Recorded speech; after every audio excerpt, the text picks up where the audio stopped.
Good morning, my lady. Today's witness is the Prime Minister. I swear by the Gita I swear by the Gita that the evidence I shall give shall be the truth, shall be the truth, the whole truth, and nothing but the truth. and nothing but the truth.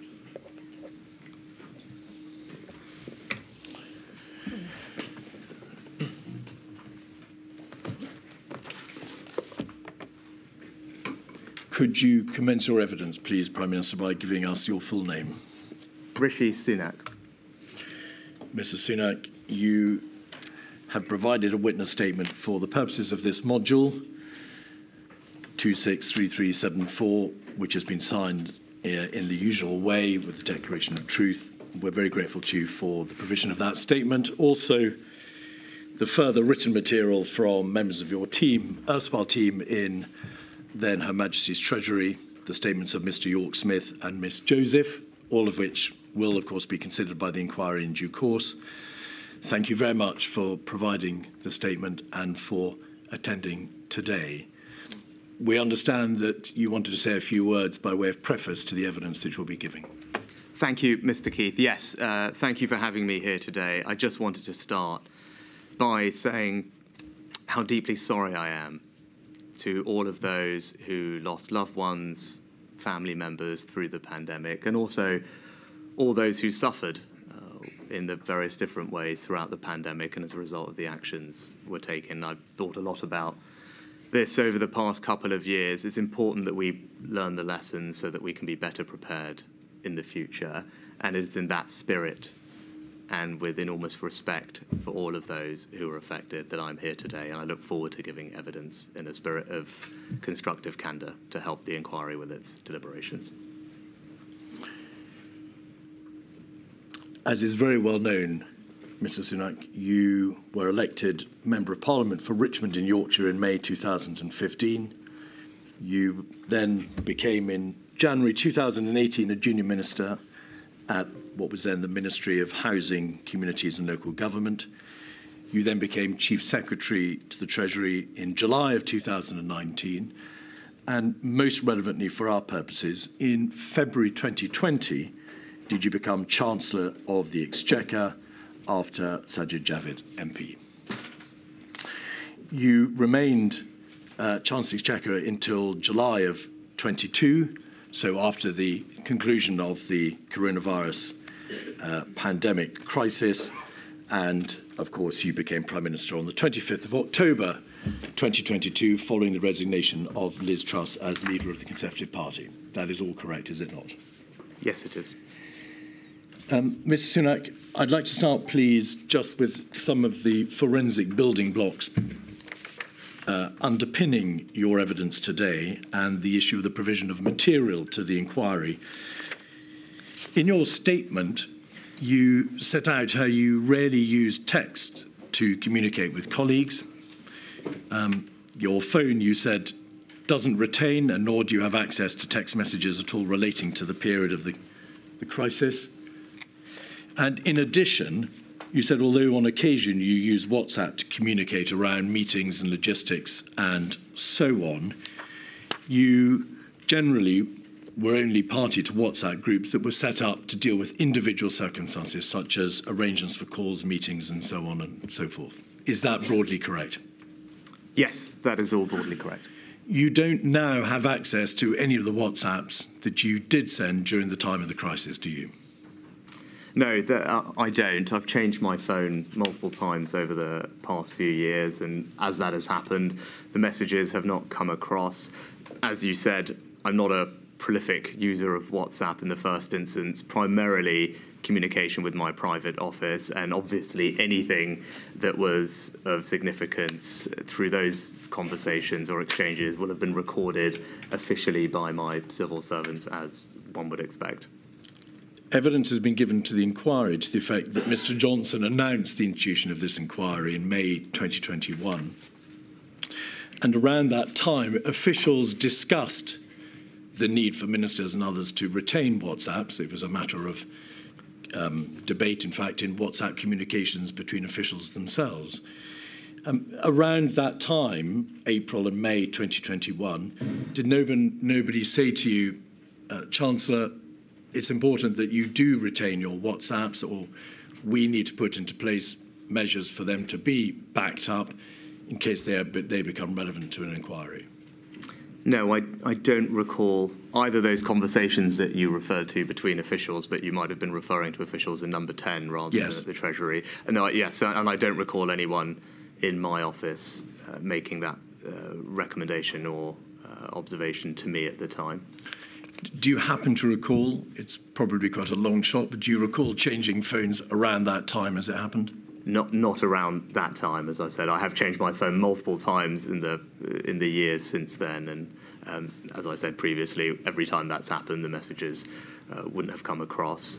But as I said, I'm not a prolific user of WhatsApp, and with the private office, again, that would have all been recorded formally on the record, or indeed, where I've had exchanges with other individuals, some of those have been part of the evidence that's formed the inquiry's deliberations. They have indeed, and I should make plain that we've got some of your messages from the other interlocutors to the communications. Now, turning to the role of Chancellor of the Exchequer, and it is, of course, because you were Chancellor of the Exchequer that your evidence today is of the greatest importance. You describe how, in your statement, that you describe how there was obviously, throughout the currency of the entire crisis, a clash between public health epidemiological considerations and economic and fiscal issues, both by way of the economic considerations which had to be taken into account by the government, and also the vast economic and societal damage that would be done by decisions such as lockdowns. In that debate, which raged throughout the pandemic, what was the general position of the Chancellor of the Exchequer? What position generally did you and Her Majesty's Treasury take?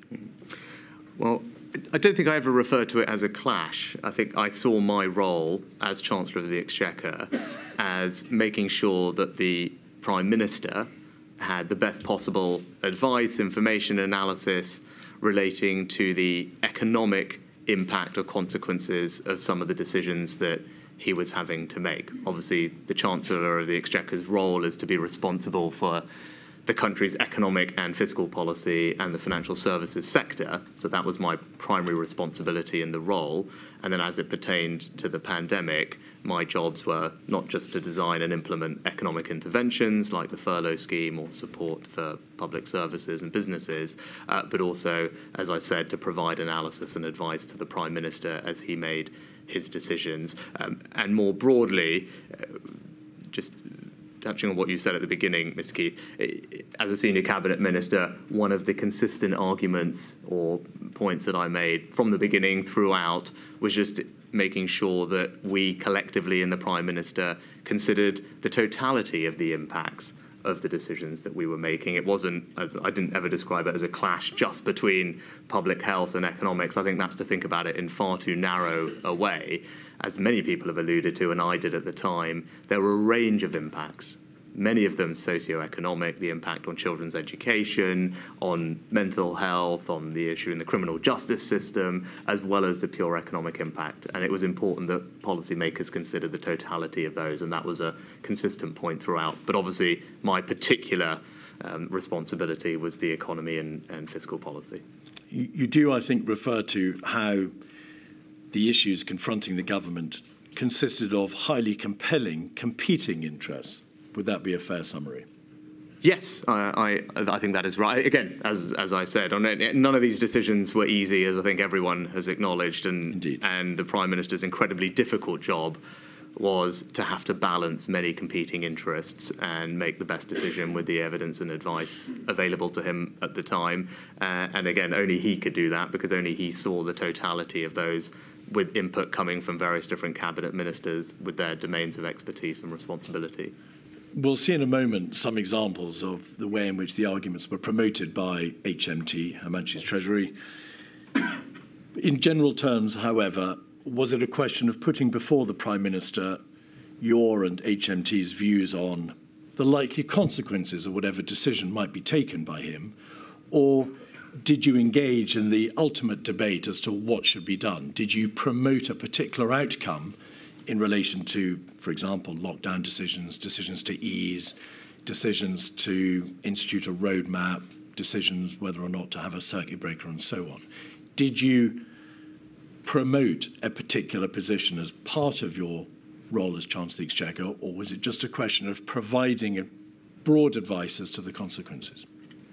I think it's probably difficult to generalise in that way. It would depend on the decision confronting the Prime Minister or the committee or the meeting that I would be participating in. So it wouldn't be one consistent answer throughout the pandemic. It would be context specific.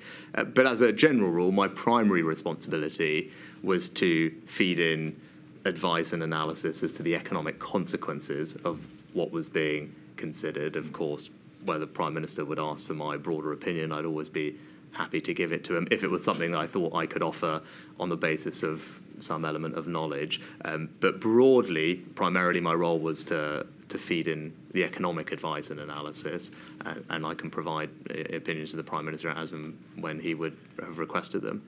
And do we take it from the fact that this advice was given to the Prime Minister that the Prime Minister ultimately was the decision maker who mattered? It's notable that a great deal of the advice that you provided was directed exclusively at the Prime Minister, as opposed to perhaps exclusively or in large part to Cabinet or the other bodies. Of course, you address them as well, but the final decision-making appears to be concerned solely with the Prime Minister.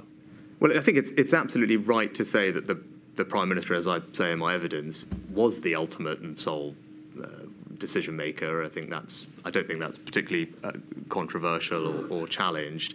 Only he has the ability to make those decisions across competing interests. I wouldn't say it's fair to say I only fed advice into him. I mean, I'm sure we'll go on to discuss it shortly, but there were various committee structures that were set up to facilitate that decision making and provide forum for debate and discussion where the Prime Minister could hear different views from colleagues and obviously through bilateral meetings as well. So there was an extensive process by which information was shared. Often in the first instance, the Treasury would be sharing or I would be sharing that information with, as it later became, the COVID task force, whose job it was to coordinate and synthesise information from many departments to put together to Cabinet or Cabinet committees or presumably the Prime Minister himself so that he could make his decision. There was indeed a very developed process, and it was a process that altered over time. Yes. The government put into place a number of changes in order to make it work better, and we can see the progress from the MIGs at the beginning to COVID-S and COVID-O and so on. But the material shows, Ms. Sunak, that when it came to a hard-edged decision, whether or not the Prime Minister would impose a lockdown or not impose a circuit breaker or institute the tier system, the Treasury was astute to ensure that it provided its opinion to the Prime Minister to the very last moment. You would try, in effect, to get the last word to say, Prime Minister, these are the consequences of whatever decision you will take, and you need to know what they are.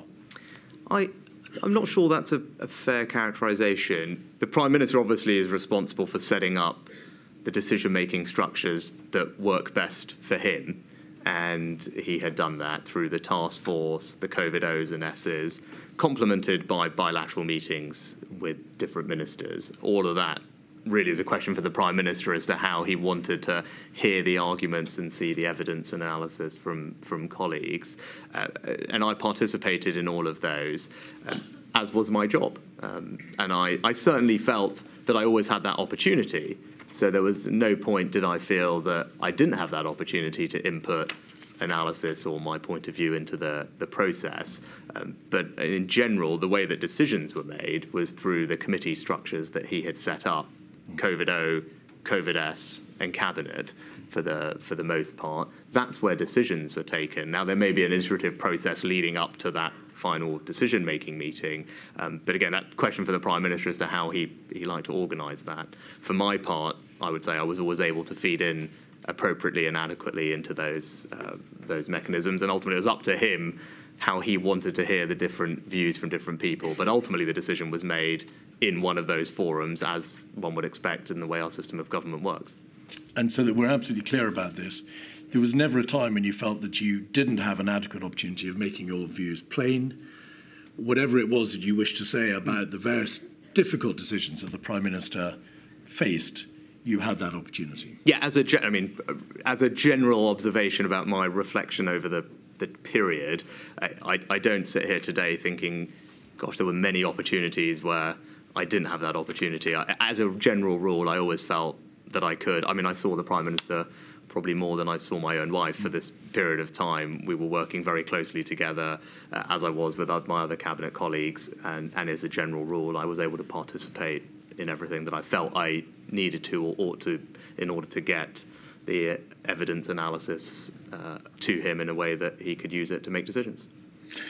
Let's look for a moment at the structure of the way by which material was an analysis was put before the Prime Minister. Have you set out in your statement, and we'll have, please, the statement at page 23,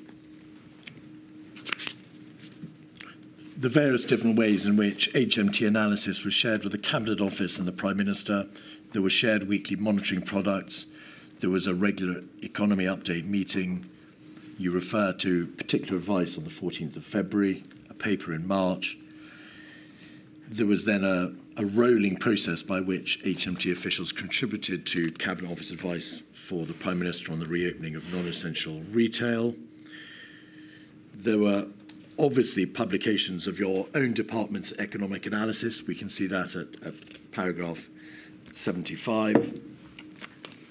And going back a page to page 22, paragraph 72, have you provided certain particularly important papers around about the time of the first lockdown decision, dated the 12th and 15th of March, and then after the decision, the 15th of April?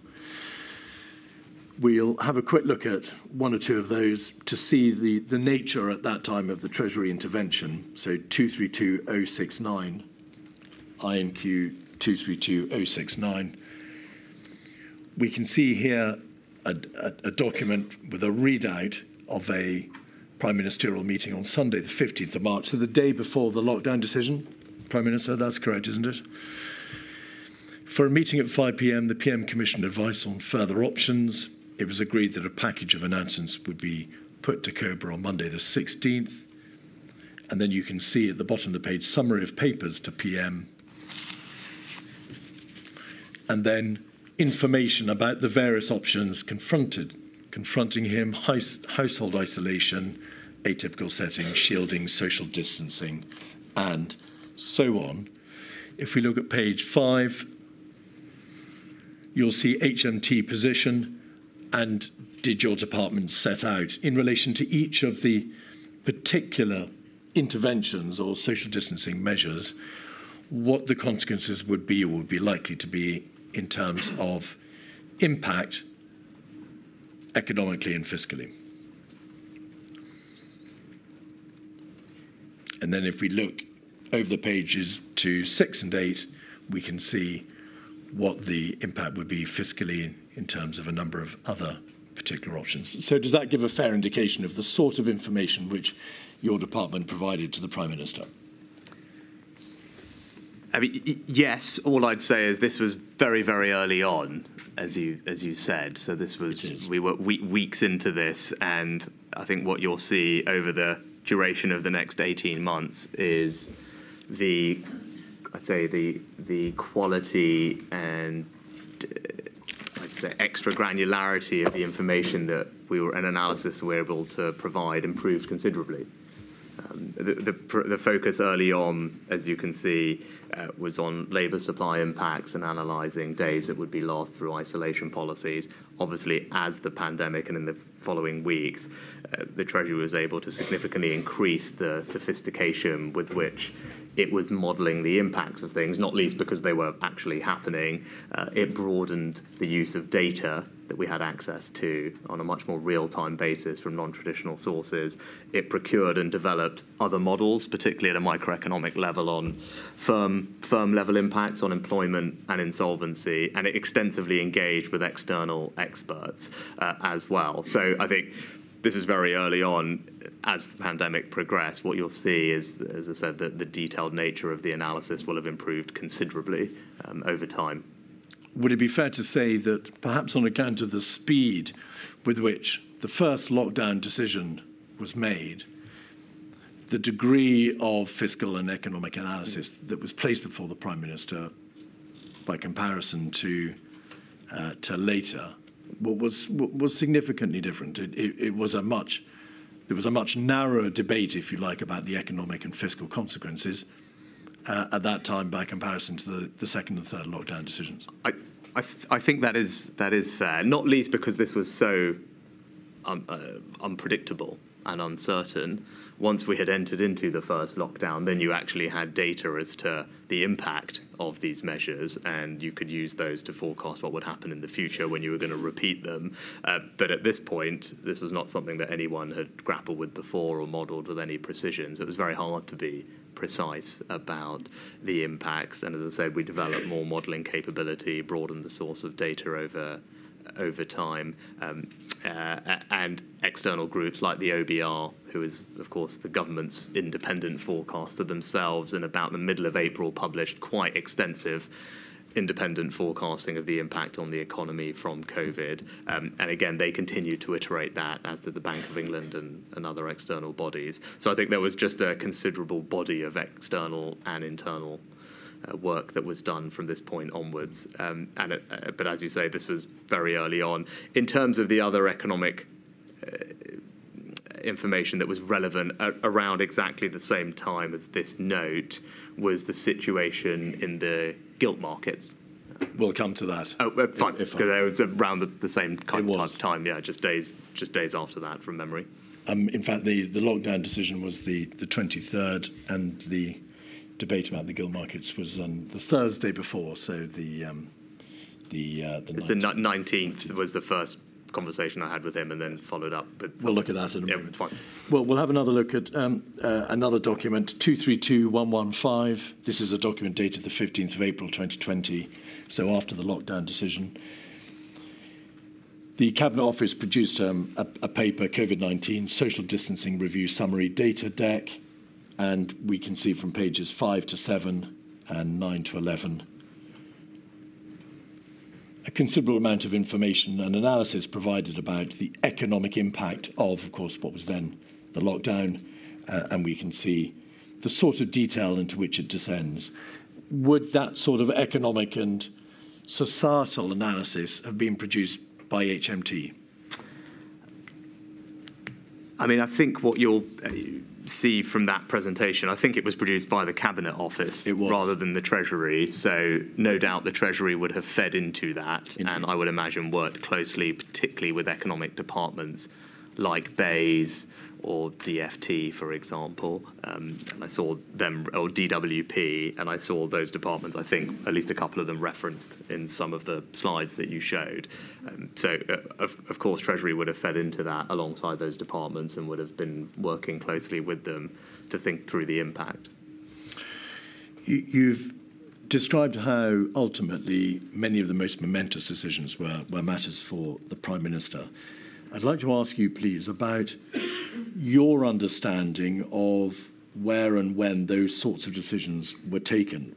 The inquiry has received a considerable amount of evidence about the debates and the decision-making processes that went on around the Prime Minister with his closest advisers, effectively debates in the Cabinet room, at 9:15 meetings, in meetings of the Prime Minister and his advisers. Did you form a view yourself as to the divide between the taking of those decisions by the Prime Minister and his advisers and the necessary debate which had to take place in Cabinet? Did you believe that Cabinet was in any way being sidelined, as one or two witnesses have suggested? You know, that's not my strong recollection. I mean, to reiterate what I said before, first and foremost, I was always in a position where I felt I had the opportunity to provide the Prime Minister with relevant advice and information that he needed. That's the first thing to say. I think the second broad observation I have was that the COVID-O and COVID-S structure actually worked, I thought, quite well. It was modelled on something that had the Prime Minister himself, I think, had brought in during the Brexit process. So it was a template that I participated on more at the O level in those days. So it's a template that had been used before, had been shown to work. My general recollection is that it was a good structure, and it did that separation between broader strategy and operations. I thought was a structure that made sense, and I found typically effective. I think my significant recollection of this time was the lack of the task force model early on, which was corrected by about June and then improved as well over time. And I think that was an improvement. And I think actually that is a model that now is ready to be deployed off the shelf, and rightly so.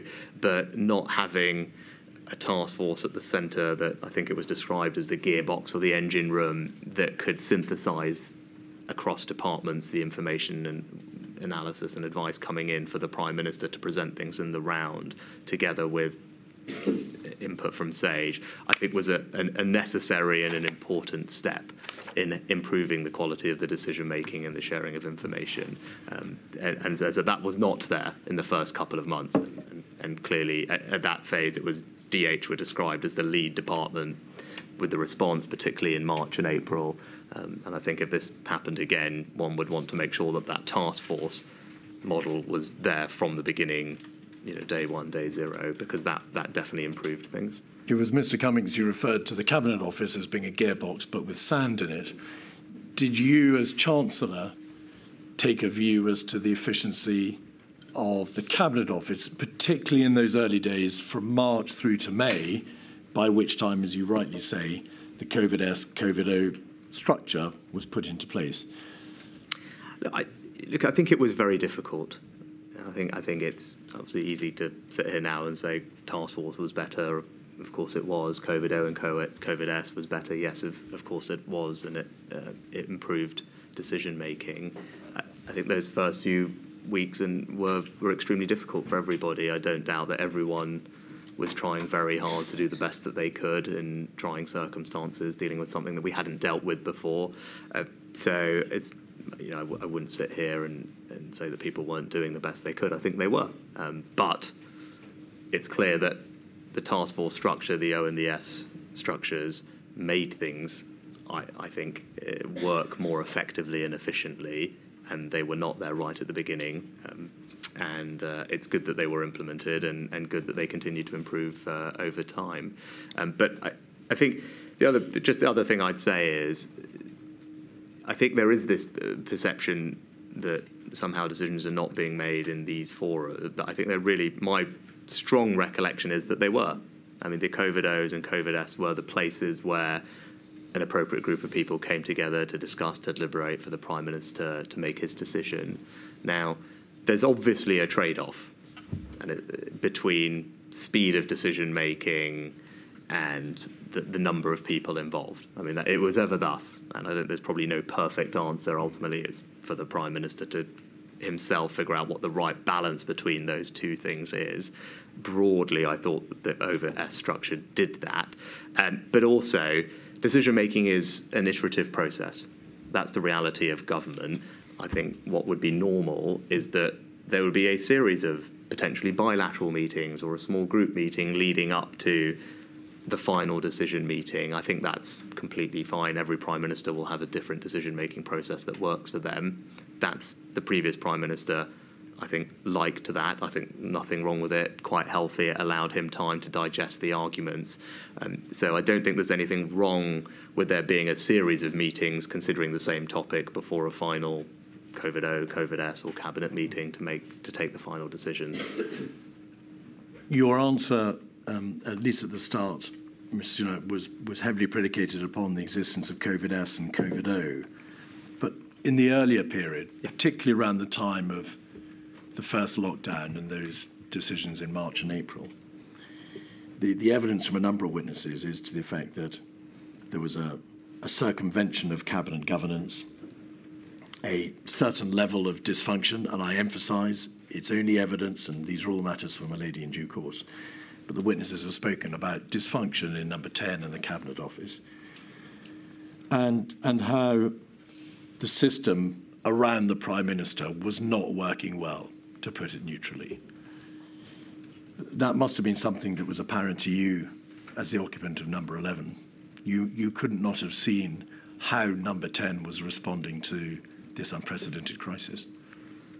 So you described, not what people saying about dysfunction in number 10 or the Cabinet Office. Obviously, I didn't work directly in number 10 or in the Cabinet Office. So it's hard for me to comment on that, other than to say that my interactions with number 10 and the Cabinet Office during this period felt fine to me. Again, I go back to, broadly, was I able to input advice to the Prime Minister or when decisions were being made? I felt I was. I didn't feel I'd been shut out or not able to participate.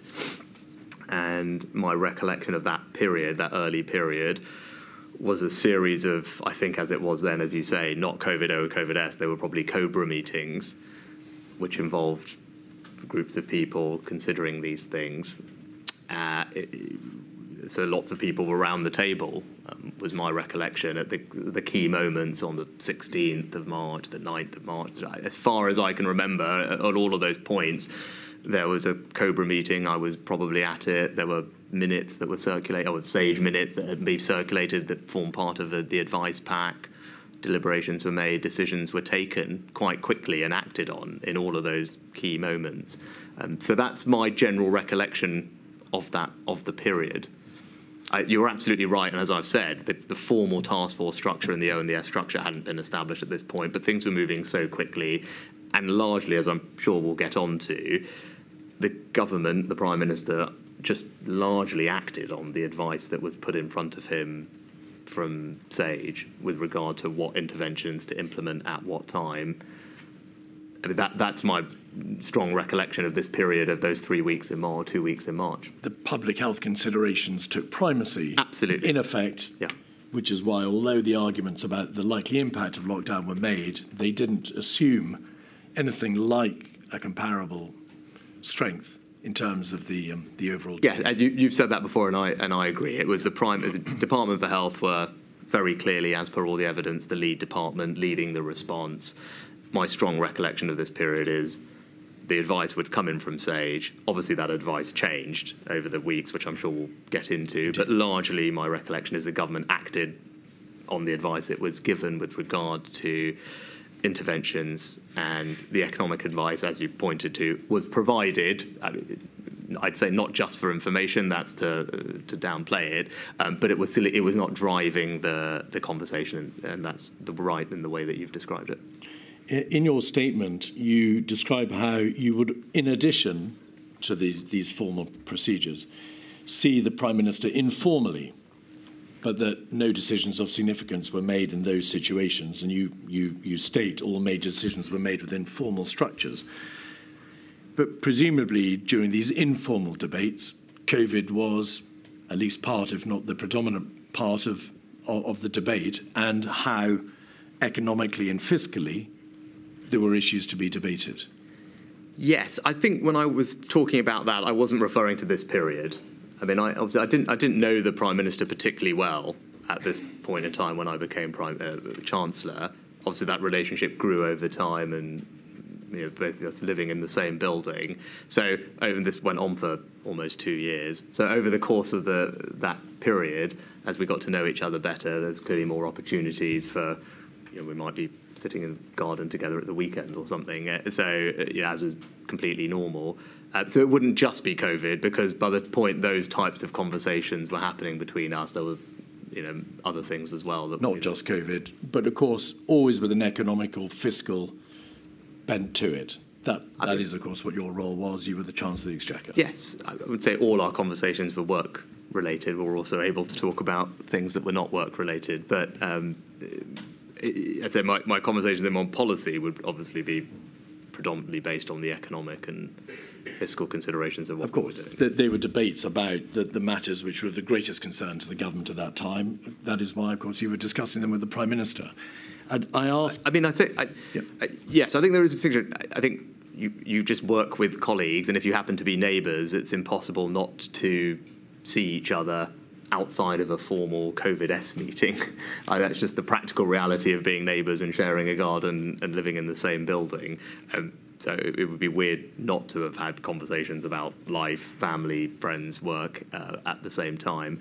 But in terms of decision-making structures, as I'm very clear that there was rigorous and proper debate and deliberation with colleagues in those structures after they were set up, and even before that, more generally. And that was my consistent view throughout. I mean, those debates and deliberations did happen throughout with not just me, but with other colleagues as well.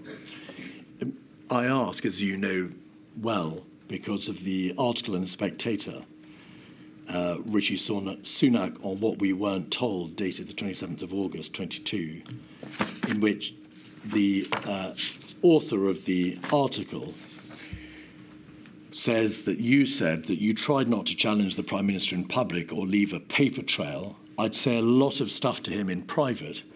This is, of course, it's on page 8 if you want to see it in all its glory. This is all, of course, in the context of COVID. The article is, of course, about your role in COVID. And as I say, it says he tried not to challenge the Prime Minister in public or leave a paper trail. I'd say a lot of stuff to him in private. There's some written record of everything. In general, people leak it and it causes problems. Why, if you were debating these hugely important topics with the Prime Minister, was it important not to leave a paper trail? Well, I think, as the article said, that's not something that I've said. The quote from me is, I'd say a lot of stuff to him in private. And in fact, there is some written record of everything.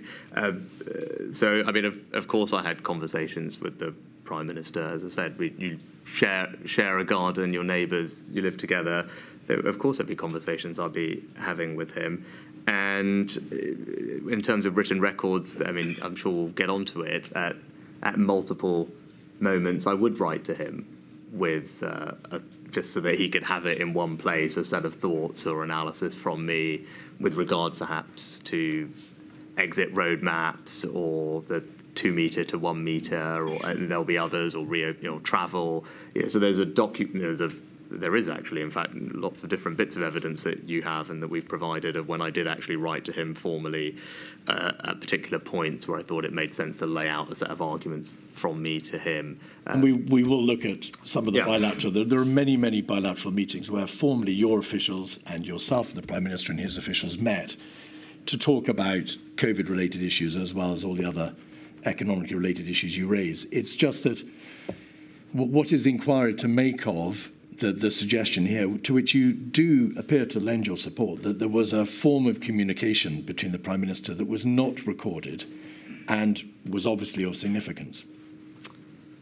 Well, I think the point I'd probably challenge is of significance. I think it is genuinely impossible for every single conversation between two cabinet ministers, whoever they are, to be recorded.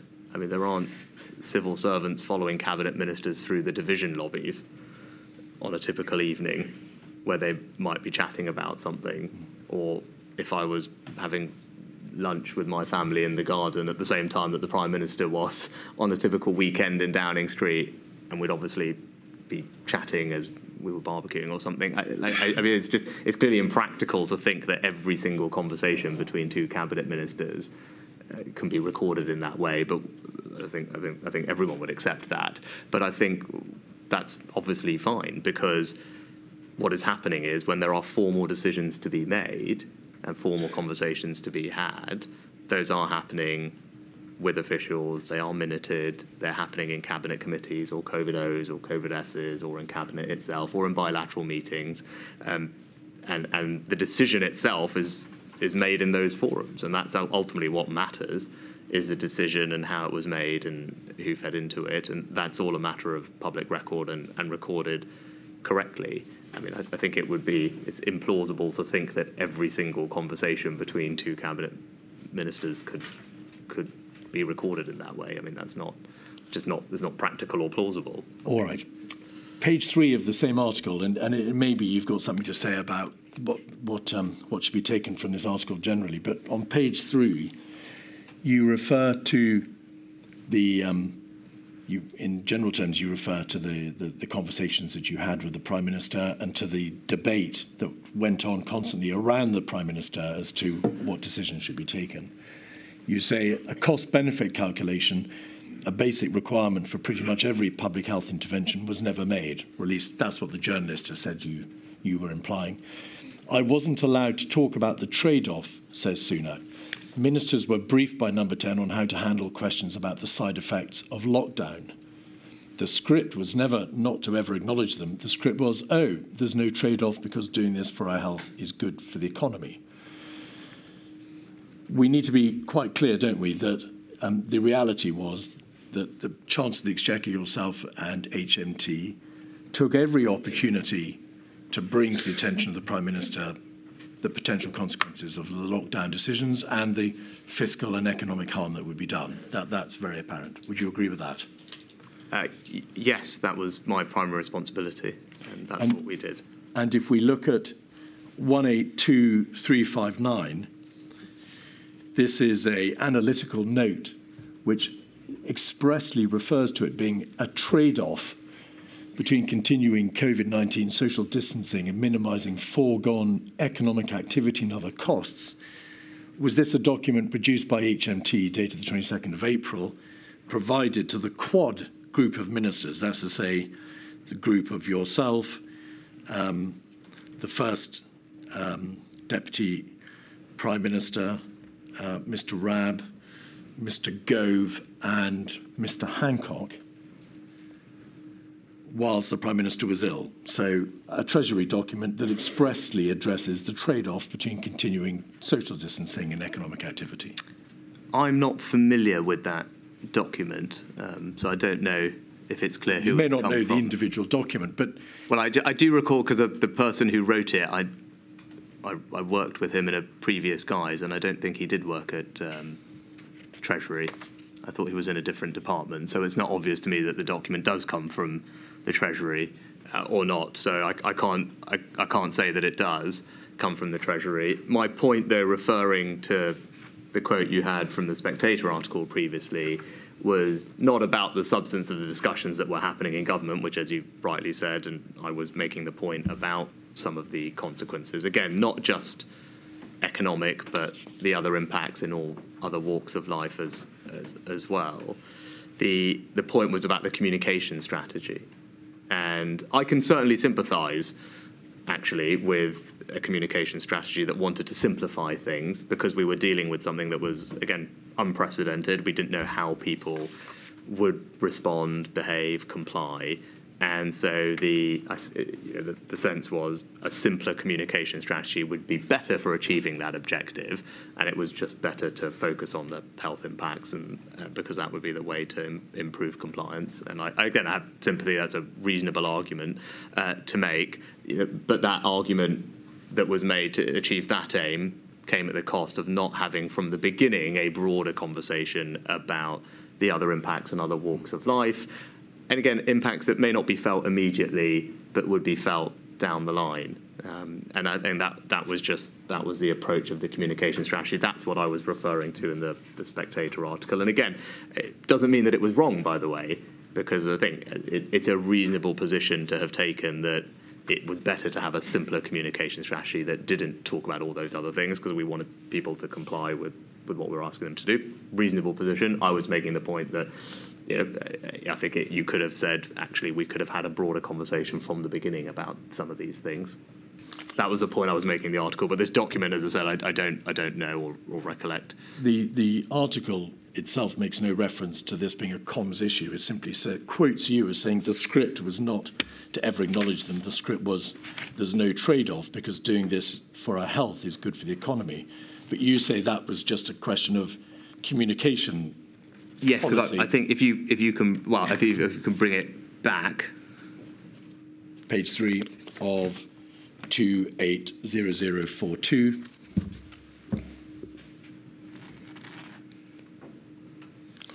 And it's the top of the page, Mr. Sunak. Yes, it was. That is talking about the comms strategy, because it's what you're allowed to talk about. It says very specifically, and then again, not my words, but the author's words, ministers were briefed by Number 10 on how to handle questions about the side effects of lockdown. That, again, is briefing before people do media appearances. And the script, in a generic sense, probably refers to the standard what Number 10 produces and still produces to this day as a kind of broadcast script or broadcast brief that has the government's overall public-facing narrative. So that is very much what those comments are talking about. But there was no doubt whatsoever, as far as you could tell, in the public's mind, that as Chancellor, you were warning of the economic and fiscal consequences of lockdowns, that your position and HMT's position was that there is a trade-off. If you make a decision about, if you make a decision to lockdown, it's going to be enormously damaging. I mean, that was your raison d'etre, was it not?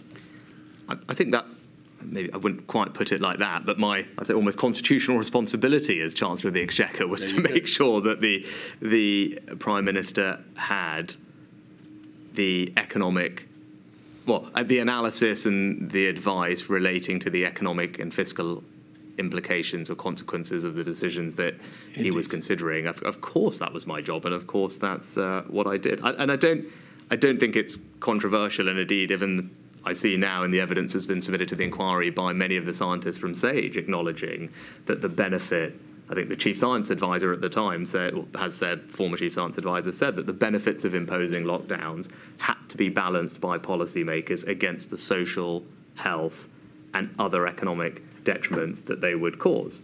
I think Professor Edmonds said policymakers had to weigh up many other ethical, logistical, and economic constraints. And again, I could quote, actually the previous Chief Science Advisor also said there were costs in other domains of life, economic, people's well-being, education, all those needed to be analysed. So I don't think it's particularly controversial to say that, of course, there are lots of other impacts that come from decisions. My particular responsibility was to make sure that the economic ones were considered, or the Prime Minister had an opportunity to consider them. It is obvious that you've spoken. There's a separate question. Sorry to interrupt. And then there's a separate question about how much it is appropriate to talk about those in public, which is what this refers to. We need to be clear about this, Mr. Sunak.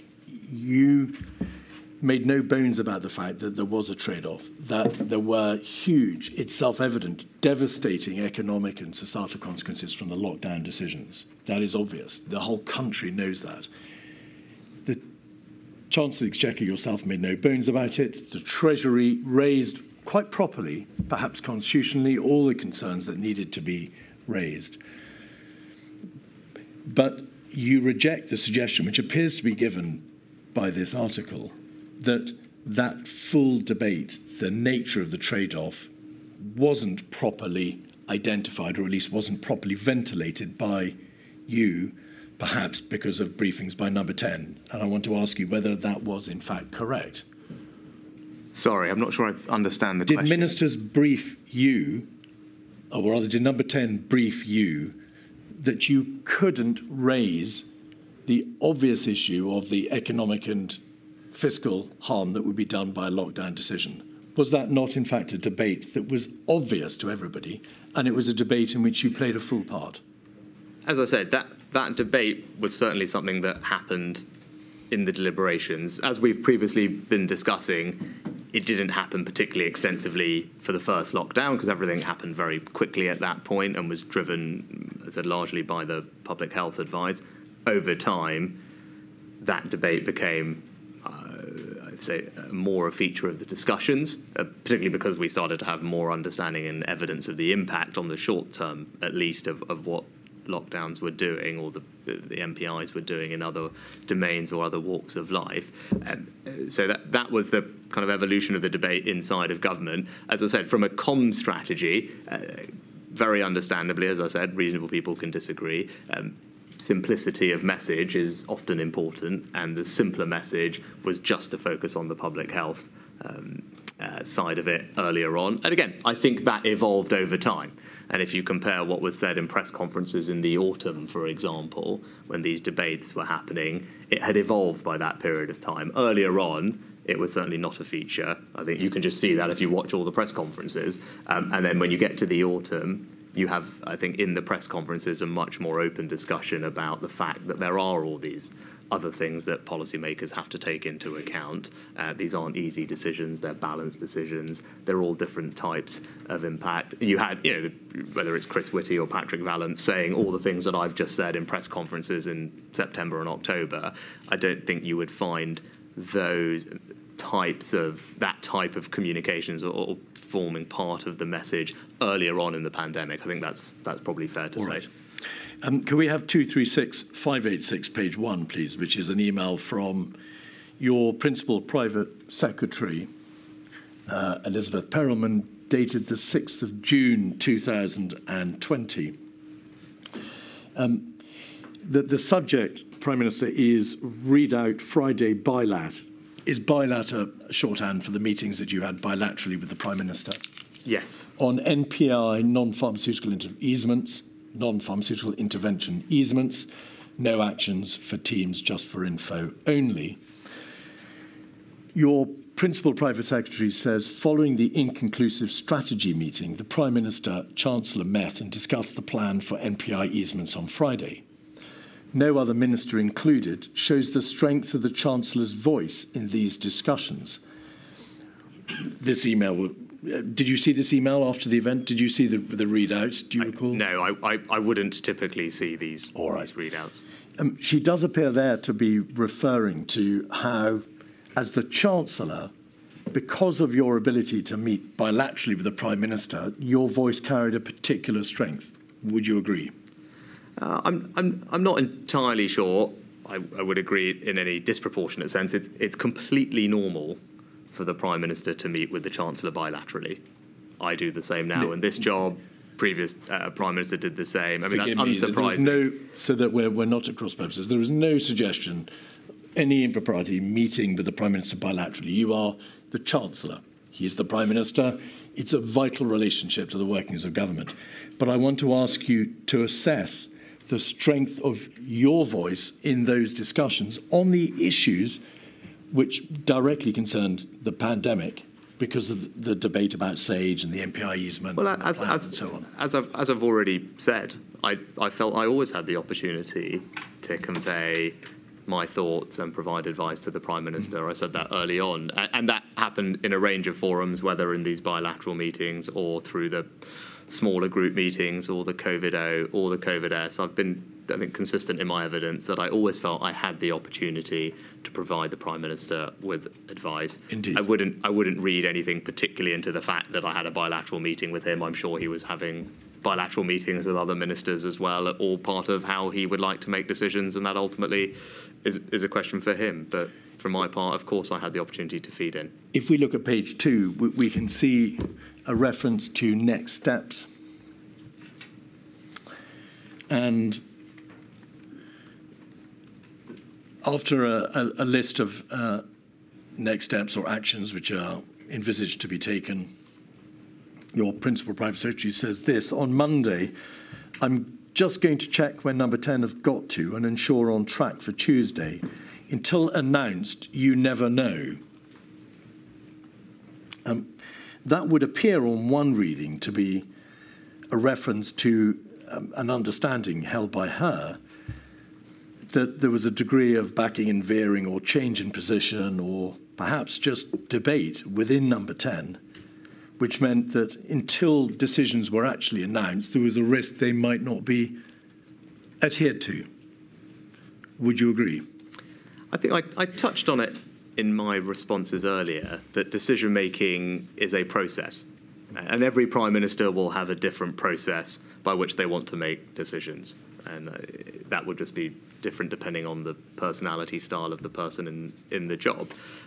But my experience of the previous Prime Minister was, and I think entirely rightly, that for big decisions, he would want to go over the arguments, test out different points of view. He might do some of that bilaterally with ministers, do some of it in smaller group meetings, and through that process, again, same way that you develop policy or I develop policy as Chancellor, that process of discussion, debate, reviewing evidence and analysis might change your mind on something. I don't think there's anything wrong with that.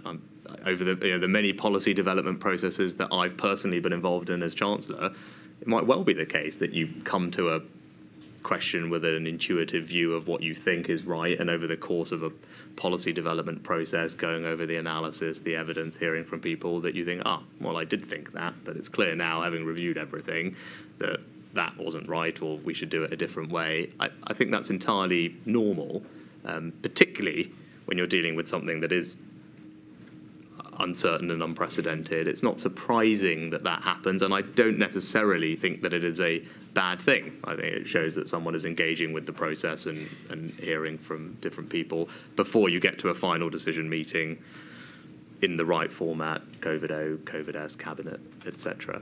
But I don't think it's necessarily, as I said, a bad thing that over the course of a process the Prime Minister would want to hear different points of view before coming to a final decision. And it may well be that, during that process you hear different things which challenge thoughts that you had before.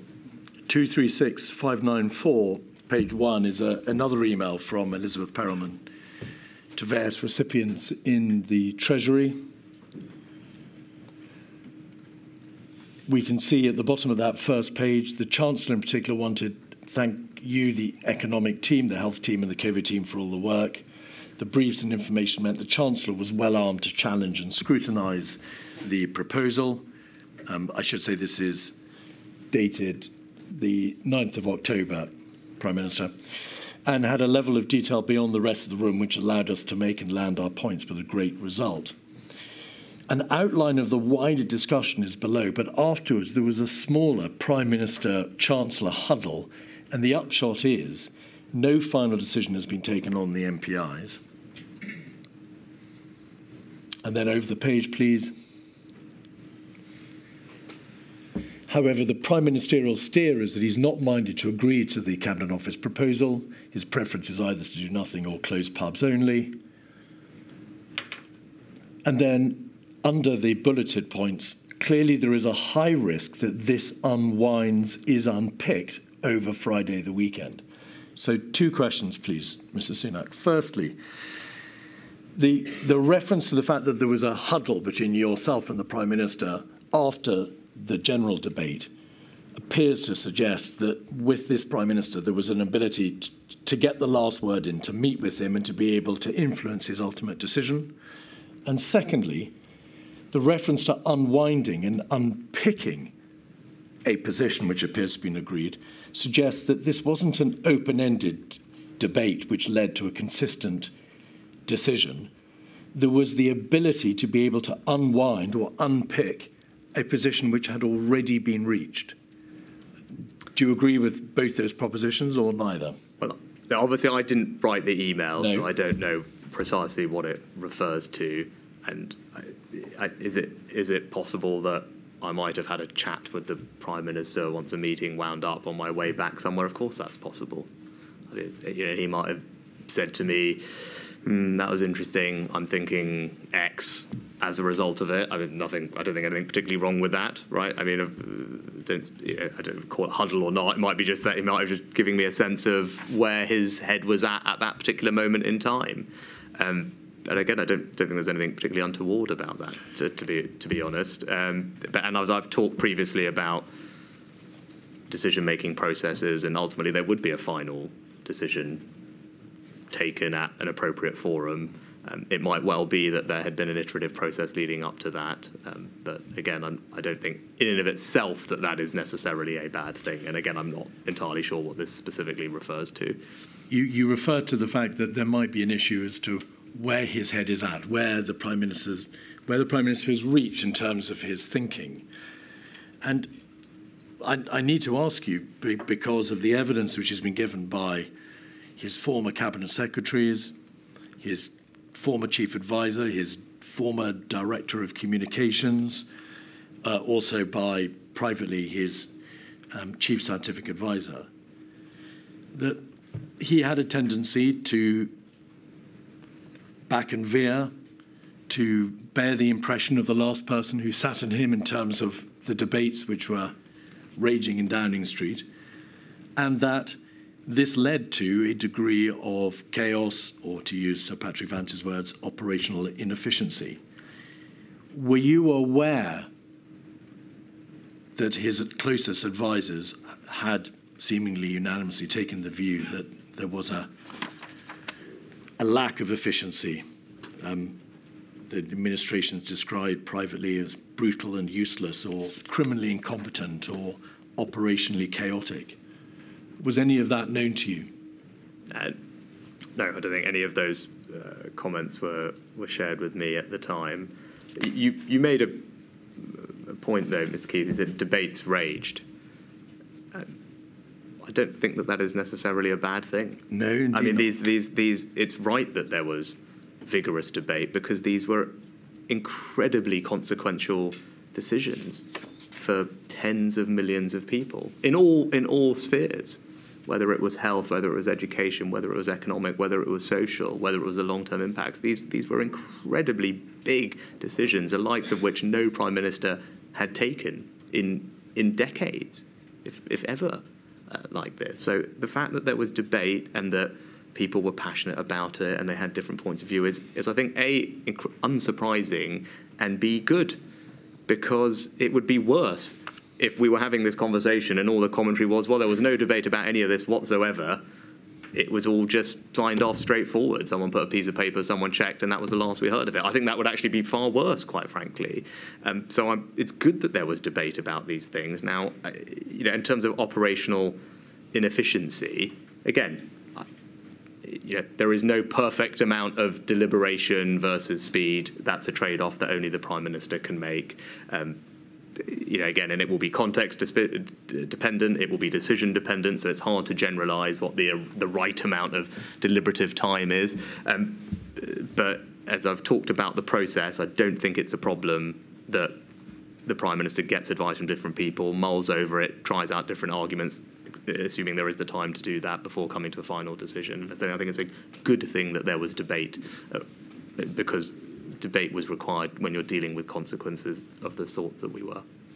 How often, if at all, Mr. Sunak, did you leave Downing Street, or leave number 10 Downing Street, after debating issues with the Prime Minister, perhaps in a bilateral or multilateral conversation, and been told that a decision had been reached or that his view was X, to find out later that his view had changed or that a decision had been unwound or unpicked?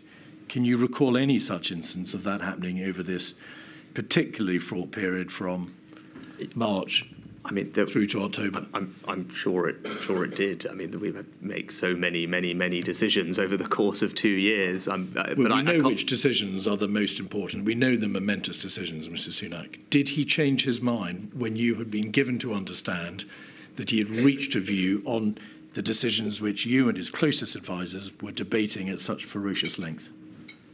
Again, I think if you could be more specific, I mean, if we talk about the first, there were many momentous decisions, right? So, I mean, that's why this is an important piece of work that is extensive. But we'll get into, if we talk chronologically, the decisions around the first lockdown. No, I don't think that happened, because we haven't got into it yet, and we haven't touched on the economic analysis, which I think we'll come to later. You said, where I can talk about the economic context we're operating in, but.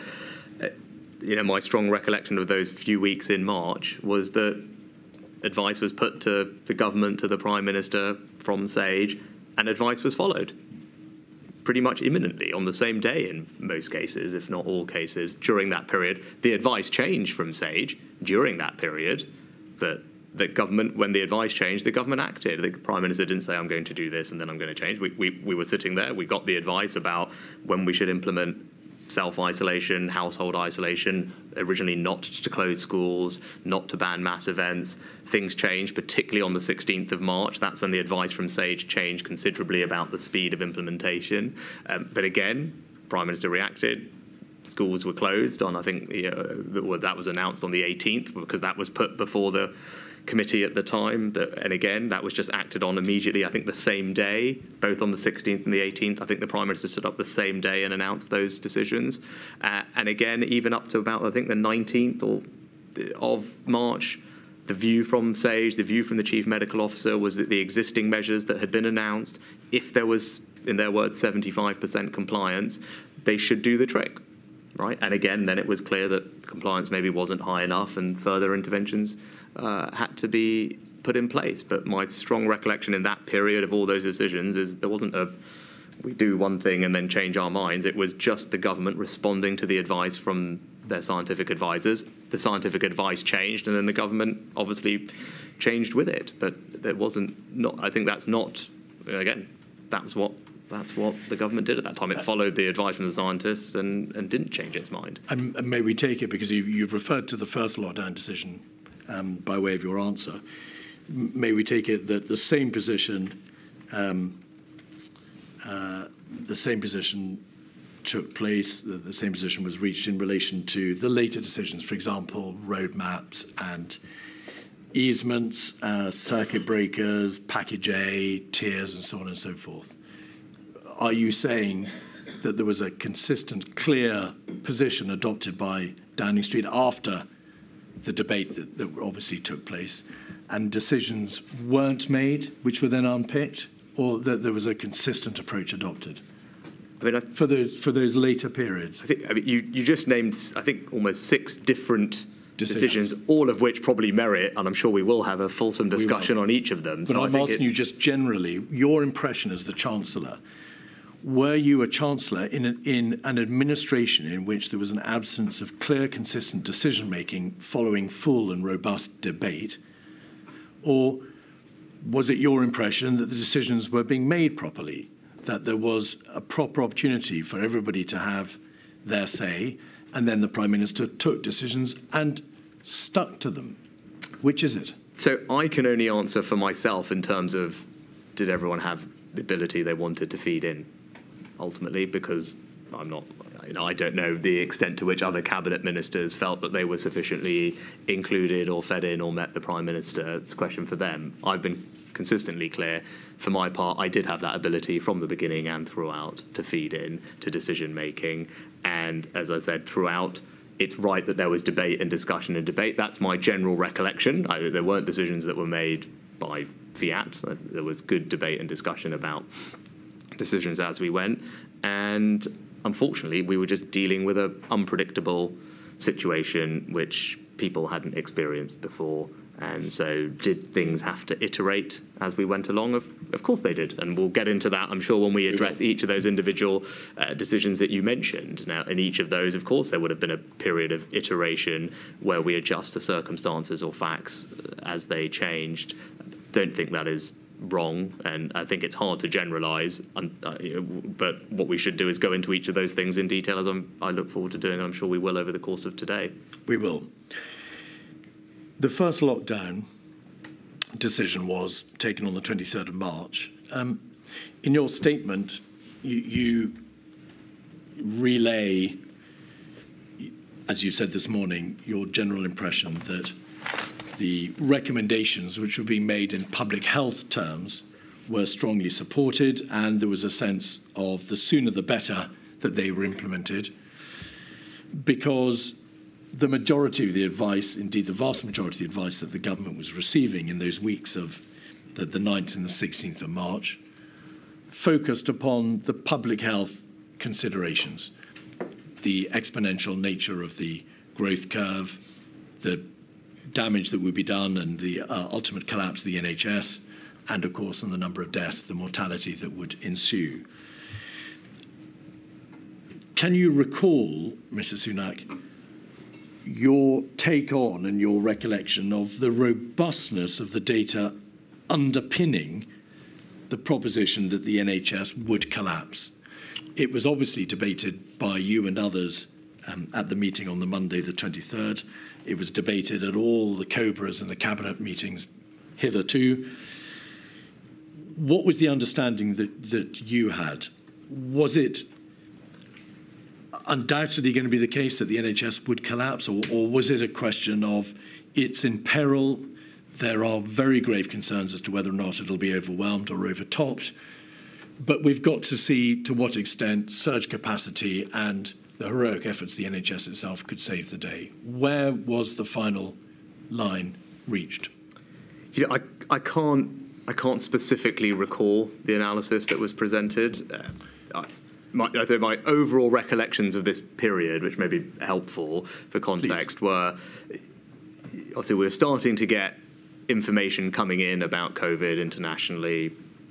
The general response was being led by DH. I think you will be familiar with the contain, delay strategy, which is what we were advised by the scientific experts to follow. The strategy was, as you said, to prevent the NHS from being overwhelmed. I vividly recall at the time the chief scientific advisor saying, and I think it's recorded in the minutes, that the strategy was not to completely suppress the disease, right? Which I think there was a misunderstanding about this, but that he was very explicit that wouldn't work, and that would just lead to a later second peak later in the year, which did overwhelm the NHS.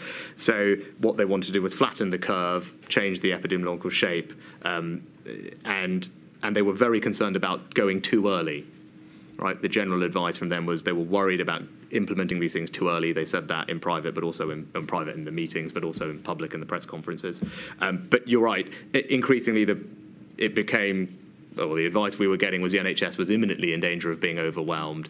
Incrementally, more and more measures were implemented. New modelling came out, I think, around the 16th, which changed the timing that Sage had worked to previously.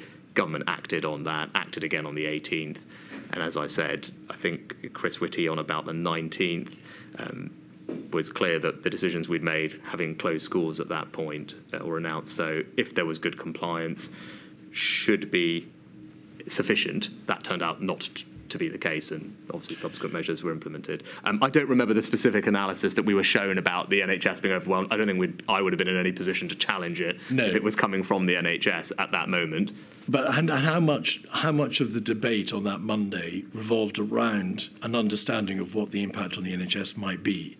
The reason I ask, so that you can understand the genesis of the question, Prime Minister, is that there was a great deal of information about beds and ICU beds and the number of beds and so on, and how many would be needed and whether they'd be overwhelmed and so on. But there was also a fair amount of information from the NHS as to what could be done by way of additional surge capacity, whether the NHS would survive, whether it could survive.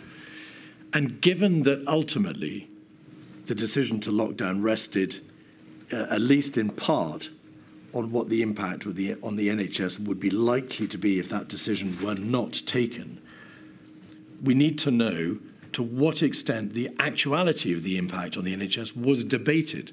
Was it taken as said that there would be a collapse and therefore you had to act? Was there a detailed debate about the reality of the NHS and whether or not, in fact, an alternative position could be taken which wouldn't inevitably lead to the collapse of the NHS? So I can't specifically recall. You're absolutely right. There was a lot of talk about ICUs and monitoring of ICUs, what was happening. And then you had the forecast from the scientific advisors with degrees of infection and hospitalizations. Indeed. And then, as far as I can remember, but I might be confusing it with a later period, you could easily plot the curves of here's a line of NHS capacity, here's the predicted emissions. There were curves then, undoubtedly. And look, of course, you would look to see, well, how can we improve capacity through Nightingales or flexing staffing ratios, all these types of things, which we did. I don't think I was in a particular position, or I don't remember there being enormous challenge of those assumptions that we were presented with the NHS. I'll be honest, though, I can't precisely recall, but I think it was just I think it was largely taken if they were saying we were going to be overwhelmed in a matter of days or weeks if this carries on this projected curve. There wasn't an enormous amount of disagreement with that.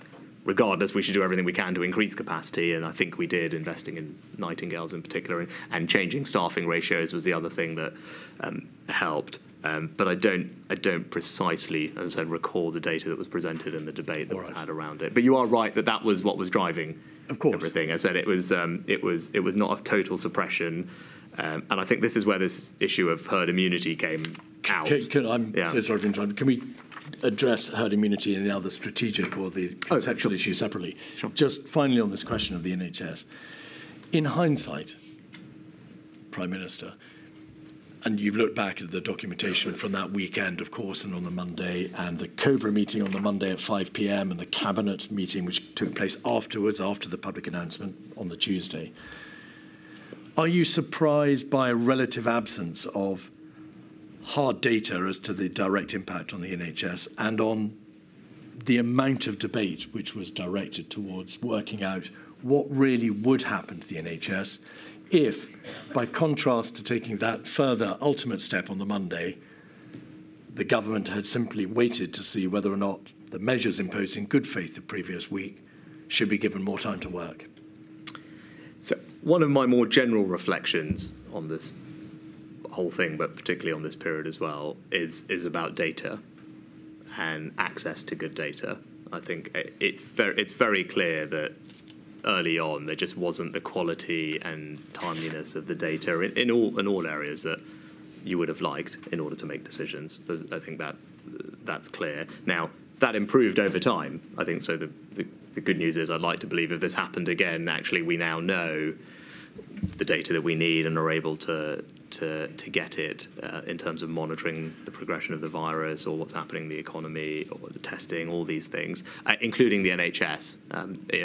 Do I think at this moment in time the data was perfect? I doubt it was. I can't remember it precisely. I would assume it will be much improved today compared to as it was then about our ability to know exactly what was happening in various hospitals. And to your broader, so I think a general reflection, look, I agree, data was not as good as it could have been at the beginning. I think that improved over time and would be a big lessons learned for me. To your broader point about was there enough attention scrutiny on this, this was all happening very quickly. As the advice was coming in from the people at Sage, it was essentially just acted on I think on the 12th, on the 16th, on the 18th, on the 20th and the 23rd. Sorry, I know you're referring to days, and I think about it as dates in my head. So if you could translate your Mondays and Sundays into dates, it would help me. But those are the key dates that I remember in the key meetings. I think the 16th is when the advice from Sage changed about the timing of implementation. Government, I think, made an announcement same day. 18th, again. Indeed. Conversation about London. Will you forgive me if sorry, because we're going to be looking at it after the break in a bit more detail. But okay. I didn't suggest to you that the data was not as it could have been at the beginning, to which you lent your assent by saying, I agree. There was obviously data before you and your colleagues from the NHS sit reps, which were daily. There was data in relation to the number of beds, the number of ICU beds and so on.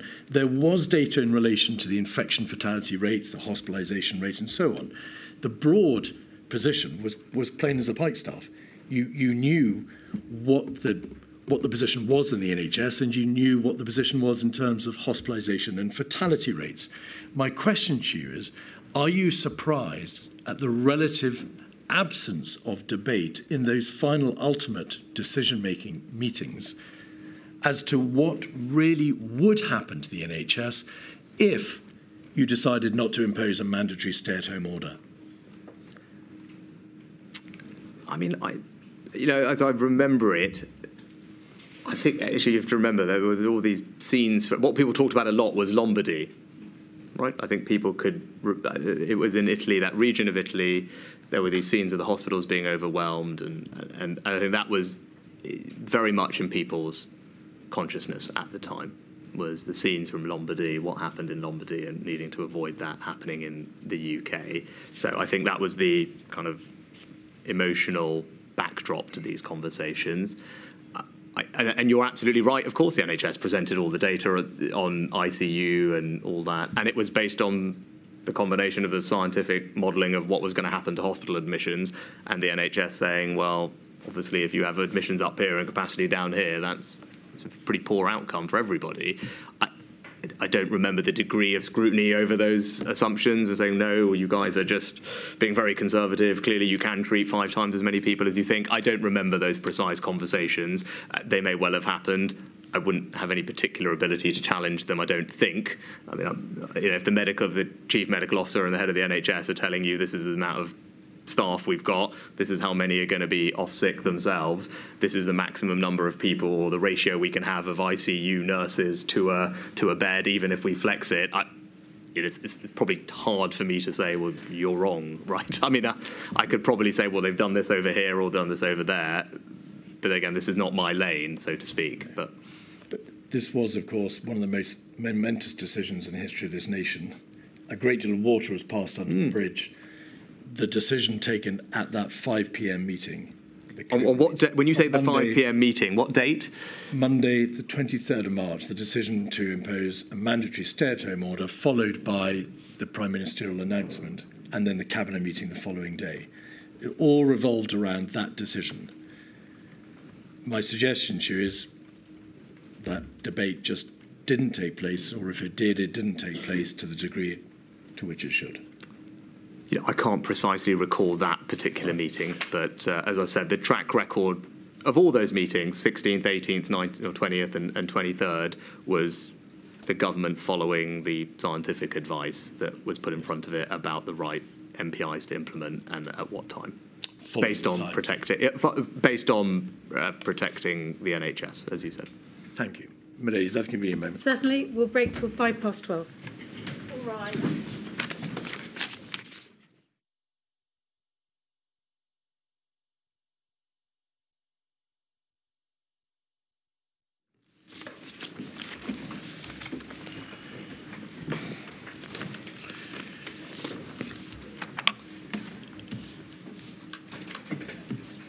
It's a slightly slower process because identification has to be checked. Sorry. Prime Minister, just some final questions on the first lockdown decision. You referred earlier to the debate about herd immunity and also the advice that the government received to the effect that implementation of the measures, plural, should not be undertaken too early. A great deal of evidence has been received about the nature of the debate about herd immunity, the danger of suppression, which might lead to an uncoiled spring, and the issue of the timing of measures, which then led into the wider debate about behavioural fatigue. You'll recall all these debates. What should the inquiry make of those debates? To what extent did they occupy valuable time and bandwidth in the weeks of the 2nd and 9th of March? Do you recall there being a great deal of time spent on debating these somewhat conceptual issues? You know, I don't precisely. I think I was probably a receiver, as it were, of information on that topic. The Department for Health were the ones who were the lead department presenting the information. The delay contain strategy was one that, to the best of my knowledge, had been signed off by our scientific health advisors. That's what we were told, I think, at Cabinet. So I had no reason to particularly doubt it. That was a document that was published on the 3rd of March. It had its genesis in a commissioning email from the Secretary of State on the 10th of February. I'm more concerned with the weeks leading up to those you mean after the decision to implement the measures of the 12th, 16th, and then the 20th of March. I don't think the overall strategy changed. I think it always was the strategy, which was to not completely suppress the curve, but to flatten the peak and push it out. I do remember that this concept, I don't have any strong recollections, but I remember the Chief Science Advisor talking about herd immunity in that context. And I think the minutes of one of the meetings I think maybe it is on the 12th, to your point, where I think the minutes say that he said a good outcome being that by September 2020 herd immunity would be reached. So that's the reference to herd immunity. In fact, that's in the minutes of that meeting attributed to him. But I think it was just to get to the point across that the aim and the goal could not be and should not be to completely suppress the virus. It was about changing the shape of the curve. And all these interventions I saw as our previous conversation at the end of the last session were about doing that so that the NHS was not overwhelmed. There were a number of SAGE meetings and COBRA meetings where the issue of don't go too early, timing is vital, dominated the debate, at least the debate about whether or not measures should be implemented. You were, of course, present at the Cobras. To what extent do you assess that had the government not received advice, don't go too early, there is a limit to which the population will be able to countenance and to deal with such measures? To what extent did that debate slow down the ultimate decision-making?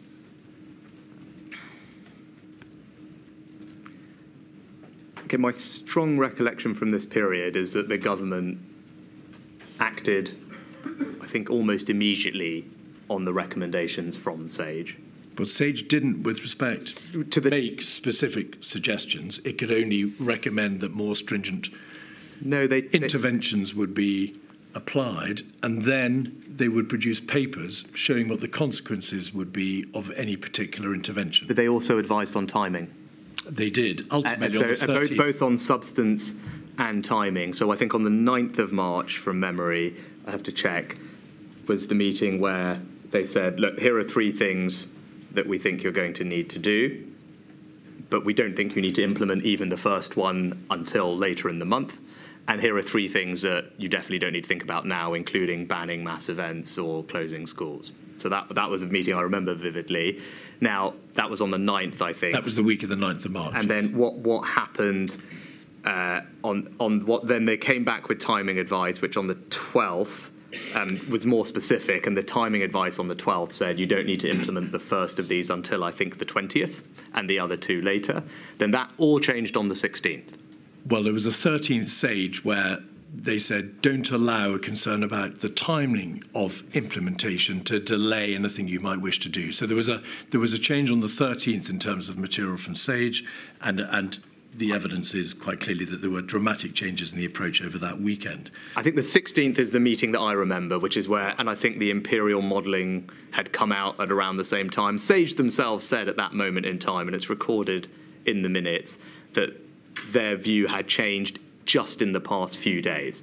So that's what you recall. Yes, in those mid-teens days, something changed. I do remember it was the imperial modelling that had come out at around the same time, which no doubt was a factor, but again, you'd have to ask them. And then on the 16th, that's when they said, we need to do these things sooner than we thought, do them now. And I think the Prime Minister announced them that day. He did. There was a suite of measures on the 16th, and then, of course, decision taken on the 18th to close schools, and then on the 20th, you'll recall vividly the decision that non-essential retail and so on should shut. But the fact that you, as Chancellor, recall the debate about the warning, and I don't mean that in any pejorative sense, the debate about the potential impact of going too early, rather suggests that it was an important issue and that it would be prone, it would be likely to have had an impact on the decision-making process. I think we were following the advice from the scientists. So right. I do agree that we were influenced and informed by what they were telling the government to do and when to do it. And they definitely earlier on, as you've mentioned, they talked a lot about timing and not going too early, in their words, in the press conferences and with us in meetings.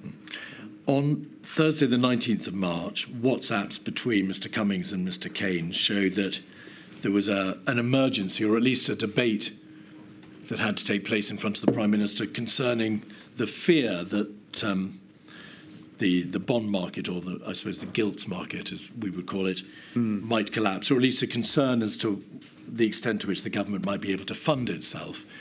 Just so that we can get the chronological picture correct, did you go and debate or speak to the Prime Minister on that Thursday, in relation to your concerns about funding, because there had been, or as there was shortly to be, a placing of debt in the marketplace that failed? So there was a real problem on that Thursday. Yes. Now, I don't recall the precise timing and the date by when I was speaking to the Prime Minister on these issues, but you'll have a record of it. But the key moments were I received advice on the 19th. Thursday. Yes, and the reason for that was the day before there was a very significant move in gilt rates. So the cost of our borrowing, to put it in ordinary language, and there had been a move across most developed markets, bond markets, but the move in the UK was outsized relative to our peers, and that was obviously concerning. So that was the global investment community starting to take a different view on the UK government's ability to borrow or the price that we should pay for that. And the cost of our borrowing at that point had tripled in a matter of probably about a week. Which was a very major problem. So that was, and there are some other things that are technical, but led the Treasury and the advice I was getting to tell me that there was the gilt markets were showing some signs of impaired functioning. So that was all. That was what was happening on the 18th and the 19th, Indeed. and then something else happened on the 21st. I don't want to go into the detail of it, but would you just confirm that, of course, the government put arrangements into place to ensure additional liquidity in the event they weren't used, but the government was on top of the problem, and you raised this problem with the Prime Minister on the Thursday in the context of the decision-making which was then going on as to whether or not London should be locked down first. And you were concerned that in any final decision, the Prime Minister understood that the bond market, the gilt market, was a consideration. Yes. Is that a fair? So I think it's worth, if you don't mind me just spending a minute on it, because I do think it's important for the context of the time, because it was incredibly worrying to me as Chancellor. What happened on the 21st is that we had a failed gilt auction. Is this the DMO operation? Yes. Yeah, so what that means is the government, in order to fund itself and pay for all the things that we need, borrows in the markets. And on that day, when we tried to borrow from people, the auction didn't go as planned, and we couldn't raise the money we needed. That is a extremely serious and rare event. It had happened once before in the financial crisis, and it unsurprisingly caused enormous anxiety inside the Treasury and with me, because it was a very worrying development. Subsequent to that, the government had to enter into, I think, what you were referring to, Mr. Keith, which was something called the Ways and Means Facility, which, again, in ordinary parlance is an overdraft facility at the Bank of England. It's the government saying we're not sure if we're going to be able to borrow the money that we need and fund ourselves, so we will open up essentially an overdraft at the Bank of England, and if need be, they will just fund us, which is, again, almost unprecedented. It happened once before in the crisis, and it's strong evidence of the extreme stress that we were under from a financing perspective. Sorry to explain, but I think it's important for understanding the context that I was operating in, and that's what I would have, over the course of those few days, no doubt have explained to the Prime Minister. And what did you understand to have been the impact of you telling the Prime Minister about your concerns? So in the context of the debate which was running on, of course, during those days as to the extent to which further measures would need to be imposed, and, of course, ultimately whether there should be a lockdown decision, what impact did your concerns about the gilt or the bond market and the government's ability to fund itself have on that decision-making process? And I ask, and so that you are clear, there is some suggestion that there was on that Thursday mooted the possibility of locking down London in advance of the rest of the country. And we want to know to what extent that decision was influenced by the concerns about government borrowing. I think probably a question for the previous Prime Minister, really, because he would have been hearing lots of different things from lots of different people. But you people. must have expressed a view on it to the Prime Minister when you spoke to him on the Thursday. I don't recall, other than explaining to him the stress that we were under, and it was a relevant consideration for him. That's why he had an impossible job in many ways to balance all these very difficult things. But with regard to London specifically, I recollect that meeting, and I recollect that the priority intervention that had been recommended, suggested by SAGE, was to close schools. And we did that.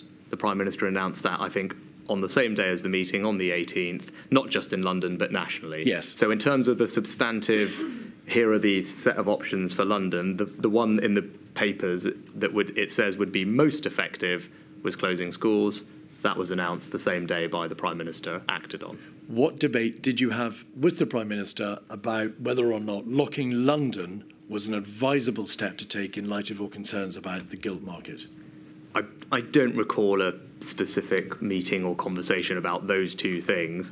I think more generally, as I've said, my job was to provide him with best economic evidence, advice, analysis, and it was a relevant consideration for him that there was this situation in the gilt markets. It was right that he was aware of that. And of course, with regard to London, we took the advice of SAGE and closed schools, not just in London, but across the entire country on the same day that that advice came to the committee. Yes, the decision was then announced on the 18th to take effect from the 20th. On the 20th, that's right. In your statement, so that we can understand, and it's a matter of obviously huge public interest, we can understand the nature of the impact of the lockdown decision. Have you set out, and we'll have your statement at page 53, at paragraphs 182 to 187, the scale of the economic and social impact of the pandemic restrictions? Mr. Sunak, I'm going to respectfully ask you to try to keep your answers as concise as you can. Perhaps you might just agree with the following proposition. Do you set out in those paragraphs the damage that was done in terms of the impact on GDP, the damage on the economy, the government's borrowing, the costs, of course, the fiscal impact, and the scarring, that is to say, the long-term damage that was done to the economy through alterations in labour supply and the like? So you've attempted to set out in very broad terms what the lockdown decision did. Yes, my witness statement contains a summary of the various economic impacts, as you highlighted. Biggest fall in GDP was predicted in hundreds of years, borrowing reaching World War II levels, the impact that would have obviously on the labour market, unemployment, and tax levels, which obviously we're grappling with today. Economic scarring is the long-term impact on the economy from things that happen in the short term. Again, I won't go over it in great detail, but I think it's clear that as a result of what was happening, that the economy was being impacted, jobs would be impacted, which is crucial for people's livelihoods, businesses would be impaired, and because of the borrowing that was necessary, that would have an impact on future tax levels. In summary, those are high level. I'm happy to elaborate if you need, but they're contained in my witness statement. So just to reassure you and others, I don't just take into account your oral evidence, but I do, before reaching any conclusions, take into account everything you've said in writing. So don't worry, it'll all be considered. And to be plain, I've asked you because it's important that the public understand that you have attempted to set out in your witness statement some of the overarching consequences of the major first lockdown decision. If I might, Mr. Keith, people can see it. I think it's important, and this is always tricky in public policy, is many of these impacts are not felt immediately. They're felt over time. And that is always a tough thing to deal with when you're communicating. But as it turned out, we were able to borrow what we needed to fund the pandemic response. The impact of having to pay it back only comes well after the fact, when everyone everyone forgets why it was necessary, and now everyone is grappling with the consequences. I am grappling with the consequences of that, as we have a historically high, a tax burden that is higher than I would like. That is a direct consequence of the support that was provided during the pandemic and then later on. But as I said, those things are often hard to get across, but they're all contained in the statement. Let's please not go into the issue of tax burdens. There are two issues to which you pay particular attention in your statement following the lockdown in March and April 2020, Mr. Sunak. The first is the HMT expressed concern that there'd been over-compliance with the government's stay-at-home messaging during the first lockdown. Essentially, you were concerned, and your department was concerned, that the public hadn't understood sufficiently clearly from the government's communications that they should go to work only if they could not work from home, and that the messaging perhaps had the nuance of that position had been lost in the overall messaging, stay at home to help us save lives. What did the Exchequer do about that? Was there any means open to you to try to change the messaging, or to try to ensure that people did go to work where they permissibly and legally could do so? You're right in summarising the situation. Perhaps the best example of it is in the construction industry. which, because it was by its nature outdoors and we'd seen what had happened in other European countries, more activity was able to be continued in Europe than was the case in the UK. And so that was a good example of the messaging being slightly lost. I don't think there was anything that we could do about it, particularly. It was a relevant point when we came to the exit roadmap in the May plan and trying to get that messaging right. And because the scientific advice and the modelling was predicated on an amount of people who were working from home and amount of people who were at work, and what ended up happening is those assumptions were essentially undershot and fewer people were out at work than had been anticipated. Indeed. Could I ask you, please, also just to slow down a little bit when you give your answers, Prime Minister? There's a record, of course, being kept by our stenographer. If we could just look at 236583, it's an email from, again, your Principal Private Secretary in the Treasury to various recipients. And as you rightly say, this is, in fact, dated April, but it's on the cusp of the debate about the recovery plan. So, as you say, the debate about coming out of the lockdown. The email, it says, the Chancellor is considering the paper for the Cabinet Office process. Quick readout of the discussion in the meeting this afternoon, and then, obviously, references to your position in relation to the various issues which are being debated within the Treasury. How difficult it is to argue that the MPI should be lifted while the number of cases and deaths is still rising, but that you are broadly supportive of the strategy that encourages return behaviour back to the economy. Then there's a reference to economic groups starting to model, and your wish that you have very clearly in mind the exact timetable of what advice on modelling has been given, and then a reference to the timing of any decision. If you could go forward, please, to page 4, we will see this, specifically following up on NPI Commission, Non-Pharmaceutical Intervention Commission. I know you're already working on a paper updating the Chancellor on the economic impact of NPIs. There's going to be a wider Cabinet discussion. And then this at 3B, Prime Minister.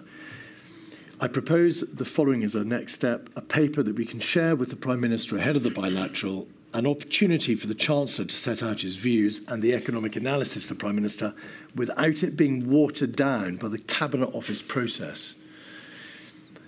Do you know what that is a reference to, the watered down by the Cabinet Office process? Because plainly, you as the Chancellor are absolutely entitled, you suggested it yourself, perhaps constitutionally obligated to bring the economic angle to bear in front of the Prime Minister without it being watered down by any other part of government. So what is that a reference to, do you think? Obviously, I didn't write the email, so it's hard for me to comment.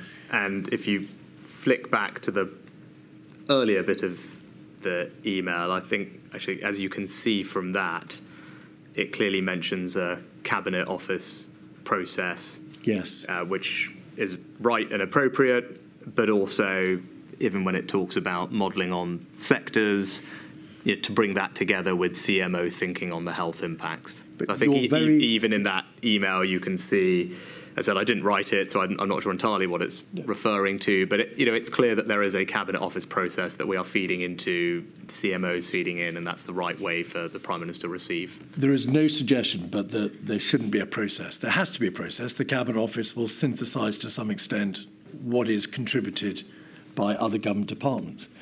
But these are the most senior officials in your department talking about your position and your thoughts and what should be done in advance of a bilateral. And it refers to a concern that your voice might be watered down by the Cabinet Office. And therefore, that must have been something of which you were aware, if only in the most general terms. I think, as I said previously, I never felt that I didn't have an opportunity to feed in what I wanted to the Prime Minister. And again, I didn't write the email. I'm not sure how officials may have felt in their conversations with other departments or the Cabinet Office. I generally thought we had good, constructive relations. And for my part, I felt I always had the opportunity to feed into the Prime Minister's thinking. Right. A second noteworthy debate was taking place before we look at the detail of the roadmap. You expressed concern in May, in fact, at a 9:15 meeting on the 14th of May, that international polling had suggested that the British people were more fearful of the virus than other countries. And in the Spectator article, to which I've already referred you, you state that when you say this, it's quoted, "In every brief, we tried to say, let's stop the fear narrative. It was always wrong from the beginning. I constantly said it was wrong." What was that about? What was your concern about the general response of the British people? Again, from an economic perspective, we are a consumption-driven economy, and therefore people's jobs and livelihoods and our ability to pay for public service is a function of consumption being strong. And if you have a situation like this where we've actively discouraged or shut down consumption sectors from operating, once they reopen, it was a point of concern for me and for anyone thinking about the economy and those jobs as to the pace of return, of people returning to normal activity over time. Because if they didn't, then that would have significant implications for many people's jobs. And those sectors of the economy, and this is a really important point, that were most impacted by lockdown, these consumption sectors, hospitality, leisure, tourism, retail, disproportionately employed people who were the most vulnerable in society. Those on the lowest incomes, people coming off welfare, women, ethnic minorities, those working part-time. So those jobs, I think, as a matter of social justice, were particularly important to try and safeguard. And polling was clear. I can't remember the exact polling firm, but there was international polling, Ipsos, that demonstrated there seemed to be, or there was, a much greater reticence for people in the UK to want to return back to all those activities, even once things had been reopened, and that would have genuine impacts on people's lives and their jobs, and and everything else that we'd want to do as a country. So that was their concern. The clock is ticking. I'm going to ask you to try to just be a little bit more concise, if you wouldn't mind, Prime Minister. On the subject of the obvious understanding of the needs of those in part-time work, the vulnerable, the young, female employees, members of the black and minority ethnic sector, your statement makes it plain that if not at the forefront, certainly a major part of the Exchequer's thinking throughout the pandemic was the need to ensure that their interests were not forgotten, and that as much should be done as possible and ought to be done as possible in terms of trying to get the consumer sector back to life, to safeguard their position. And we'll just have a quick look where you've summarised the position. It's your statement 232069, and the interventions are at page 26. Sorry, it's not 232069, it's your witness statement, page 26. In briefings and papers that were circulated before meetings, there was often reference to and consideration of the equalities impact. You received equality impact assessments in relation to HMT policies. And then if we scroll back out, paragraph 82, you were obviously aware from an early stage that less well-off households were particularly vulnerable to the economic shock. How could you not, of course, be aware? And consideration was therefore purposely given to at-risk and other vulnerable groups in your economic decision-making. So that's clear. I think at paragraph 83, you also refer to long COVID. Do you recall at what time long COVID presented itself on the Exchequer's horizon? I don't specifically. I recall in the May plan having a conversation with the CMO about including in that document consideration of other health impacts beyond the immediate COVID impacts. And I think there's some language in the May plan that talks about the various other health impacts at that point. It's something I was keen to stress that was a consequence of all of this that we should understand. I don't remember specifically. All right. And on account of, as you rightly say, the need to ensure that the retail and hospitality sectors could be brought back to life as soon as reasonably possible, the Treasury pushed, indeed, for the sector to be opened ahead of schools. That was the original position of HMT, was it? I think if I recall, it wasn't ultimately what happened, but I think that was the Exchequer's position. If I recall it correctly, when I was having these deliberations or participating in them in May, there's a letter I sent to the Prime Minister that contains it. Non-essential retail, I think you'll have the exhibit that may be helpful. I talk about non-essential retail because of the economic, the jobs, there are millions of jobs, and particularly the type of people in those jobs. But also, as we later discovered, and was my sense during, Sage themselves later said that non-essential retail had a very minimal impact on R. That was what all the evidence concluded, that it was very minimal impact on R. And now, with regard to schools, I've said in that May thing they should be opened, particularly the early years, alongside or immediately after non-essential retail and before hospitality, because I care very much about the impact on children and their educational attainment and development, and that letter talks about those things. So retail because of the jobs and because it had minimal impact. Immediately alongside that, particularly the early years education of schools and nurseries, and it was only after that hospitality. So that was the sequencing in the letter I wrote in May. If we have 236585, it's an email from your Principal Private Secretary to various recipients, and on the first page there is a reference to the Chancellor focusing in, perhaps it's on page 2,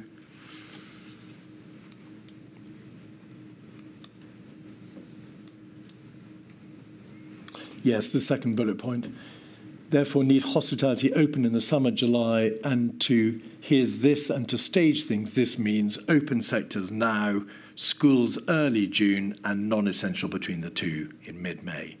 So suddenly at the beginning of May, and this is dated, I think, the 4th of May, the proposal from the Treasury is we've got to get hospitality and particularly non-essential open, and then schools will follow. And there's another letter, an email, 232085, paragraph 17 on page 2. This is your letter delivering our roadmap dated May. Paragraph 17. We must then continue with our plan to return early years reception in years 1 and 6 to school. That is continuing after the opening of non-essential retail. Can you recall why or how the final position was reached, the order of play in which schools and non-essential retail opened? Do you recall how that debate was resolved?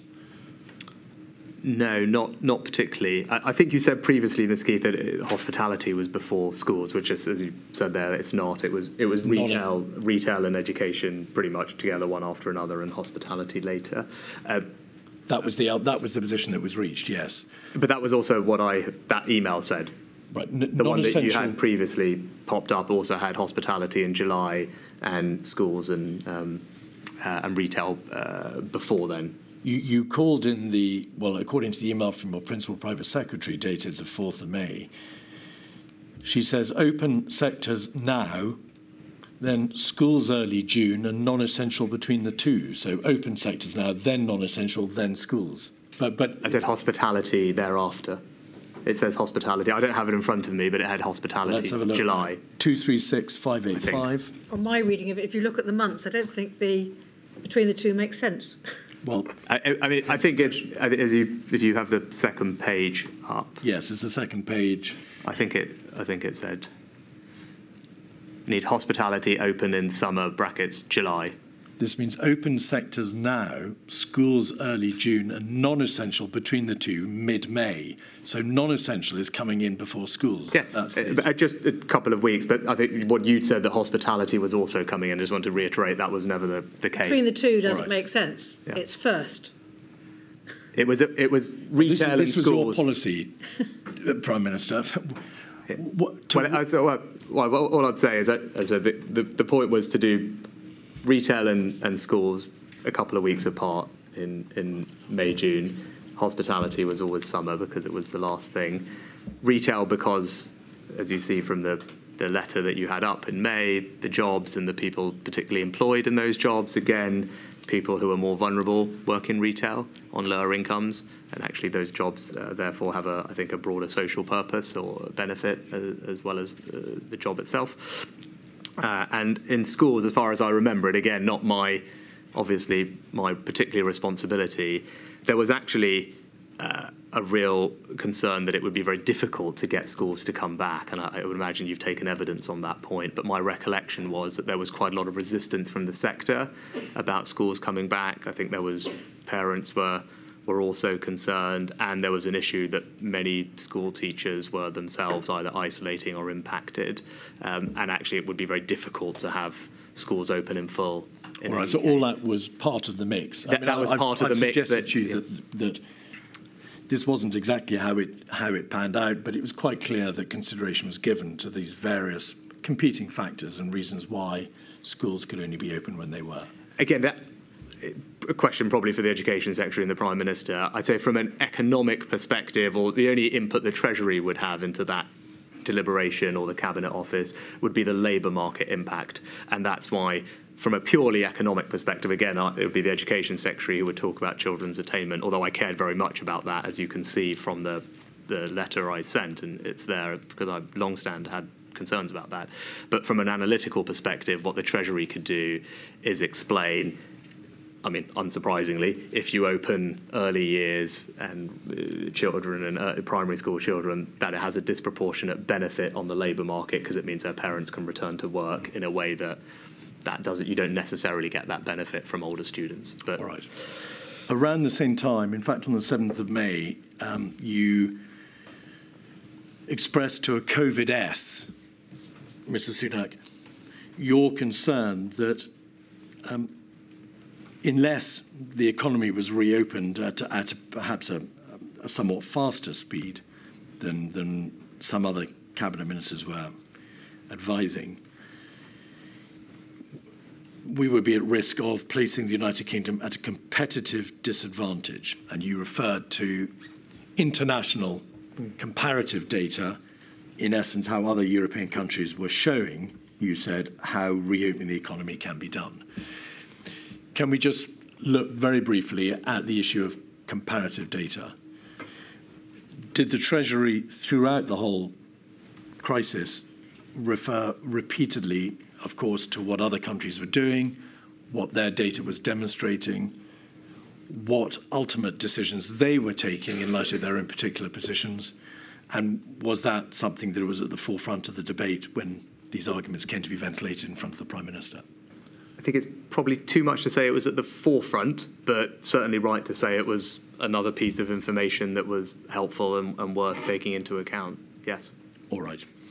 On the 28th of April, so again around this time, you had a bilateral with the Prime Minister, 236-584. Again, this is a note from your Principal Private Secretary referring to a bilateral on Tuesday. The subject matter is PM bilateral on Tuesday. On the first page, there is a reference to the Prime Minister's instinct, we can see there in the first bullet point, being that we might have overdone lockdown, telling that no other countries closed construction, turned to our international slide, but said interesting that there are new opportunities coming out of this and online is growing. And he also says a little later down the page, a little further down the page, that the sooner gets this open, the better, but then refers to the risk of another exponential increase. And I think he says, overall, he's agitated that he didn't have a plan. Yes. To what extent in these early days of the roadmap, Mrs. Sunak, what was the Prime Minister concerned as to how he would equate the imperative of making sure that there be no unnecessary risk in growth in prevalence and the need to get the economy back going? It must have been a source of perpetual anxiety, and you had these debates with him as to how he should resolve them.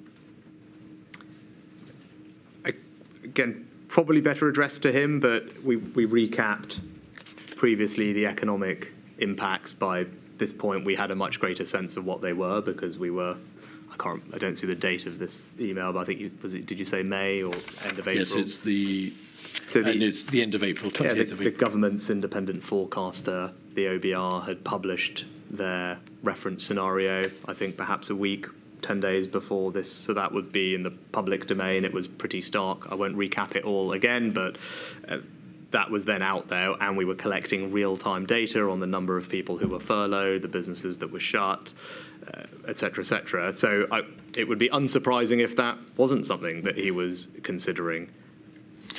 There is an email from, again, the same Elizabeth Perelman on the 21st of May, 232168. This is an email which follows yet another meeting with the Prime Minister, in which she says, I think probably on page 2,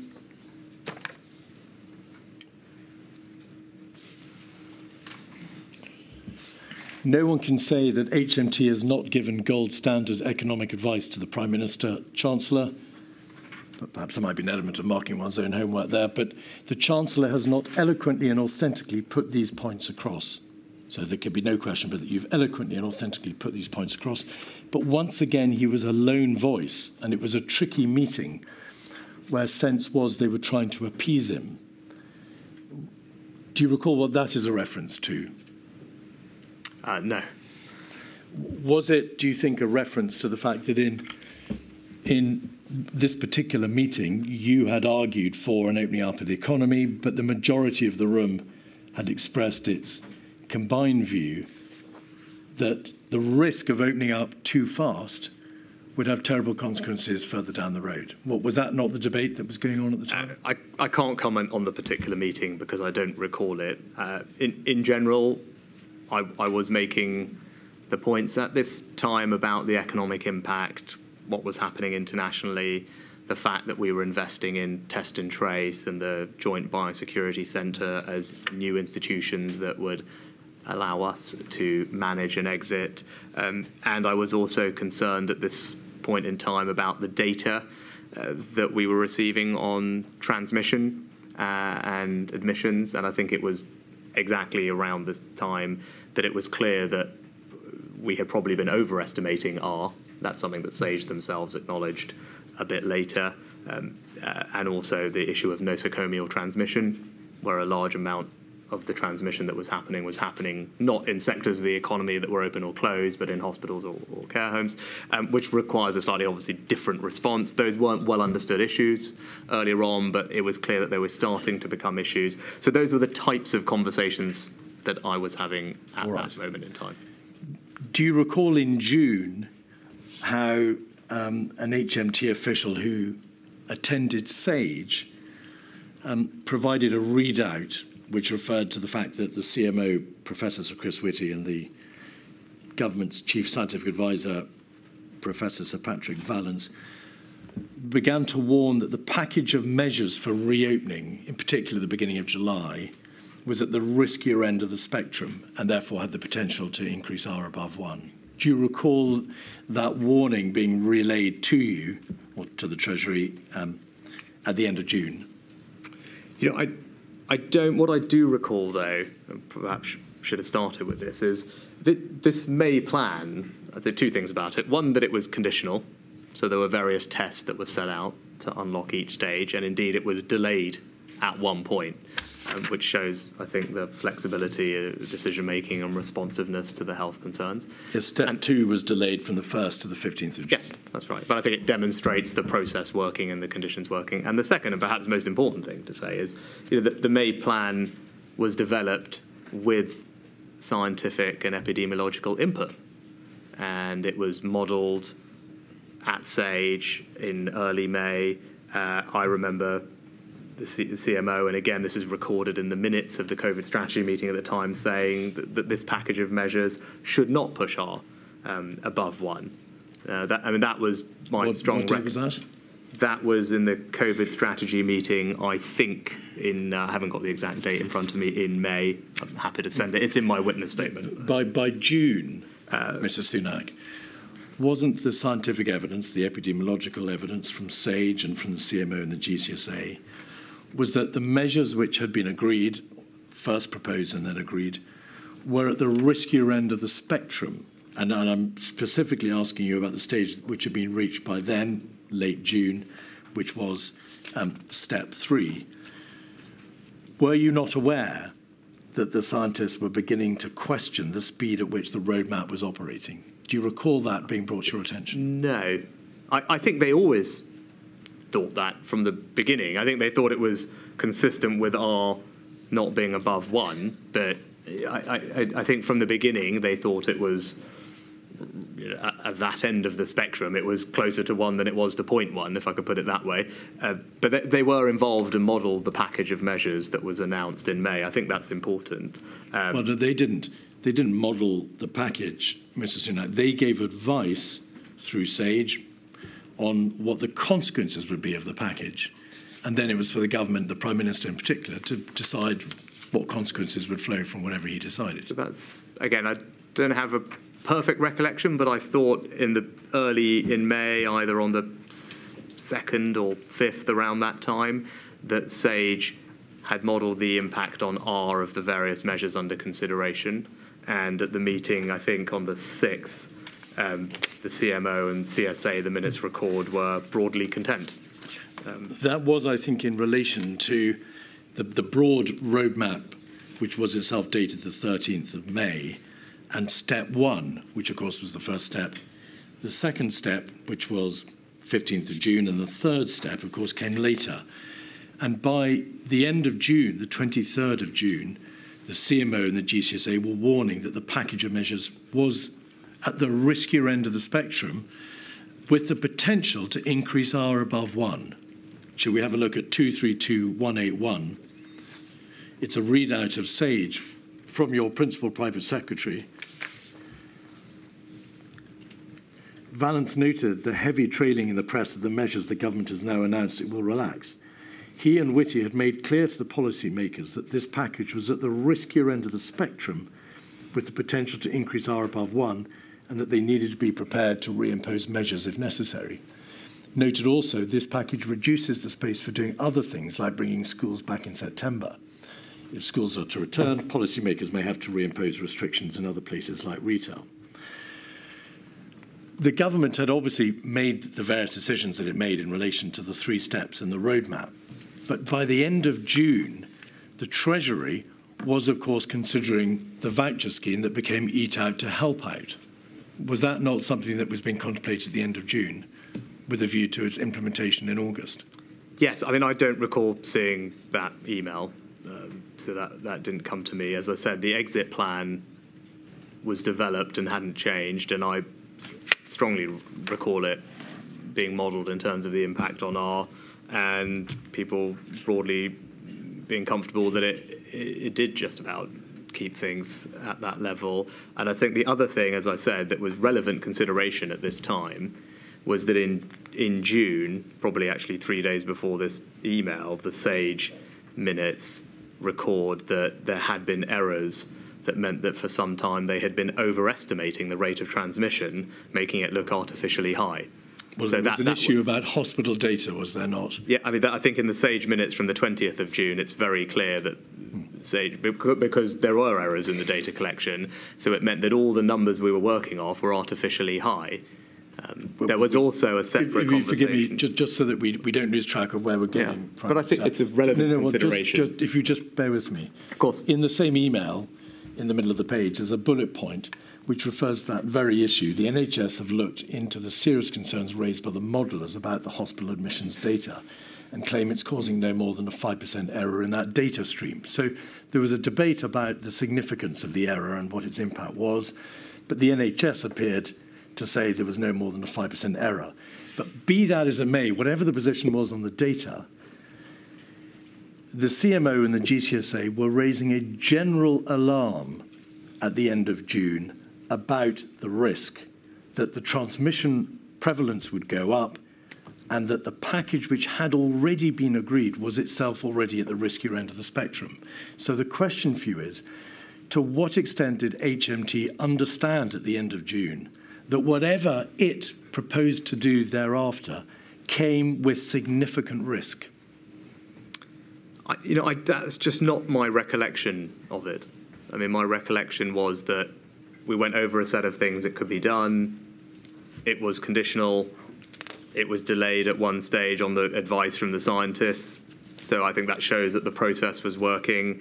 I think there were genuine issues about the robustness of the data, but also where the R was coming from, because there was this issue about nosocomial transmission that was definitely not properly understood at the time, potentially accounting for up to a quarter of the transmission, which obviously requires a very different response.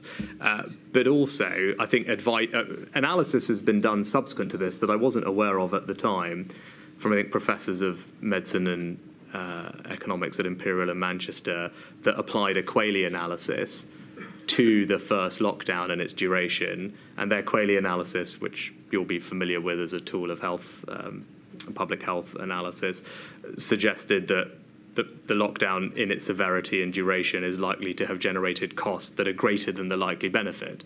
Well, so I think I wasn't aware of that at the time. I'm so but sorry. I think I don't want to get into quality life assurance models. Is it your position as the Chancellor that at the end of June you were unaware that the government's chief advisors, epidemiological public health advisors, were making clear that the existing package was already at the riskier end of the spectrum, and therefore that going forward, real care would have to be taken to ensure that that prevalence and the R rate going above 1 did not eventuate?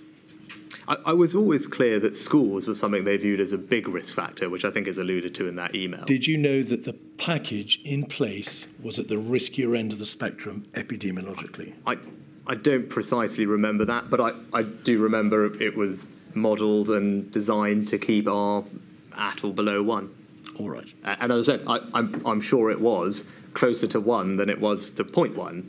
But remember, as we've discussed in the first session, policymakers are taking into account a whole range of considerations, and the objective strategy here was not to completely suppress the virus. It was to make sure that the NHS was not overwhelmed. That is consistent with a range of R ratios. The point is well made. Ultimately, the Prime Minister has to make the final decision, and he'll take into account the risk, he'll take into account the economic and fiscal consequences. But the point here is that this demonstrates that the Treasury, because this is your principal private secretary, were told, rightly and responsibly, that there were alarm bells ringing about the package already in place, and therefore the Treasury could not have been unaware that whatever it proposed in the public interest economically going forward came with risks. I mean, there is no way which any responsible Treasury could consider implementing plans without having at least half an eye on the epidemiological consequences. Otherwise, she wouldn't have been writing to you in this term. I said I didn't write this email. And you didn't see it? I ever saw these emails. That's just not something that I would have done, right? I would have been briefed here and there on things that I needed to know, but I definitely didn't see these emails on a regular basis.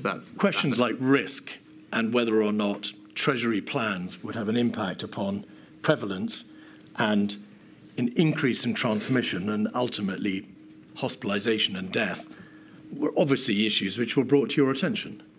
Yes, and my strong recollection is that the set of measures that were announced in the May plan was one which the scientists had fedded on, had modelled, and was consistent with R being at or below 1. And on their advice, one step of that plan was delayed for, I think, a fortnight in June. And there were measures that were continued with after this email, which rather suggests that there wasn't a significant concern raised, because when they had raised a concern previous to this, the government acted on it with regard to delaying whichever step it was, step 2 or step 3. So I think there is a track record of the government responding to the concerns that the scientists had and actively delaying a stage of the unlocking. All right. So that's all I can remember about that event. Yeah. That's clear. Can I squeeze in one further topic before the break? And it's this, and we can deal with it very shortly. Your statement refers to the issue of PPE. Prime Minister, that is, as you know, a matter for a later hearing, but you address the issue of PPP from a high-level Treasury perspective. Is this a fair summary of the position insofar as the Exchequer was concerned? Plainly, HMT involvement in the issue of PPE commenced right at the beginning. It commenced in March 2020. Is that right? Yes, that is right. All right. And although at the beginning the Treasury was obligated to approve individual PPE contracts at the request of the DHSC, the Treasury agreed to depart from the usual process and put into place a flexible spending control envelope. So the DHSC were given an envelope within which they could spend and within which they could enter into PPE contracts without having to go to the Treasury or the Chief Secretary to the Treasury or you.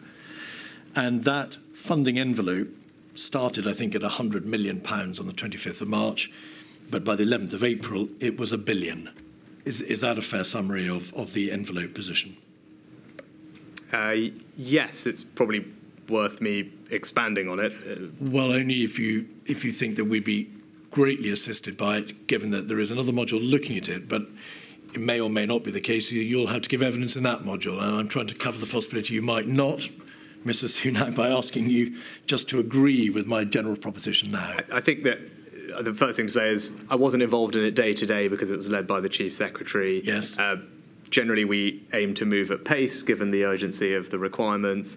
And as you suggested accurately, we put in place a new way of doing it so that rather than individual contracts being agreed, as would be normal with the scrutiny that would come from that, HMT gave to the Department of Health a budget that it could spend. It raised that budget, I think, 5 different times. It ended up being close to £14 billion in the end, so that there would be no blocks and there would be speed of approval so that PPE could get to the people who needed it. And the last thing to say was no issues were ever substantively raised with me about blocks in that process or delays at all, including, I think we had a meeting in April on the PPE plan, and there's no minutes or anything recorded of there being any issues about that. I think it worked very well from our ability to give Department of Health the cover it needed and the funding it needed to buy the PPE that it wanted. The approval process was amended at great speed, very rapidly. Yes. And lastly, the Treasury was properly concerned in the process as to what sort of checks and balances should be put into place,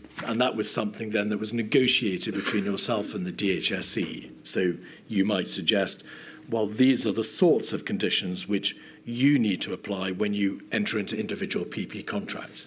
So you kept a controlling hand on the overarching system of checks and balances whilst not being concerned with the individual deals. Yes, but those overarching conditions were deliberately flexible. And they changed over time. So that there could be no issue with Department of Health procuring the PPE that it wanted at the speed that it wanted. And as I said, led primarily by the CST, but there was a deliberate change to the normal processes to enable pace at the expense of the same normal amount of rigour and scrutiny that would go into those approvals. Thank you. Right. I've been asked to take a shorter lunch hour. I'm very sorry. Sorry, lunch break. So I shall return at 5 to 2. All right.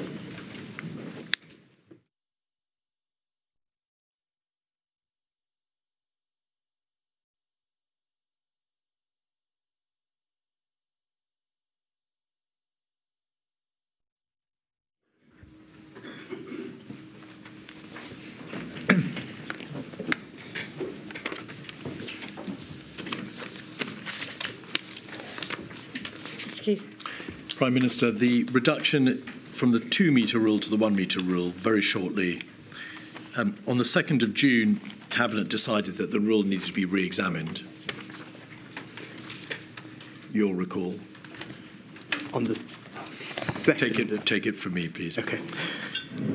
The analysis showed that there was a very significant difference between the economic impact of a 1-metre rule and that of a 2nd-metre rule. And you and the Treasury made it absolutely plain that if the 2-metre rule continued, many businesses would remain unviable. Yes or no? So what I did was convene a group of other secretaries of state, including from departments for business, DCMS, transport and local government, together with the CDL, to take the evidence. Few major points. One is that it would make a big difference to the number of businesses that would open, or how they could profitably open. Second was the international comparisons. At that point, 24 other countries had something less than 2 meters. And then thirdly, international organisations like the World Health Organization and the European Centre for Diseases also had recommended something different. I wrote to the Prime Minister on behalf of that group on the 3rd of June. The Prime Minister then convened a review panel involving the Chief Medical Officer, the Chief Economist, I think convened by the Cabinet Secretary. I wasn't involved in that process. Sorry, I know I've asked you to speed up inferentially. Please try not to speed up too much. Fine. It makes it very hard for this to I wrote the letter on the 3rd, containing our analysis and evidence. The Prime Minister established a panel which included the Chief Medical Officer, yes, chaired by the Cabinet Secretary. They made a recommendation to the Prime Minister, which he accepted, to move to 1 metre plus. At the heart of what was called 1 metre plus. Yes, at the heart of that debate was the recognition, of course, that the 2 metre rule, if it remained, would be economically hugely damaging, but that while SAGE, and it was made absolutely plain to you in an email from your Principal Private Secretary on the 4th of June, while SAGE adhered to the view that science clearly supported the 2 metre rule, the scientific impact was what was described by SAGE as a continuum, not an absolute rule, and that mitigants could be put into place when it's not possible to adhere to 2 metre rule at all times. So the science lent towards and in favour of the 2 metre rule, but it recognised itself that it was a movable feast, that there could be mitigants put into place, and that it was a policy choice for the government, and that was a matter for government to decide. That's a fair summary, isn't it? Yes, and I'd just go back to, I think there are important points, the World Health Organization and the European... I don't want to ask you about what support there was for it in policy terms. It is obvious that the government was entitled to produce that policy, but also that there was a risk with it, but that it was a risk which the government was entitled to run. Also worth bearing in mind that the Chief Medical Officer himself sat on the review panel that published the final recommendation about moving to 1 metre plus. I think we do need to remember that the review panel included the Chief Medical Officer, and it was their recommendation to move to 1 metre plus or 1 metre with mitigations that the Prime Minister accepted. No, the Chief Medical Officer was on the review panel, and the review panel recommended that there be that reduction. But the Chief Medical Officer's position himself was there is a risk, but that it's a matter for government, not me, to resolve the degree to which that risk is entered into by virtue of this policy decision. He never said, Mr. Sunak, in terms of the epidemiological risk, you, the government, can go ahead with the 2 metre reduction to 1 metre rule with my blessing. That's just not what occurred, is it? Well, my recollection is different, and I'm looking at my witness statement to jog my memory, but the review panel, I think, I was not involved in the work of the review panel. It was chaired by the Permanent Secretary to Number 10, included apparently the Chief Scientific Advisor and the Chief Medical Officer alongside the Chief Economic Advisor.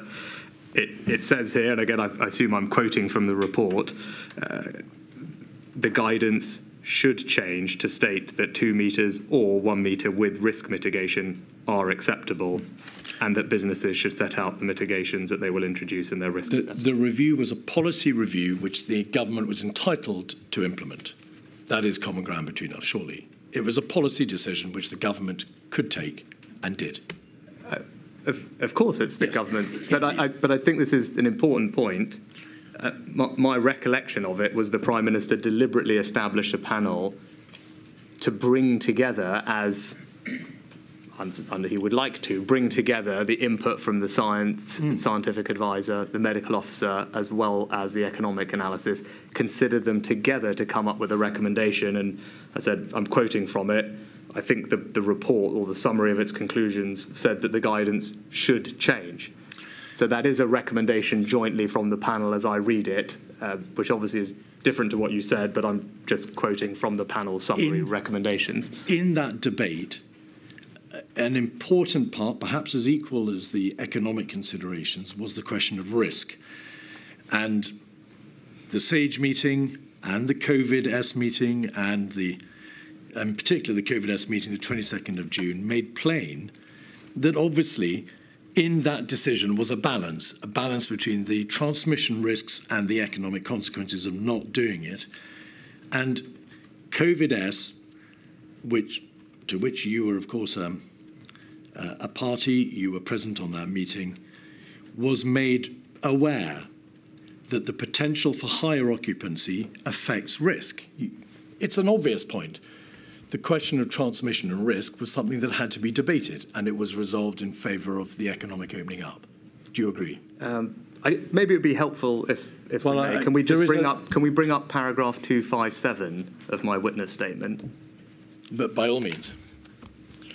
Because that contains the panel's summary of its conclusions. Again, there's a specific point in paragraph C where it says mitigations can reduce the risk at 1 metres so that it is the evidence shows that it is broadly risk equivalent to being 2 metres apart, noting that a precise assessment is not possible. And then the paragraph D is the bit I was quoting for before, saying that the panel concludes that the guidance should change. Again, this was a panel that I was not involved in, but contained scientific and medical advice alongside economic advice, and it went to the Prime Minister, not to me, and he acted on their recommendation and I think rightly brought together all sides of the debate.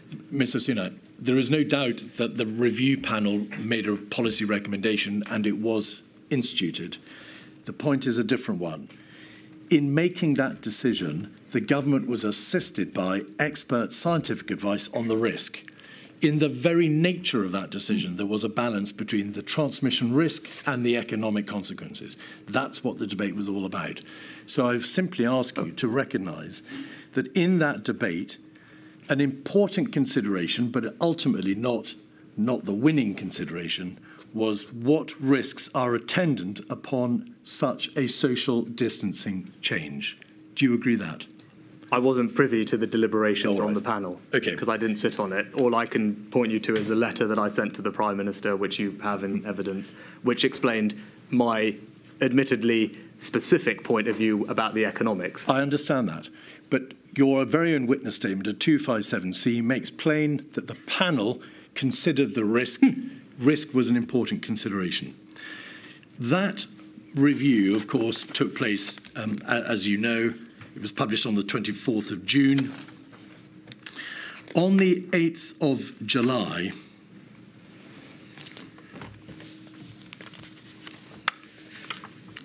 you presented your plan for jobs to the Cabinet.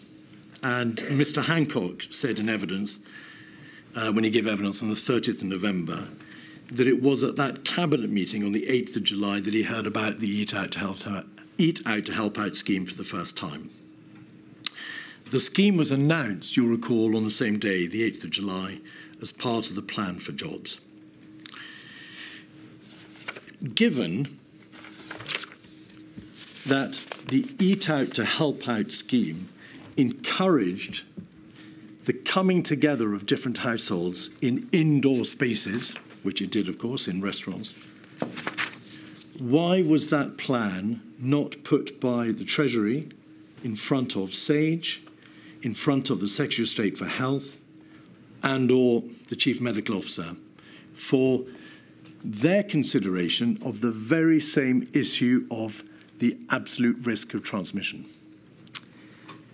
So the first thing to say is why do Eat Out to Help Out at all? No, please. There is a method to my madness. I'm asking you why, in light of the obvious issue of risk of transmission, inherent in any scheme that encouraged households to come together, did the Treasury not consult with SAGE, the CMO, the Secretary of State for Health, or anybody else outside number 10? Because Eat Out to Help Out had been designed specifically in the context of the safe lifting of MPIs that had already been signed off, as we talked about before, as part of the May plan, which had reopened hospitality, indoor hospitality. That had already been part of the approved May plan. Eat Out to Help Out only operated within that context, and indeed there were a significant range of other MPIs that were in place, including social distancing, COVID secure guidance, table service, contactless ordering, one-way systems, all of which had been put in place. But the overall reopening of indoor hospitality had already been implemented and, as we discussed before, modelled and all the rest of it, and involved scientists in that. And Eat Out to Help Out was designed to operate within that context of the safe lifting of MPIs. It didn't do anything further than that.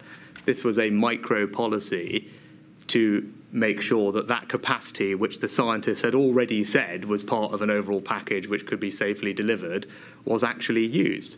And it was done very much in that context. And in the same way that other economic decisions like a VAT cut for hospitality or a stamp duty cut or indeed furlough or anything else or grants for the hospitality industry wouldn't ordinarily be cleared with medical advisors, nor was this, because we had already made the collective decision to reopen indoor hospitality, and this was a policy that sat within and beneath that. In addition to the obvious economic policy, which was to encourage consumption in the hospitality sector, to encourage people to use restaurants and to preserve the jobs of women and the lower paid and individuals from minority ethnic backgrounds in the hospitality sector. It's obvious that the plan was designed with a meritorious consideration in mind. But it was also part of that plan, was it not, to address what you had called the fear, the fact that data showed that our country was far and away the least likely to get back to normal, and to promote what you've described in your Spectator article as an optimistic counter-narrative. You wanted to bring about a change in behaviour, to encourage people, more people than had previously gone to restaurants the previous year, to encourage people to come together. That was part of the policy objective, was it not? I think as you're describing it, they're one and the same. My primary concern was protecting millions of jobs of particularly vulnerable people who worked in this industry. All the data, all the evidence, all the polling, all the input from those companies suggested that unless we did something, many of those jobs would have been at risk with devastating consequences for those people and their families. And that's why independent think tanks had recommended doing something like this. Indeed, other countries had done something like this because everyone was grappling with the same issue of how to ensure that those jobs are safeguarded because people return. And that was the primary driver for what we were doing. And all that material, Mrs. Sunak, internationally, the material from industry bodies and the like, all referred to the balance inherent in any scheme to encourage households to come together in greater numbers, the issue of risk of transmission, putting aside its obvious economic advantage and putting aside the obviously good policy reasons for encouraging restaurant use in the context of restaurants which were already COVID safe.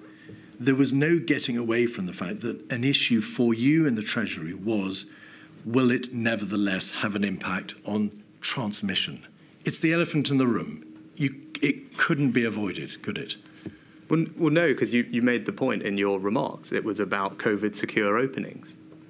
Indoor hospitality had been opened as part of the May roadmap, and not opened in a casual or wanton way, it had been opened with a significant set of restrictions, including social distancing, which limited and reduced significantly the typical occupancy of a restaurant, with one-way systems, with signage, with screens, with shift work, with contactless payments. Indeed, there was 55 pages of government guidance for the hospitality industry, supplemented by 100 pages of guidance from their trade association, UK Hospitality, including the need for individual risk assessments at an individual restaurant level. So there was an extraordinary amount of work that had gone into the safe reopening of hospitality in a way that it was not previously, right? And it was an entirely different set of hospitality.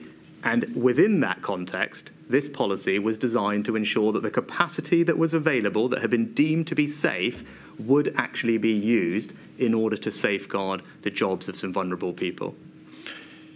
The minutes of the meeting of COVID-S, which you attended on the 22nd of June, make clear that Professor Sir Chris Whitty, in the context, you'll recall, of the debate about the reduction from 2 metres to 1 metre rule, said the most risky areas of the package were indoor hospitality and the prospect of reopening schools in September. So there was a clear flag, of course there was a flag, to the issue of transmission in the context of indoor hospitality. Why did the Treasury not raise expressly the scheme for Eat Out to Help Out in the COVID-S meeting of the 16th of July, the COVID-S meeting of the 22nd of July, the COVID-S meeting of the 6th of August, all of which were concerned with transmission risk, August planning, self-isolation periods, schools, scenarios, September return dates, but nothing about Eat Out to Help Out.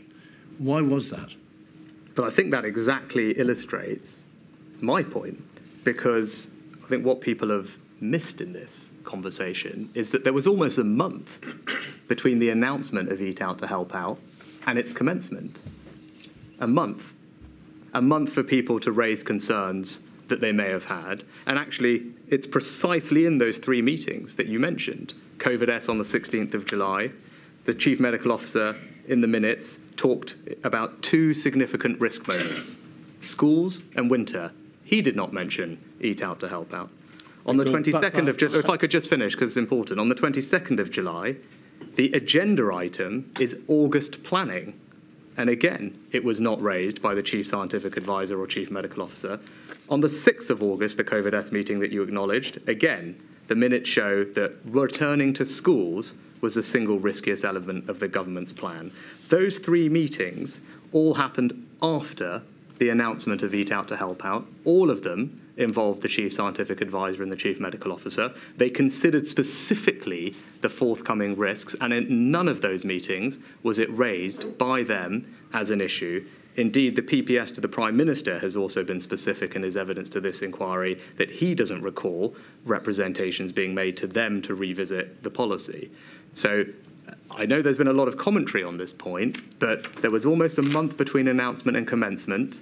I've outlined my reasons for why we implemented the policy and why we thought it was the right thing to do, and I believe it was the right thing to do to safeguard those jobs in the context of the safe reopening that had already been agreed. But at none of those moments, in those meetings, there was plenty of opportunity for people to have raised it either with me or with the Prime Minister. I don't recall, and the minutes do not suggest, that it was raised at all in the 3 precise meetings that you mentioned. Those meetings, Mrs. Sunak, were raised by you in your own witness statement as examples of meetings in which no concerns were raised. But do you accept that the issue of Eat Out to Help Out was never raised by you or your department expressly at those meetings or at any other earlier meeting, and that by the date of those meetings, the scheme had already been announced following the Cabinet on the 8th of July and announced to the public the same day? It was already in place. But why would I raise it as a risk when I didn't believe that it was? Because it was designed in the context of a safe reopening. The onus is surely on the people who now believe that it was a risk to have raised it at the time when something could have been done about it if they felt strongly. I'm very clear that I don't believe that it was, because hospitality had been deemed to be safe to reopen with a considerable, as I said, hundreds of pages of guidance, changes in practice, and had been recommended by think tanks and had been done by countries elsewhere. This was a very reasonable, sensible policy intervention to help safeguard those jobs in that safe reopening. That was my view.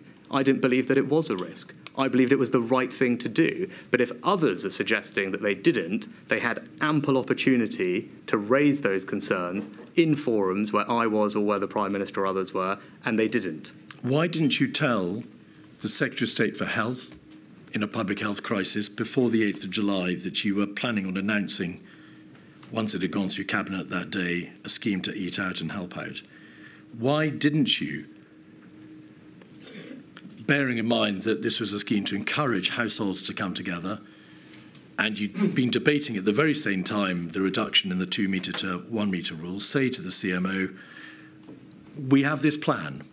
It's to encourage the economy to open up, to help the hospitality sector. There are very strong public policy reasons in support of it, but it's obvious there are transmission risks. Of course there were, but our position is it's all right. We are just simply going to have to do this in the greater good. But you never raised it at all with anybody outside Number 10. Because, as would be completely normal for all economic policy before fiscal events, that's long-standing practice. It always has been so. I wouldn't have discussed the VAT cut on the hospitality sector with the Secretary of State for Health, or the stamp duty cut, or the grants. These are all either market-sensitive or economic issues. Mr. Sunak, forgive me, those are all fiscal measures. The Eat Out to Help Out scheme encouraged more people, additional numbers from different households to come together in restaurants to eat. It wasn't just a fiscal issue, it was a behavioural matter. Was it one that was applied across the whole of the United Kingdom? Yes, but so were many of the economic interventions. But again, the point remains, indoor hospitality, all the points you made about people coming together and eating was already part of the May plan, had already been collectively agreed and announced. It had been said to the country, restaurants were safe to visit, with all the extra COVID secure systems that had been put in place. That was the message, so much so that the Cabinet Office ran a national campaign entitled Enjoy Summer Safely, backed it with considerable funding and national advertising, partnered with brand name companies, because the overall approach was to tell the country it was now safe to return to doing these activities because we had made progress on the virus, because we had track and trace, because we had the JBC, because we had all this COVID secure guidance. That was the very clear message backed by a national advertising campaign. It just wouldn't be entirely normal to discuss individual fiscal measures with people that sat within that context. Do you acknowledge that the evidence from Professor Chris Whitty, Professor Sir Patrick Vallance, Professor Sir Jonathan Van Tam, respectively the CMO, GCSA, Deputy CMO, is unanimous that had they been consulted, they would have advised it was highly likely to increase transmission. And whilst, of course, it's a policy matter over which they wouldn't have had the whip hand, it was an issue on which they would have expected to be consulted, given the behavioural aspect of the scheme, the bringing together of more people from different households.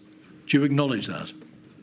But they've not said that to me. I've not seen that. And as I said, they had ample opportunity to raise those concerns between the announcement of the scheme and its implementation. None of them chose to do so in any fora that they were in. And I think all of them have said on the record, as the evidence also conclusively demonstrates, that this was in way, no shape or form responsible for a second wave, which was predicted by the CMO and CSA as early as my first conversation with them in March, and happened in every other country in Europe. That is a different issue with respect, and we're going to address that in a moment.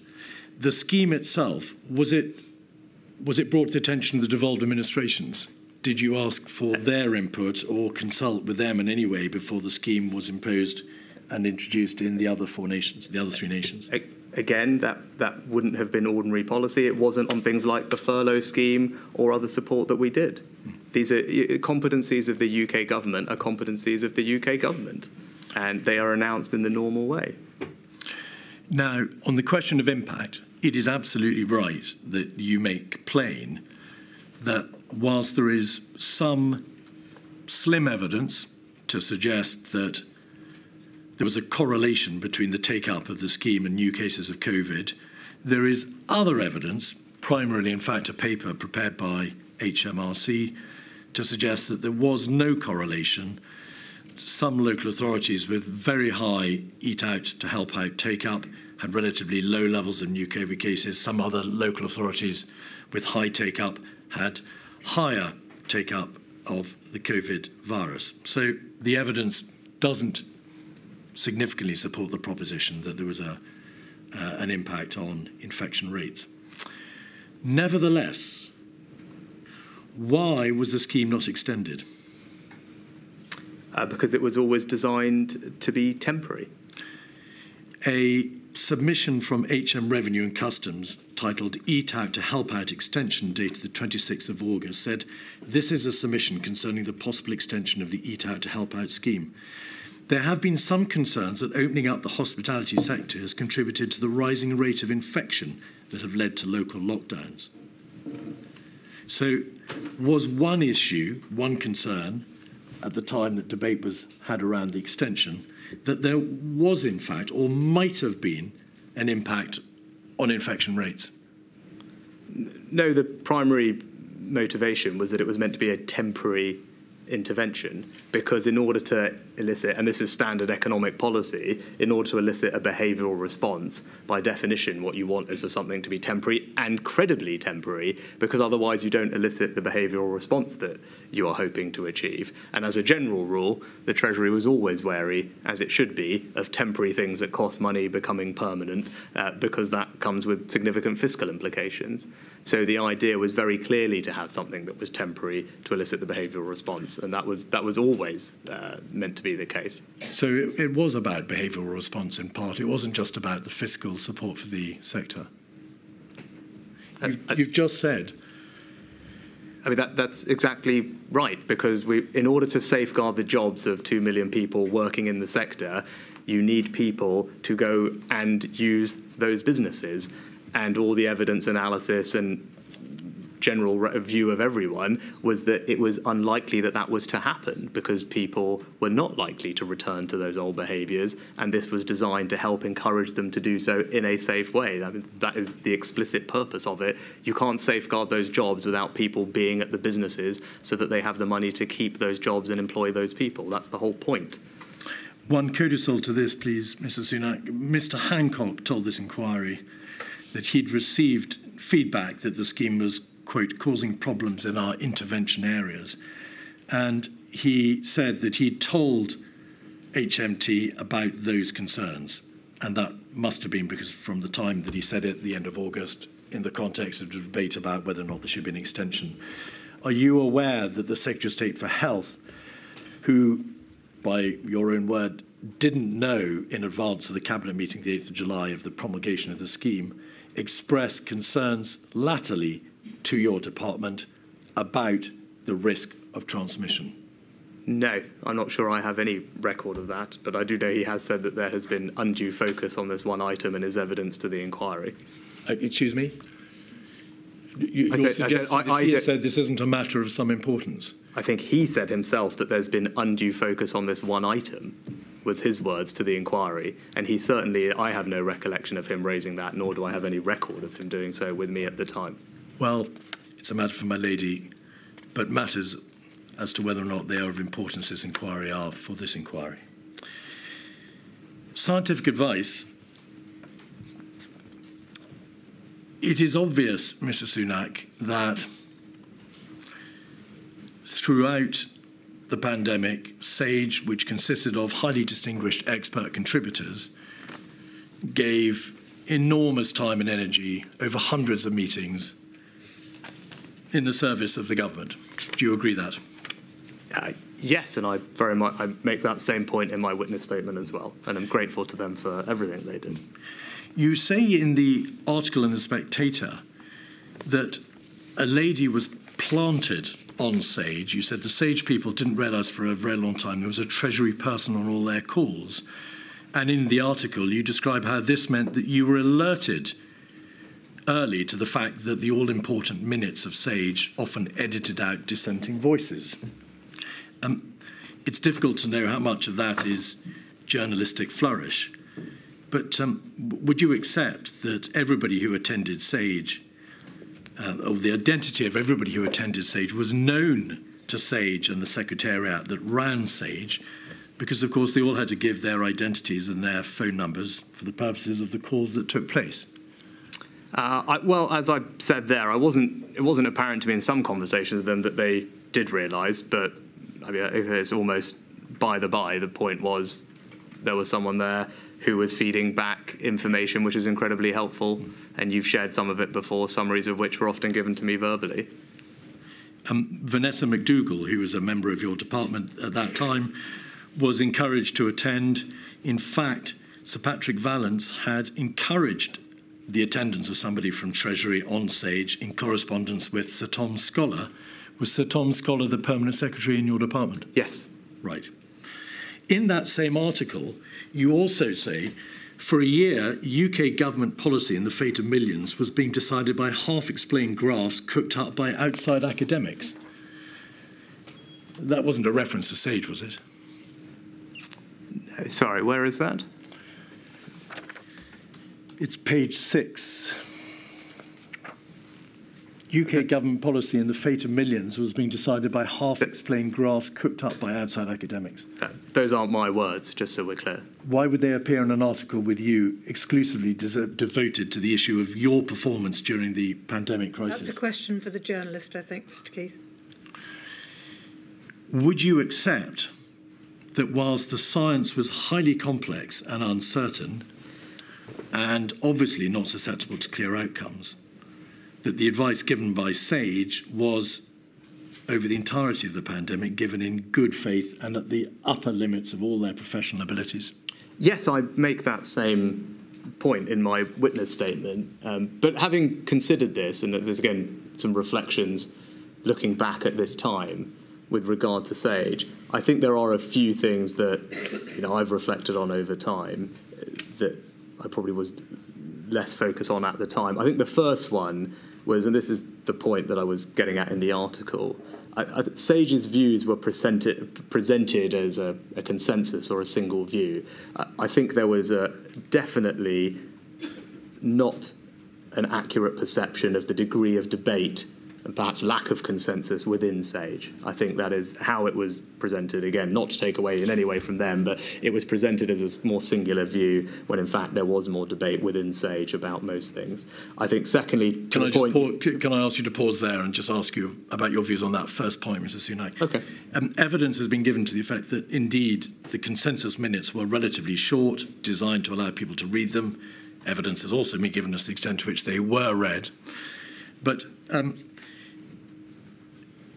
it's obvious that number 10 had officials attend SAGE. Mr. Warner attended, and it's obvious that HMT had an official attend as well, in order precisely that the wider range of views could be made clear to their sponsoring departments, number 10 and the HMT.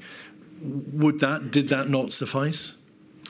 You were aware of SAGE. I don't think that was I don't think that was the explicit reason that someone was on the calls. They were just there more generally, and I'm making the point that I think just more generally in the policy debates that were being had and in the external communications, I'm not sure the country probably understood that there was less consensus within SAGE than was being presented, because this was an inherently tricky subject. And on that issue, some evidence has been given to the effect that, of course, SAGE responded to commission requests from the government. The government would raise issues with it, to which it responded. And, of course, SAGE advised while government decides. That's self-evident. In your reflections, do you think SAGE could ever have been put in a position of making specific recommendations, that is to say, giving specific advice on policy outcomes off its own bat?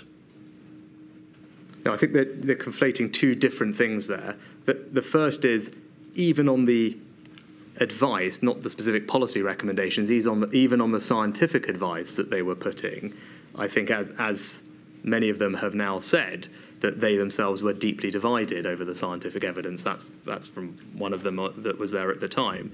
I think that was underappreciated. And I think in hindsight and on reflection, it probably would be good to have made sure that there was a broader awareness of that point. I think the second thing is the science itself, as you pointed out, Mr. Keith, was itself uncertain. I think people hear science, and I reflect on it, and they think science, okay, 2 + 2 = 4, that's what this is. It clearly wasn't like that. This was uncertain science, as the scientists themselves say. It would be too simplistic to say that there was one answer on these things, and itself was prone to change. So SAGE's advice on asymptomatic transmission, the benefit of face masks or schools, all of that changed over time. So science itself was not certain. It was not singular. There was more debate about it. I'm not sure that nuance was communicated perhaps as much as it should have been, so that people could understand the decisions we were making. It wasn't as simple as crystal clear science view, crystal clear some other view. The science itself had a range of views in it. And again, for simplicity, reaching a consensus is obviously helpful for policymakers, but we can't lose sight of the fact that it was more complex than that. But you always understood that SAGE advised while government decided. There was no question of you thinking at any time, these scientists are doing any more than giving advice to the government based on their best knowledge and experience as to what the consequences are of any particular policy decision the government reaches. SAGE never said, you, the government, must, on Monday, impose a lockdown. It just didn't work like that, did it? I'm not sure quite how the advice was phrased. Well, you've read the consensus. I mean, I can't remember exactly the language you're using, but in general, SAGE's job was to provide advice to the government, but in the sphere that they had competence over, which was public health. Now, there's been a lot of commentary and debate over this point about how much there was a focus more on SAGE than other aspects of it. I think everyone from SAGE has subsequently made it crystal clear that they view policymakers as having to take into account many other considerations in their deliberations. I think they would say that. Chief Scientific Advisor said that. I would agree with that. And they had one very important input into that multifaceted process. Forgive me. If all they were doing was providing advice, why did you say in that Spectator article, if you empower all these independent people, you're screwed? We shouldn't have empowered the scientists in the way we did. Yeah, I think what I would refer to there is I think a similar comment was made by the director for the Institute for Government, and he talked about the public attention and distorting consequences of extreme focus on SAGE. I think that was the point, that in the debate, there was, I'd say, kind of an elevation of SAGE in that debate. And I think, again, on reflection, that is something to consider whether that was appropriate, because SAGE, as we've discussed, and they would themselves would be open about, had a particular focus, but it was only one focus that policymakers had to take into consideration when making decisions. Yet there was no, and I'm sure we'll come on to it later, economic SAGE and the like, there wasn't an equivalent or a similar in the public's eyes, something like SAGE for other aspects of it, and whether that distorted, in the words of the IFG director, the debate is, I think, open to discussion and deliberation. And that we will come back to economic SAGE in a moment, yes, Sunak. Just before we leave, though, the question of SAGE as it was, did you form any view over time as to the process by which the SAGE advice was funneled through the Chief Medical Officer and the GCSA to the Prime Minister? It's plain that they gave verbal briefings to the Prime Minister, who may or may not have read the SAGE minutes, as to what the import was of the advice that was being given almost twice a week, 3 times a week during the crisis. Did you have a view as to whether that funnel system was working? It's probably not something that I had any great understanding of, the relationship between SAGE and the Prime Minister.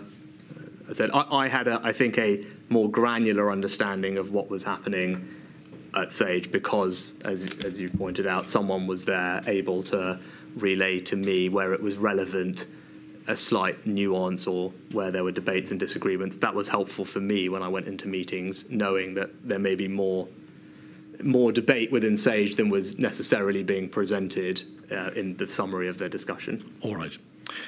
On the issue of economic SAGE, you are aware that the Institute for Government report on the Treasury during COVID from 2023 posited the possibility of a parallel committee to SAGE being formed to address socio-economic issues, so that the epidemiological and scientific issues could be fed through the existing SAGE. In parallel, analogously, there would be a socio-economic SAGE which would deal with the other countervailing considerations. It could then be brought together with another body or brought together at government level. Did you or your officials ever contemplate the institution of such a committee or take part in a debate as to whether this was a good idea to pursue? It was never something that was raised with me, and I think the evidence that you've heard from the Treasury corporate and the Chief Economic Advisor makes clear that it was never put forward as a formal proposal, nor was an official HMT view ever sought. So that's the evidence that you have from the Treasury. Can I just pause you there? She indeed, and it's Claire Lombardelli from the HMT, she attended a meeting, I think, or a seminar on the 5th of June. One meeting. And a number of options were posited: an economic SAGE, a single model, or something more informal. She says in an email to her colleagues in the Treasury, thank you, 235-261, that the economists obviously killed the single model. Some like the idea of an economic SAGE. It was agreed that Ben Warner would follow up with me, Vallance, Stephen Aldridge and Ian Diamond. Sir Patrick Vallance is obviously the reference to Vallance. Ian Diamond is the chair of the Office for National Statistics. Stephen Aldridge, is he HMT? I don't know. He was the person that was on top of the memo that you had before. I recollect working with him in a previous role in a different department, and I don't remember working with him at the Treasury, so I can't tell you definitively. But in any event, none of this was raised with you, notwithstanding what must have been your extant contemporaneous concerns about SAGE. No, but this is a different point. This is about. Did you express internally or to others your concerns about the empowerment of scientists during the crisis, Mr. Sunak? In which case, why was there not more consideration given to this alternative model by the Treasury? So I think the question is, there are different, as I understand the debate on the economic SAGE, which again, just for the record, was not something that I remember being raised with me at all, or the Prime Minister during this period. I think we should just be clear about that. I don't think he has any recollection of it being raised, nor do his office, nor do I. But I think there are different rationales to why people think an economic SAGE might have been helpful. And it's important to separate them because they're two very different rationales. One is that the modelling expertise, or more generally the expertise, didn't exist inside the Treasury to do the job. Now, that is something that I don't think is true. I think the Treasury did have the capability to do the analysis that we needed. It improved it over time, but it also engaged extensively with external people and economists, as it should do, to build that advice, use new forms of data. And the second thing is, there exist already independent organisations, principally the OBR, but also the Bank of England and others. So HMT is not operating in a vacuum. There are many other independent bodies doing very similar job and doing it at a very high level. So I don't think that reason for an economic SAGE stacks up, and I'm happy to elaborate. There's a separate rationale, which I think, Mr. Keith, is a bit more what you were alluding to, which is that it might be helpful as a counterweight in the narrative, because if you had a public health SAGE, then you needed an economic SAGE. Now, that's a different reason. I'm not personally particularly persuaded by that, because I think the expertise exists. It's more for government to decide how it wants to appropriately balance these things. You are, with respect to the government now. You must have formed a view as to whether or not, in the light of this crisis, the optimum system was put into place, and whether or not there is, in fact, a very good argument for having a parallel body for dealing with other non-scientific. So I said I'm not particularly persuaded that it's necessary, because unlike SAGE, that expertise exists within government departments. the Treasury has the ability to do the modelling and the analysis that's necessary on the economy, and it works with external bodies. Indeed, you mentioned Ian Diamond. He himself has said that he worked closely with the Treasury during this period. I think is indicative of their approach. There are other organisations that do the same type of thing. And ditto in other departments, that expertise will already exist. The difference for SAGE is that expertise did not exist within DH, as I understand it, which is why it was necessary. So I don't think that rationale really supports the need for an economic SAGE. There's a separate point, though, about titles, structures, not to develop extra information, but just how they are weighed in the debate and the discussion. Now, again, I've expressed some views about reflections about how SAGE was perceived, which I think I tend to agree with the Institute for Government comment that there was kind of, as I forget his exact words, but there was a slightly disproportionate focus. I think that's right. That doesn't necessarily mean you need to create countervailing structures elsewhere. You can just choose to communicate or think about SAGE differently, or the science SAGE. Again, people may have different points of view on that. I think reasonable people could disagree, but my reflections are that it wouldn't necessarily have added to anything. It's obvious that the Treasury provided detailed analysis to Number 10, relayed through you, relayed through these bilateral meetings, relayed as part of emails to Number 10 in the Cabinet Office. But that advice, of course, was not transparent in the same way that the SAGE advice was. Would you agree? These weren't reflections of an HMT committee, the minutes of which were then condensed and published and made known to the world.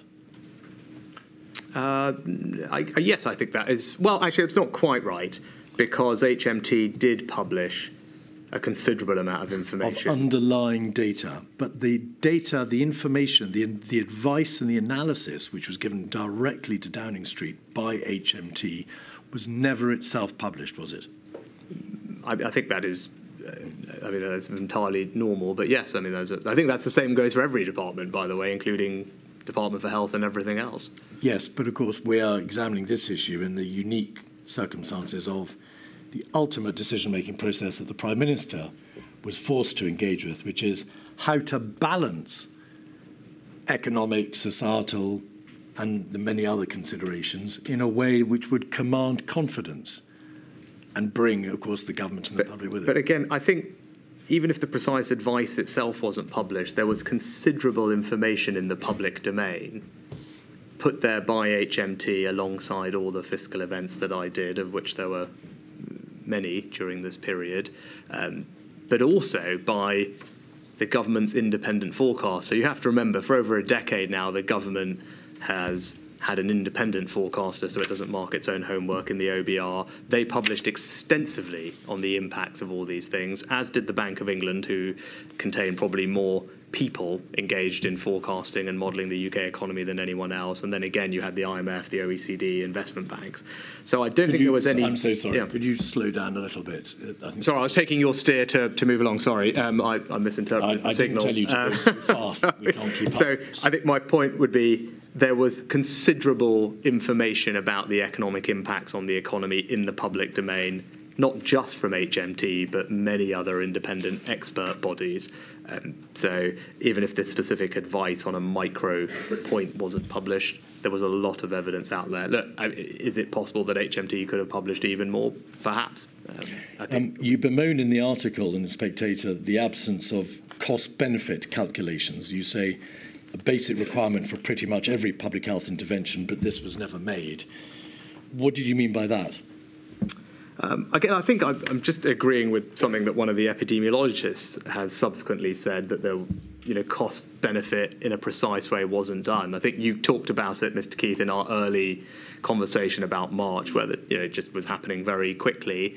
I mentioned Quayle analysis before. You told me not to mention it, but that would be an example of a cost benefit analysis that has been used in other aspects of healthcare, and indeed independent academics used it to evaluate the benefits and costs of the first lockdown. That was the broader point I was making.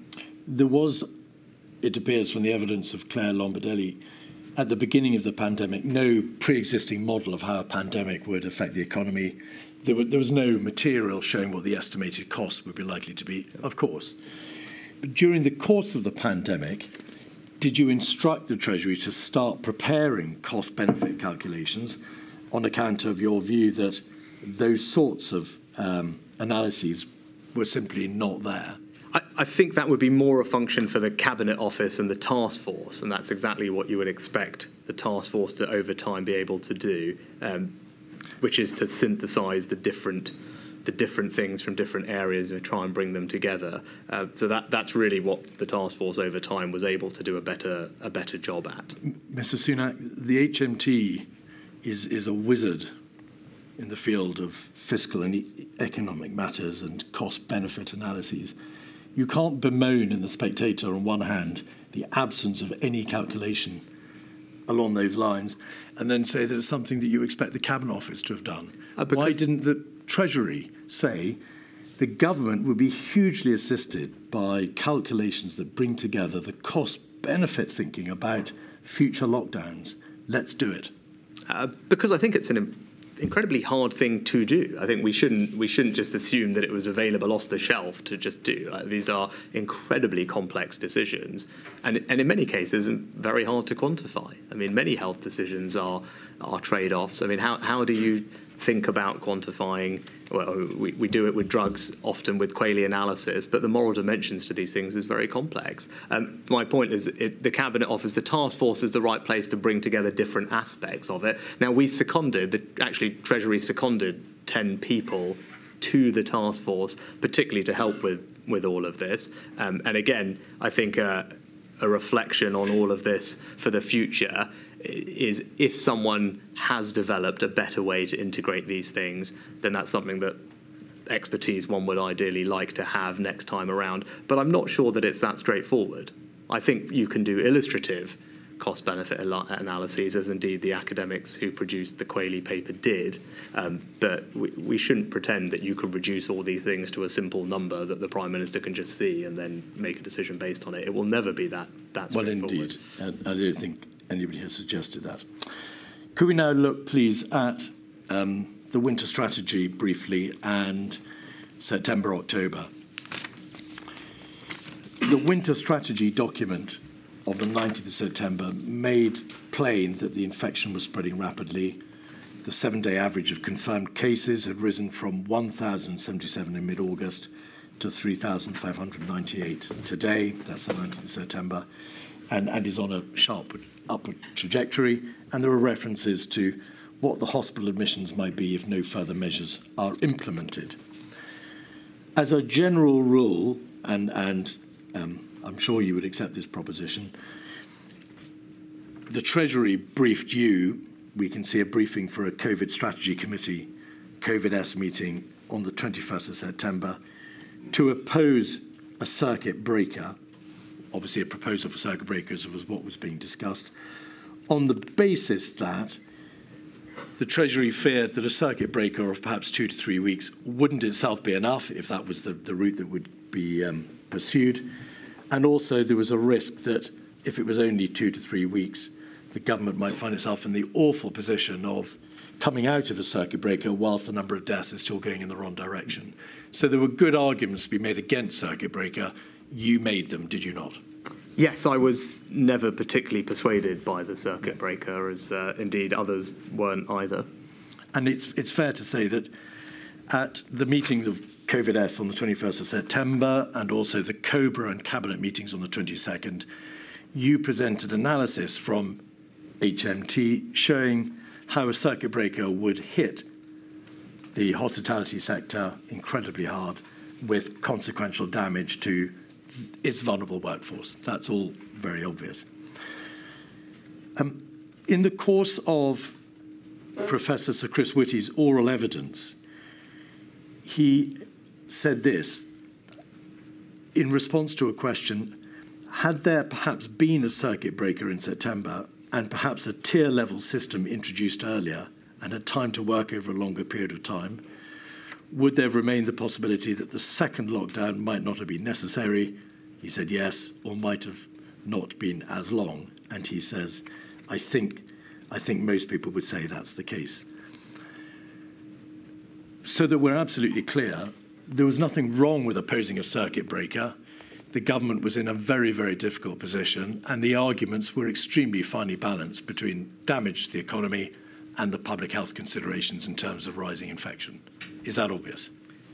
Yes, it was obviously a finely balanced decision. Indeed, the CSA and the CMO used that phrase, I think, at a press conference at the time. And it was also the case that SAGE themselves said that the evidence base on which to judge the effectiveness and harms associated with different interventions was weak at that moment in time, and that policymakers would have to consider a whole range of impacts alongside the epidemiological impacts. So that was the context of the discussion at the time, even from the medical and scientific advisors and the kinds of things that they were saying. Indeed, I think the Deputy Chief Medical Officer, as late as the end of October, about the 20th of October, himself in a press conference said that he didn't think a national fire break was the right policy, and that was a month after the deliberations that we're talking about at the end of September. There was a meeting on the 20th of September in Downing Street or Chequers, I can't recall where the Prime Minister met with, you'll recall because you were there, Professors Edmonds and McLean and Professor Gupta, Professor Hennigan and Anders Tegnell of Sweden. Did you reflect upon why that meeting was being called, given the government's stated position that it would follow the science, by which it presumably meant its own chief medical officer and governmental chief scientific advisor? I wasn't responsible for organising the meeting, so you have to, I guess, whoever organised it would be the person to ask. Did you express views in the meeting in support of Professor Hennigan and Professor Gupta's stated position, which was essentially that there was no requirement for there to be a lockdown, and that in the general scheme of things, a lockdown would be an overreaction, massively damaging and epidemiologically not required? I don't have any strong recollections of the meeting. It was a Prime Minister wanting to hear from a range of different scientists and get their views, some domestic and one from Sweden, as you mentioned. You must have asked yourself on a particularly intense time, why am I attending this meeting to hear the views of scientists who are outside the range of, well, I suppose the consensus range of evidential advice that was being received from SAGE? It didn't strike me as odd, and I think entirely reasonable for the Prime Minister to seek a diversity of opinion as he's coming to make decisions. A question for him, really, more than me. I was invited to a meeting. I went to a meeting, but I don't think there's anything wrong with hearing from a range of people. I think that's a healthy process, and if some people, there's long evidence in behavioural psychology about people getting into groupthink, and the Prime Minister, if he wants to get out of consensus views, again, inherently, there's nothing wrong with that, I don't think, or the fact that they want from the UK. Mr. Sunak, so that we don't have an unnecessary hair run, I'm not suggesting that it was wrong to seek that advice. I'm merely asking you whether or not you wondered why you had been asked to attend alongside that scientific advice from the range, the spectrum from which it derived. You didn't think about it? No. All right. The tier system, we can deal with this very briefly because it is obvious that there were a number of meetings in front of COVID-S to consider the recommendation from the COVID task force that there be a tier system. You discussed on the 8th of October with the Prime Minister directly the health and economic arguments, and then following that day, I think perhaps that night or the next day, the Cabinet Secretary briefed officials that you and the Prime Minister had agreed that the government would seek to negotiate the restrictions which were a necessary part of the tier process. Mr. Hancock has said in evidence that he knew at the time of the announcement of the tiered system on the 12th of October that it wouldn't work. What was your view as to the likelihood that this tier system, which, to remind ourselves, of course, was imposed from the 12th of October and required these detailed local negotiations to take place, would work. Did you have a view on it? I think, well, the strong, I'd say strong maybe, the general consensus, I think, amongst our medical and scientific advisors on going into the autumn was that a local approach was the right approach. You can see that in the SAGE minutes consistently from the end of June. They talk about an emphasis on local control. I remember the chief medical officer in cabinet, either at the beginning of October or end of September, making the point that actually the UK's national outbreak in the first wave had been an exception to the pattern across Europe, where Italy and Spain in particular had seen more localised outbreaks. And I think he said in the minutes it's recorded that it's possible the second wave will be localised. And again, that even once we ended up going into a second, I think this is the proof is here actually, even once we ended up going into a second national lockdown, the cabinet minutes, I think from the 10th of November, reflect the CMO's views that reintroducing the tiered system after the national measures seemed entirely rational. So I think the strong point of view of everybody was that a local approach was sensible to try. He thought that even after we'd gone into a national lockdown. I think. Forgive me, you referred to the SAGE minutes consistently from the end of June. By October and the time of the introduction of the tier system, the CMO and the GCSA had made it absolutely plain that this would simply not suffice to reduce the R below 1, and that the only epidemiologically justified route was a more stringent circuit breaker or lockdown. The position had changed, had it not, by October. Well, in the minutes of the 20th of October cabinet meeting, the CMO is recorded as saying that the country remains split into 3 broad categories. This justified the government's approach of 3 tiers of local alert level. Yes. So that's in the cabinet minutes on the 20th of October. And in that meeting and on the 11th of October, he made it plain that epidemiologically there was a very high risk that the tier system would not work to bring R below 1. You were aware of that? I said on the 20th of October, he said that it justified the government's approach of 3 tiers at a local alert level. That's in the cabinet minutes on the 20th of October. All right. And even after the national lockdown, as I said, he said that it would be entirely rational to reintroduce the tiering system. Yes, but that, of course, is after the lockdown. But I'm saying it goes to the point that the principle of a tiered system is one which had, I think, wide support amongst scientific and health advisors. We may be at cross purposes. Yes, I feel Obviously, we are. there is a justification for a tier system within its own parameters. But was it not apparent that it was, bluntly, a bit of a chance as to whether or not epidemiologically it would work? Right. Well, I mean, there is a system in place concerning the negotiations, no, I understand your which question. were difficult. Well, in which case I would just point you to the remarks of the Deputy Chief Medical Officer on the 20th of October in the press conference, where he was asked, and he said, this national fire break you talk about, no, I don't think that's right, and I don't think that it's consistent with the epidemiological picture we are seeing. I think it would be very difficult to justify. The chief medical, I think not the chief medical officer, but maybe the medical director at the NHS also made a point after that in the same press conference about the varied epidemiological impact they were seeing around the country in hospitals. So at the end of October, exactly on the date that you're talking about, in public, the Deputy Chief Medical Officer was saying that he didn't think national action would be justified given the varied epidemiological picture across the country. And that was backed up, I think, by Steve Powis in the same press conference. Forgive me, in the Cabinet and the COVID-S meetings which you attended as the Chancellor of the Exchequer, you were aware that epidemiologically this was a bit of a chance. It was quite likely it would not work to bring R below 1, but it was, in policy terms, a position open to the government to take and one that you supported, because, of course, you would be violently opposed to a lockdown. I think that's not a fair characterisation of my position. I was opposed to a circuit breaker in September because I didn't think it would have achieved its stated objectives, something that I think most people now acknowledge to be the case, and I've seen in evidence people now accepting that it wouldn't have prevented the need for a second lockdown. Indeed, it didn't work in Wales when it was tried. So I was specifically opposed to a circuit breaker, again, as...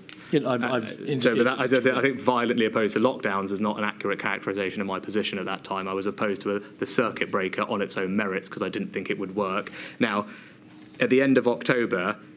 we can both quote minutes back at each other. I'm looking at a cabinet minute from the 20th of October where the chief medical officer is saying that it was justified. What was your position, Mr. Sunak, by the 30th of October in relation to the lockdown decision of the 4th of November?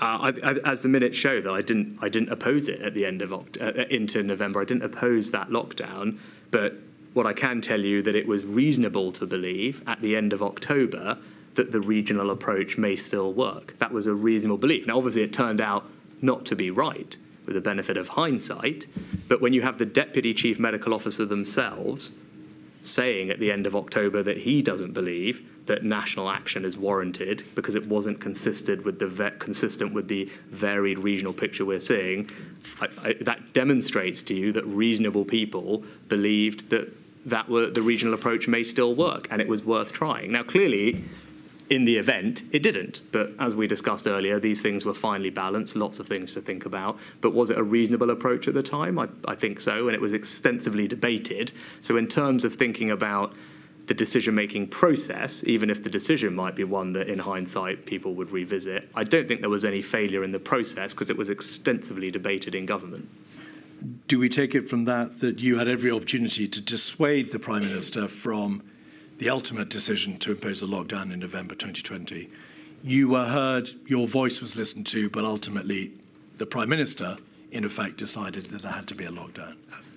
It was always the case that decisions ultimately laid with the Prime Minister. That's the same throughout. And my job throughout, as I've said, was to make him aware of the impacts of the decisions. And I always felt that I had that opportunity. Did you specifically say to him, Prime Minister, my position as the Chancellor of the Exchequer is a lockdown is not warranted for all the reasons that this inquiry understands and for all the reasons reflected in the paperwork before you and before this inquiry. In that ultimate debate, your view was, I think this is the wrong decision. No. Is that what you told him? No, the debate, and as I think the record shows and the evidence shows, the point I made to him, which he did consider but ultimately disagreed with me on, was to consider whether it was necessary to shut non-essential retail as part of that lockdown. That's what the record shows. I put that. The Prime Minister, I think, said he wanted to think over that. He ended up deciding that it was worth shutting it down because by this point we had the evidence from Sage that confirmed the very minimal impact on R from closing non-essential retail. So by this point we had that data. So I said, reasonable to consider whether that was necessary given the impact it would have on those people's jobs. Doesn't have any impact on R as far as we're being told. Prime Minister thought about it, decided to include it in the lockdown for simplicity or whatever. I don't know why exactly, but the simplicity of the overall approach. But that was my main specific point about that decision, was purely on non-essential retail. All right. And that is, I think, recorded in all the evidence that you have. It is. 3 final questions, please. Firstly, inappropriately and unattractively, there is material which shows that the Treasury was pejoratively associated with death. Some officials in number 10 described the Treasury as the pro-death squad, obviously on account of the fact that the Treasury was seen to be opposed to maximum public health interventions and was quite properly, as we've established, promoting the issue of the need to avoid economic and societal damage and harm. Were you aware that the Treasury was being referred to in those terms? You may not have been aware. I wasn't, and I do not think it is a fair characterisation. Indeed. On the incredibly hard-working people that I was lucky to be supported by at the Treasury. And in the same way earlier, you talked about the people at Sage being motivated by doing what they thought was best in the public interest. I would say exactly the same about all the people who worked with me at the Treasury, who worked extremely hard throughout the entire period, and as you kindly alluded to earlier in the IFG report, are widely considered to have done some things that no one had thought possible, that saved millions of people's livelihoods and helped the economy get through, and therefore help families get through and support the country through a difficult time. I'm grateful to them for what they did, and I said I don't think that is a fair characterisation of how they approach their jobs at all. Indeed. It is obvious that many of the very difficult decisions which had to be taken by government were themselves highly politicised. They are decisions which engage the public. They have given rise to an enormous amount of public anxiety as well as public heat and light, and it's obvious that the government acted whenever it acted in good faith and doing the best that it possibly could. That is its stated position, and there's no basis for challenging that. One particularly contentious issue is the issue of free meals in holidays. You'll recall, Prime Minister, that Marcus Rashford, the footballer, spearheaded a campaign, Make the U-Turn campaign. He campaigned for holiday food vouchers for children who were entitled to free school meals. And an extract from Sir Patrick Vance's diary refers to a meeting on the 13th of June 2021 when this issue came up. And Sir Patrick has suggested that somebody at the meeting said, good working people pay for their children to eat and don't want freeloaders. And he has suggested that in the context of, I don't need it up on the screen, thank you very much, in the context of the Chancellor of the Exchequer and the Chief Whip. Plainly, you couldn't both have said it if anybody said it, but I want you to please answer whether or not anybody did say those words and whether you recollect anybody using them. I did not say those words. I don't recollect anyone saying those words, and my concern throughout the pandemic was making sure that we had support in place for the most vulnerable. And I think, as all the evidence now shows, and as independent analysts such as those at the Resolution Foundation have said, that our schemes actually helped the most financially vulnerable the most. Poverty fell, unemployment remained low. The distributional analysis published by the Treasury again supports that it was the poorest households who were protected the most by what I and the government did throughout this time, because people who were least well off were uppermost in our thoughts throughout this time, because we knew it would be particularly difficult on them, and that's why we put a range of things in place to help them, and I'm glad that the evidence shows that they did get the most support. Prime Minister, thank you. Should we take the break now? Please. I shall return in 25 past. All rise.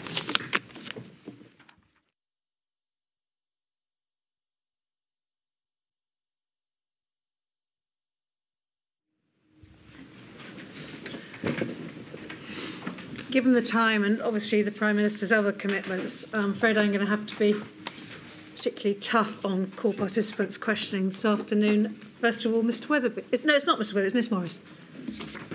Thank you, my lady. Mr Sunak, I ask questions on behalf of COVID Bereaved Families for Justice UK. And I've been given permission to ask questions on one topic, and that is financial support for care home workers. So I'm going to put a short number of propositions to you from the evidence already before the Chair, and I'm going to ask you two short questions about them. First of all, the inquiry has already heard from Mr Hancock, and according to his second statement, it had been realised by early June 2020 that agency workers moving from one care home to another was a key pathway through which the virus was entering care homes to devastating effect. According to him, at a COVID-0 meeting on the 15th of September 2020, it was agreed that regulations would be brought in to prohibit staff movement between care homes as a matter of law. And the proposals were drafted and then went out for consultation. By December 2020, he described how DHSC had finalised proposals which included a compensation package for such workers' foregone hours, which required Treasury agreement. That's clearly where I'm going to ask you about your involvement. However, Mr Hancock said at just for the record, paragraph 491 of his second statement, that it, quote, became clear that HMT was reticent to fund a scheme to support staff affected by the proposed regulation, and that the implementation of the plan was delayed again. And in fact, he uses the word opposition in the same paragraph.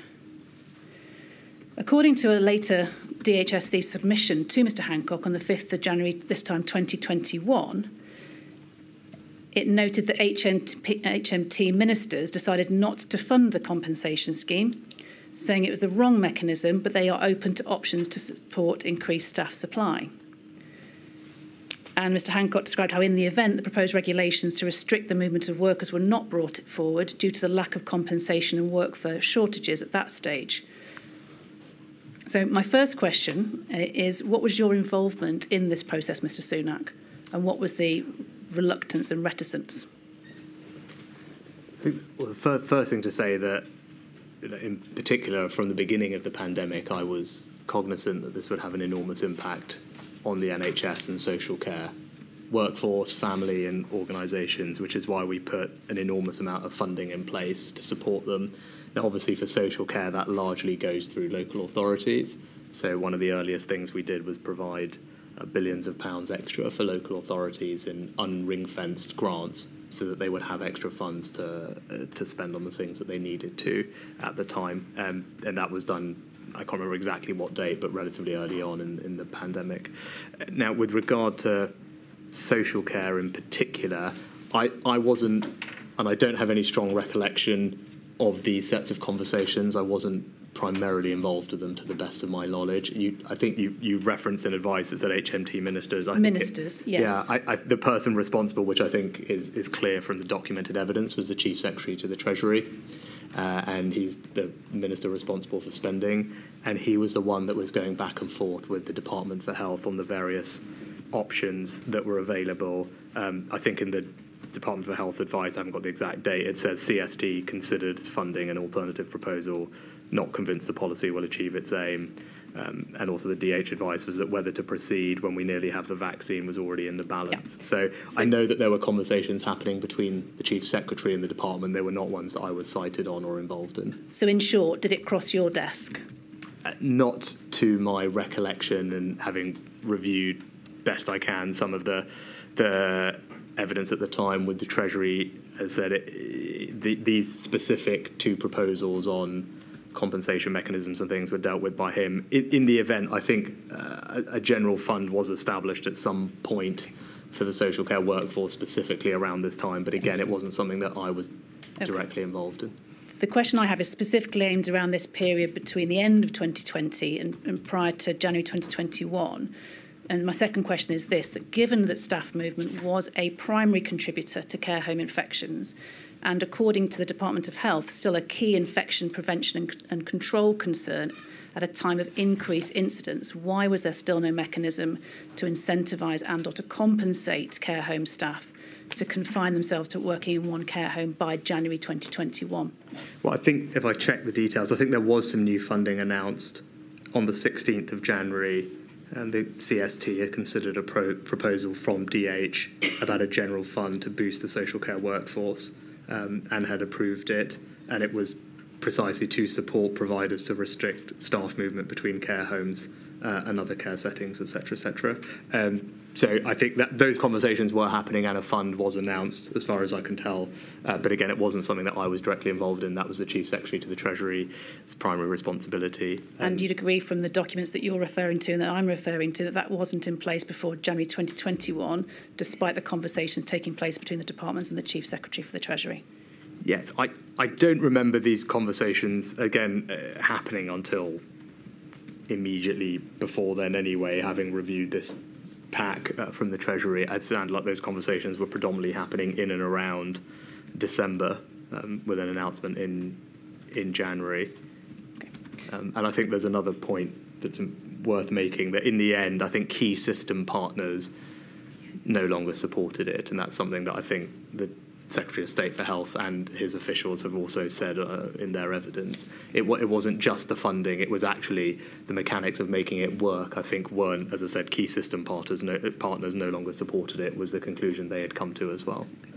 But one of the reasons the regulations was not put in place by that point was because of the lack of financial package. Would you agree with that? I don't. I said it's not something that I was directly involved in, and I think there were separate regulations that had been considered. But again, it was not something that I was actively involved in, so it's hard for me to comment much beyond what I've said. Thank you. Thank you, my lady. Those are my questions. Thank you very much indeed, Ms Morris. Ms Harris. No? It's Ms Gowan, exactly. Mr Sunak, I don't know if you can see Ms Gowan. If I you can. Look around the pillar. No, I can. Sorry about the pillars. Thank you, my lady. Prime Minister, I ask questions on behalf of the COVID-19 bereaved families for Justice Cymru. And my questions relate to the UK government's interactions with the devolved administrations and in particular the Welsh Government. My first topic relates to the Eat Out to Help Out scheme, and you've already explained in your evidence that the devolved administrations were not consulted. Did the devolved administrations, and specifically the Welsh Government, have the option of opting out of the scheme, and if not, why not? I'm not sure whether that was something that was ever raised with me. To be honest, I don't recall receiving any formal submission from the Welsh Government to do that. And if there is, I'd be happy to see it, but it's not something that I recall at the time.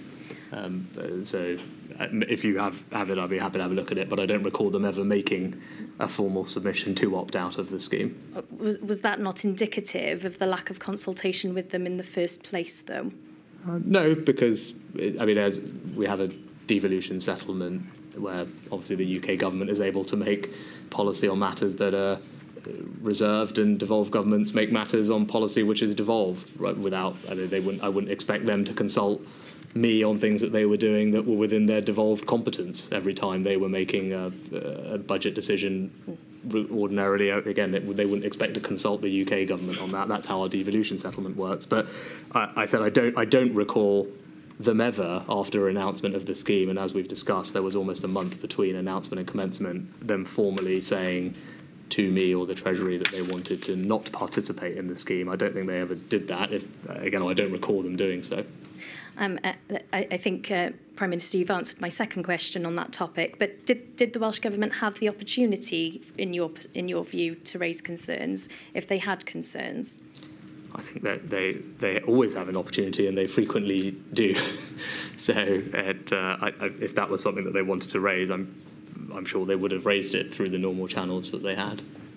Thank you. My second topic relates to the funding of public health decisions in Wales during the pandemic.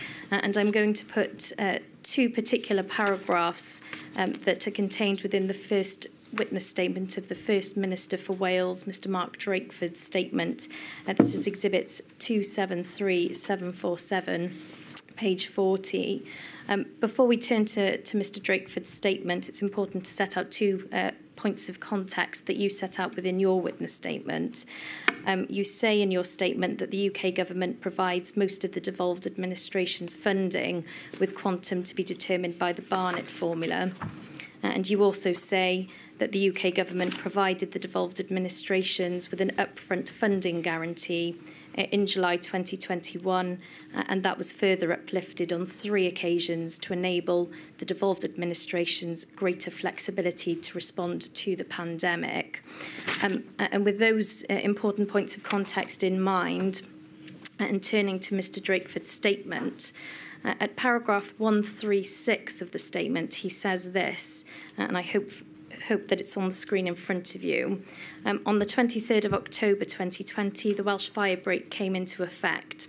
Had we had the confidence that the UK government would provide the money needed to support people during the firebreak, we probably would have implemented the lockdown earlier. However, it was hard for Wales to take the initiative because that meant we had to take the decision without financial support provided by the UK government. Now, I'm not asking about the merits of the firebreak or otherwise, but do you agree with Mr Drakeford's views in respect of the lack of financial support? No, I don't. We have a constitutional settlement in the UK whereby funding for devolved administrations comes either through their standard block grant, their own tax-raising powers, but then also the Barnett formula. So when the UK government decides that it's increasing spending in areas on England, that triggers what are called Barnett consequentials, or extra funding for Wales, Scotland and Northern Ireland, because they're obviously funded at a larger level than in England. That is the constitutional settlement as it works. Because of the unprecedented nature of the pandemic, we actually did something different. Precisely to give devolved administrations extra financial flexibility and security, we gave them money in advance of that being triggered by a decision that might be taken with respect to England, precisely because we recognise that there would be some degree of iteration. That was introduced in July. There's never been done before. It's unprecedented, the upfront funding guarantee. It was uplifted 3 times, the first time of which was in early October, so just before this period. In total, it was extra £5 billion for Wales, which is a significant amount. So they had total freedom to spend that money as they wished. And so that money was available beyond their existing. Again, they have tax-raising powers and borrowing powers that they can use if they want to raise extra funding. But as I said, we had provided in an unprecedented fashion money in advance of it being constitutionally triggered to give them extra financial flexibility. I think, Mr Sunak, it was the 9th of October that the first uplift was implemented. Yes. Is that right? Yes, the upfront funding guarantee was introduced in July. It was then uplifted 3 times, the first of which was on the 9th of October, so just before these conversations. Thank you. And again, that's funding, just so we're clear, at that moment, that would be the Welsh or Scottish or Northern Ireland governments receiving funding before it had been triggered through something that the UK government had done. So the constitutional settlement doesn't normally work like that, but that was government saying, we want you to have extra money. We don't know if actually this will ever come to pass. It may well, but we want to give you that extra certainty now. We'd never done that before, and so we did it, and then we uplifted it 3 times, including just before this particular moment. And you said in your evidence as well that Wales and indeed all of the devolved administrations had their own tax-raising powers in addition to any of the additional funding that would have been made available by the UK government. Yes, I was giving an explanation more generally of how the funding settlements work, and borrowing powers as well. There was a bit of a primer in there about how devolved funding works in general. Thank you. Moving on, in a similar vein, Mr Drakeford goes on at paragraph 138 of his statement to say that October 2020 was a challenging month for intergovernmental relations. And then at paragraph 139, he concludes as follows. The Chancellor of the Exchequer refused to fund the consequences of a public health decision taken in Wales. That decision was, in my view, one of the most misguided decisions of the whole pandemic. It demonstrated that the 4 nations of the UK were to be treated differently by HM Treasury. It was, in effect, acting as a treasury for England, not a treasury for the UK. This was vividly illustrated when, within a few days of the Welsh firebreak, a similar set of measures were adopted for England. Funds to support that course of action were then released by the UK Treasury. Those funds were extended to Wales, but only because of decisions taken in response to the public health position in England, not because of the public health needs in Wales.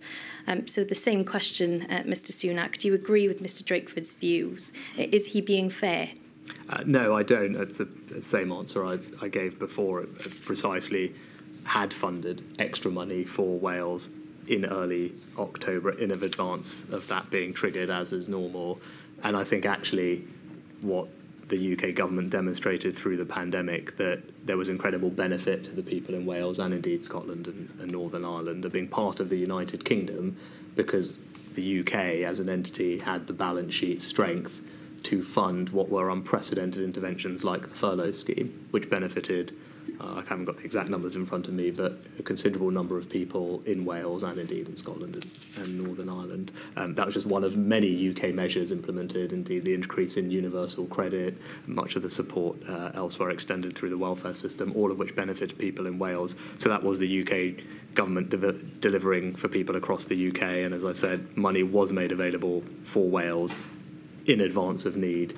because of the way that we structured the upfront funding guarantee. And again, it was not ring-fenced. It was up to the Welsh Government to decide how to spend that money. Thank you, Prime Minister. Those are my questions. Thank you, my lady. Thank you very much, Ms Garman. Ms Mitchell. Ms Mitchell's over there.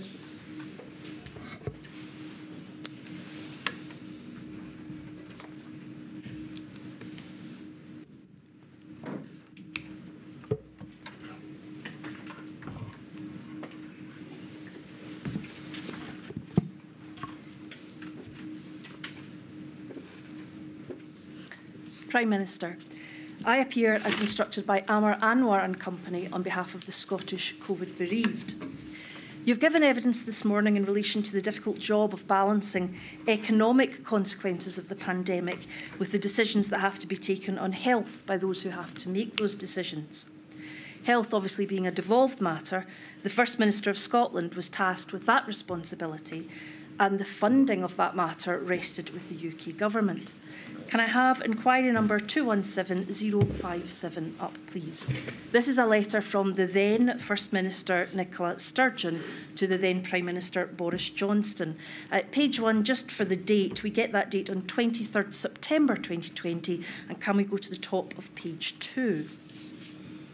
Now, I appreciate you won't have received this letter directly unless it was forwarded on to you, but what this says on that date, the 23rd September, is, and third, if it's not possible to reach a Four Nations agreement on further restrictions with associated support, what arrangements can be put in place to ensure that devolved administrations are not constrained in making what we judge to be essential public health decisions because we lack the financial flexibility to provide support to affected sectors or individuals?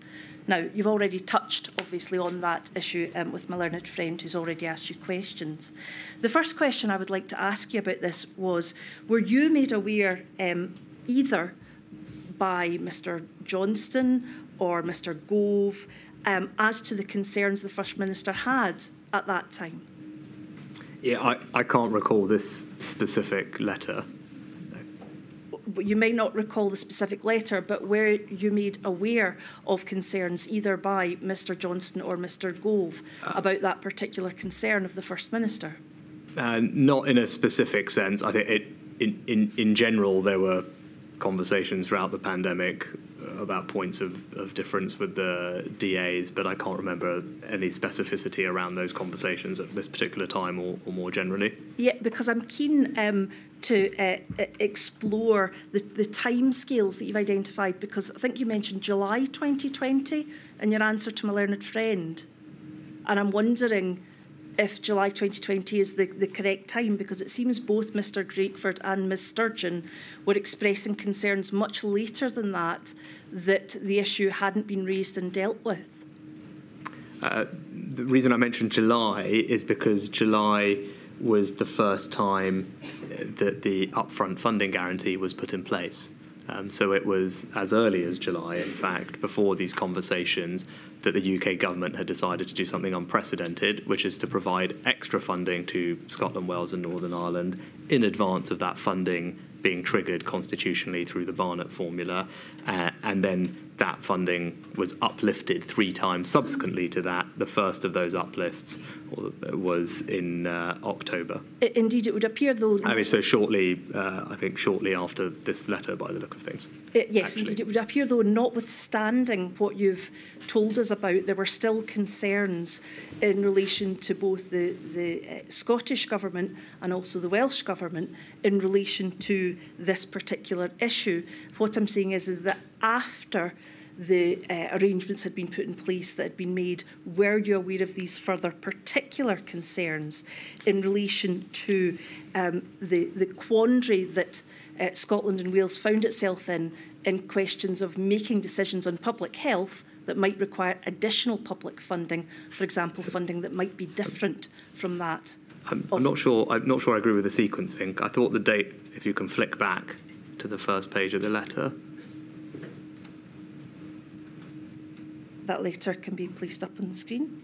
If you just flick back to the... Indeed. Yeah, so that was on the 23rd of September. So actually, 2 weeks after that, there was an uplift in the upfront funding guarantee. So again, I wasn't familiar with this particular letter, but forgive me, Prime subsequent Minister. to that, if there was a concern raised anyway, there was action in early October to increase the funding to the Scottish Government beyond its, at that point, as a constitutional amount that would be due. And again, I'd make the same point that I made previously, as we have an existing constitutional settlement. Indeed, Prime Minister, which obviously we acted in unprecedented fashion, but that is the constitutional settlement we have. I'm not looking for that analysis. What I'm looking for is specifically just to ascertain whether or not, even in absence of the Barnett formula, so in absence of reacting to what was happening in the rest of the UK and uplifting the amount even in advance, I'm asking separately about the issue. If I can give an example, I don't need this to be put up, but for the purposes of the inquiry number 235213, the statement of Nicola Sturgeon, paragraphs 102 and 103. In her written evidence to this inquiry, Mr Sunak, she states that the Scottish Government had pressed for a more generous approach to financial support for those required to self-isolate. In particular, the Scottish Government analysis showed that the labour impact of requiring self-isolation was unequal.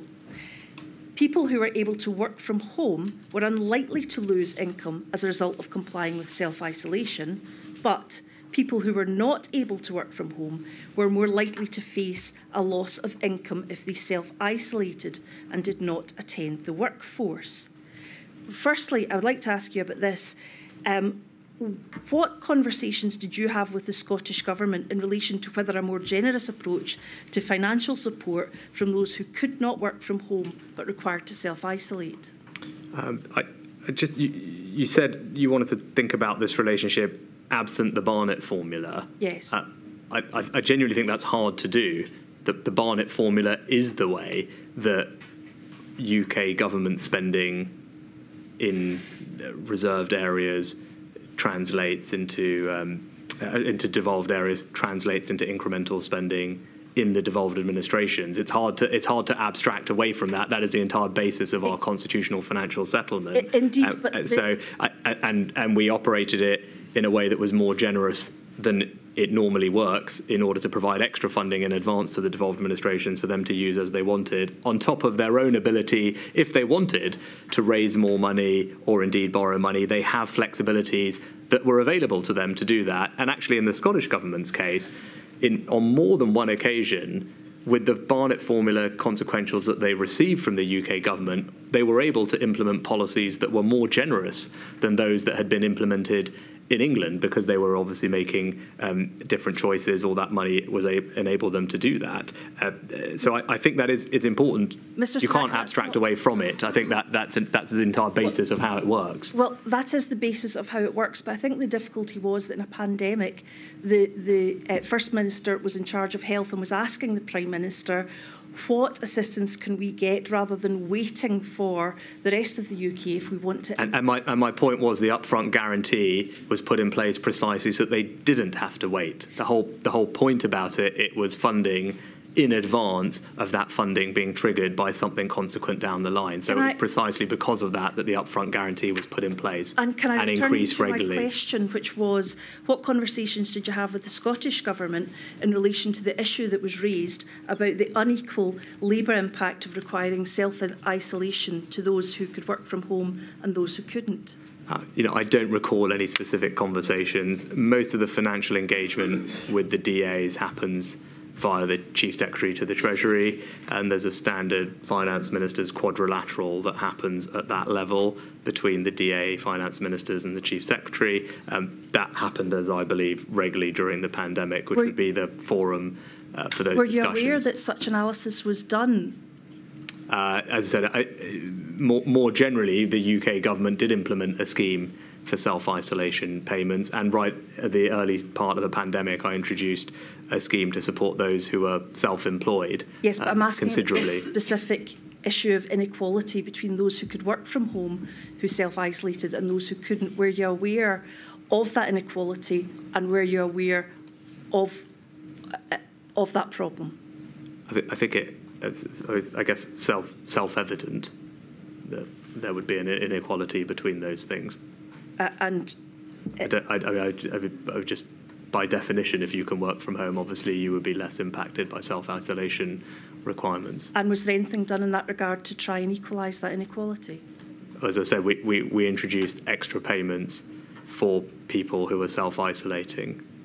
And we obviously introduced considerable economic support more generally for people's jobs and livelihoods, which, as I touched on in my evidence earlier, was disproportionately focused on the most vulnerable and has been demonstrated to have achieved that aim in helping those on the lowest incomes the most. Finally, in your evidence, you've indicated that you've reflected upon your time as Chancellor and you've spoken of lessons learned and reflections.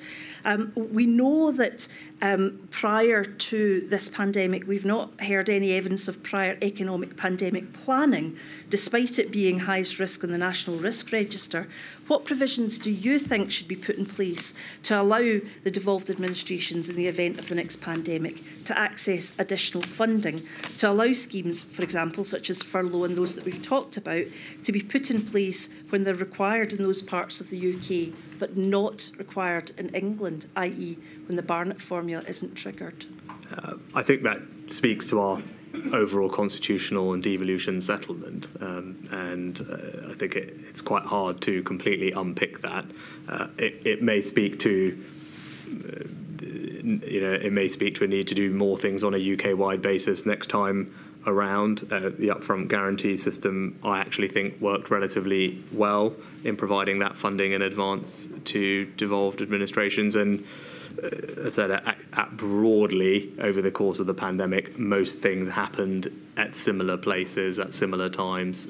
I think that if you step back from all the debates and discussion, broadly, that is what happened, as my general recollection of the time during it. And therefore, of those lessons learned, you think that broadly there isn't a need to change anything?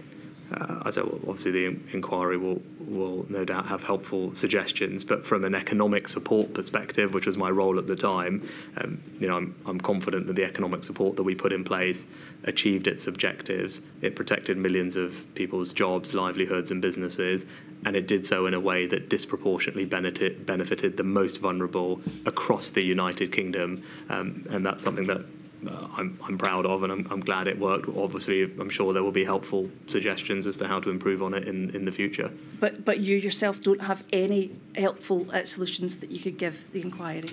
Well, obviously, this module is not concerned with the economic decisions that I made, and no doubt I will be back to give extensive evidence on all of those. This was about decision-making structures and processes, but with regard to that, and the devolved administration, again, as I said, the Chief Secretary to the Treasury is the one that maintains the quadrilateral framework of finance ministers. That's always been the case. I think generally has worked well when I was CST, and I think the upfront funding guarantee was a good innovation, and I'm glad we put it in place. I may have questions for next time, but my lady, I'm obliged. Thank you, Ms Mitchell. Mr Menon. Mr Menon's over there, Prime Minister. Good afternoon, Mr. Sunak. I ask questions on behalf of a number of children's rights organisations, and I want to return to the topic of the campaign for free meals for poorer school children during the summer holidays. Lee Kane, the former Downing Street Director of Communications, told the inquiry that the government's initial resistance in 2020 to Marcus Rashford's campaign for free meals for poorer school children during the summer holidays was a, quote, huge blunder, in that hungry children were not the right place to start showing public spending restraint from a moral or political standpoint. Given the government's subsequent U-turn on this issue, do you agree that Lee Kane was right about that?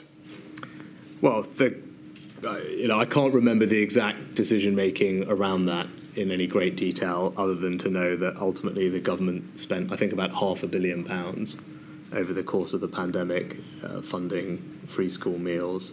And then I put in place as Chancellor a permanent uplift in the provision for vulnerable children called the Holiday Activity and Food Programme, which is funded quite considerably to provide not just food but enriching activities for children during holiday times, obviously focused on the most disadvantaged children, and that is now a permanent feature post-pandemic of the support in place for vulnerable children in our country.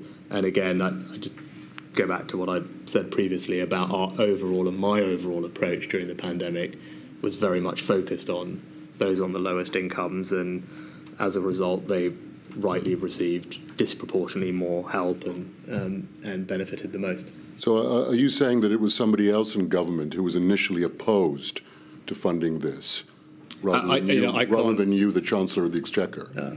I can't recall the individual discussions. What was your view in 2020 on this matter initially? I generally can't remember. Generally can't recall the exact discussions. I mean, in the end, we did ultimately fund it. There was a discussion about term time and out of term time, because obviously those were different things. One hadn't been impacted by the pandemic. Ultimately, the government did fund quite considerably the free school meals programme and replaced it with, added to it with something more permanent in the holiday activity and food programme. Mr. Keith, the very last topic that he asked you about raised a further meeting on the same topic a year later in June 2021. Now, I'm afraid I didn't understand your answer to his question. It may just be me. But can I ask you this? In June 2021, did you personally oppose free meals for poorer school children during the summer holidays in June 2021? I can't remember at what point we funded instead the holiday activity and food programme. And because as we were coming out of the pandemic, unsurprisingly, things that were temporary were being removed more generally. Whether it was furlough, whether it was support for self-employed, I mean, it was reasonable not to be able to sustain. You have to remember, we spent almost £400 billion, or more accurately borrowed £400 billion. It was one of the most generous and comprehensive support packages put in place anywhere in the world. It disproportionately did benefit the most vulnerable, and actually poverty actually fell during this period as a result.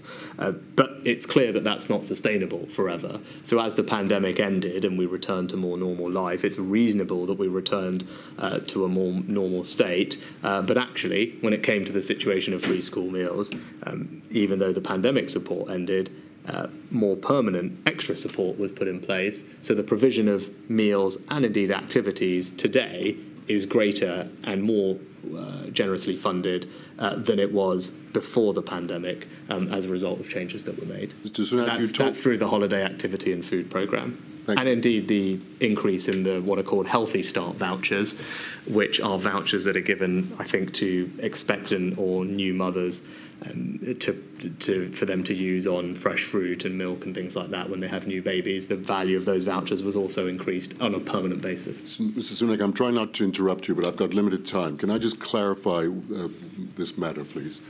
You told Mr. Keith that you never said anything along the lines of good working people pay for their children to eat and don't want freeloaders. Do you recall a meeting at which anybody in the government expressed such a sentiment? No. So as far as you're concerned, it was never said, you don't recall it ever being said by anybody in the UK government? No.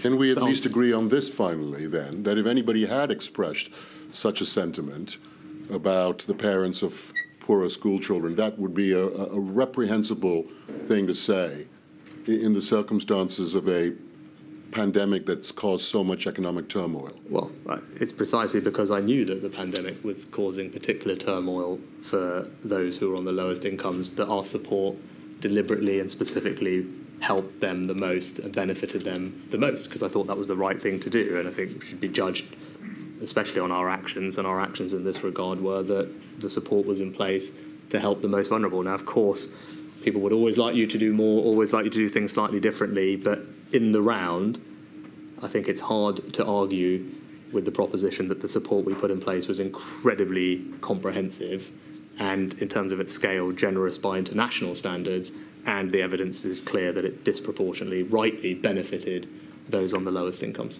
Well, I'm sure that'll be explored in a future module. Thank you, Mr. Sunak. Thank you, Mr. Menon. Mr. Friedman. Mr. Friedman's just behind you to your right, Prime Minister, but if you could make sure you keep your voice into the microphone. Thank you. afternoon, Prime Minister. I act for 4 national disabled people's organisations, and we also want to ask you about those proposed regulations in the winter of 2020 to prevent care workers moving between care homes and other placements to stop the spread of the virus. The issue is also dealt with in the statement of Helen Whately, then Minister for Social Care, and of course brought back into that role by you as Prime Minister. And we need not go to it directly, but for the record, it's at INQ 273897. Now, Minister Whately deals with the problem that these proposals sought to fix. The significant number of people worked in more than one care setting. A balance was needed between stopping that happening and protecting people in a profession where, as Whately describes it in paragraph 229 of her statement, staff worked part-time on 0 hours contract, and the majority of that workforce were women and working for often low levels of pay. Now, we've heard your answers to Miss Morris, King's Counsel, who asked you a question for the COVID bereaved families, including that you were not directly involved in these decisions, and there's no criticism on that, Prime Minister. But may we just put the position of the Minister for Social Care to you, just get your reflections on it.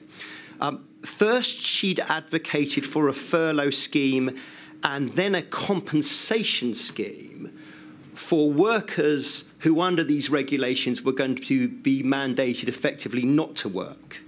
And that's at paragraphs 236 to 239 of her statement. And in essence, cutting it short, HMT considered these positions, but did not approve either furlough or some further compensation scheme. Instead, as you say in your evidence this afternoon, it proposed a financial scheme to increase the supply of care workers. So, Mr. Sunak, looking back at the situation now and, of course, thinking forward as Prime Minister, why reject any kind of furlough scheme or any compensation fund and instead prefer an alternative proposal to increase the supply of labour that didn't actually target the specific problem of staff movement? Again, I'm afraid I'm not sure I can add much to my previous evidence. I wasn't directly involved in these conversations. I'm not familiar with the various arguments that were being deliberated and policy discussions. So it's very hard for me to speculate or comment beyond what I've already said and my review of the materials, obviously three years later. Well, just looking forward then, let me just try and help you if it's fair to do so. We know that there was an alternative workplace capacity fund, and it was for £120 million, and it came in from January 2020 to supply additional labour, but no payment to not work, and ultimately, the evidence is there, no regulations introduced to stop movement between homes and other settings. So in short, some funding to deal with understaffing, but no additional funding to support not working, and no regulations happened. Instead, there was just voluntary guidance to employers. So from a Treasury point of view, and I'm asking you just to reflect on it now and assist the Chair, was this voluntary approach a safe enough approach to the movement of staff between care jobs when it was known that there was a continuing risk that they could not afford to do otherwise? Again, I'm not obviously familiar with all the policy debates, so I can't sit here and make a pronouncement on what the right policy would have been. I think that would be the opposite of a good decision-making progress. I can tell you that across all the different health and public services interventions that we made, a cumulative total of about £150 billion was spent. So I think you've heard evidence from the Chief Executive of the NHS that the government did provide the NHS in particular with the emergency funds needed. I've talked about the billions that were provided to local authorities who are obviously responsible for social care as well. So if you're saying that how some of that money was used should have been better prioritised for this versus other things, perhaps. But again, I'm not familiar with the specific policy proposal, why it was deemed to be ineffective at the time, why it was not supported by key system partners, not just the Treasury, but more broadly, because my understanding was there are operational issues with it as well, having reviewed the materials.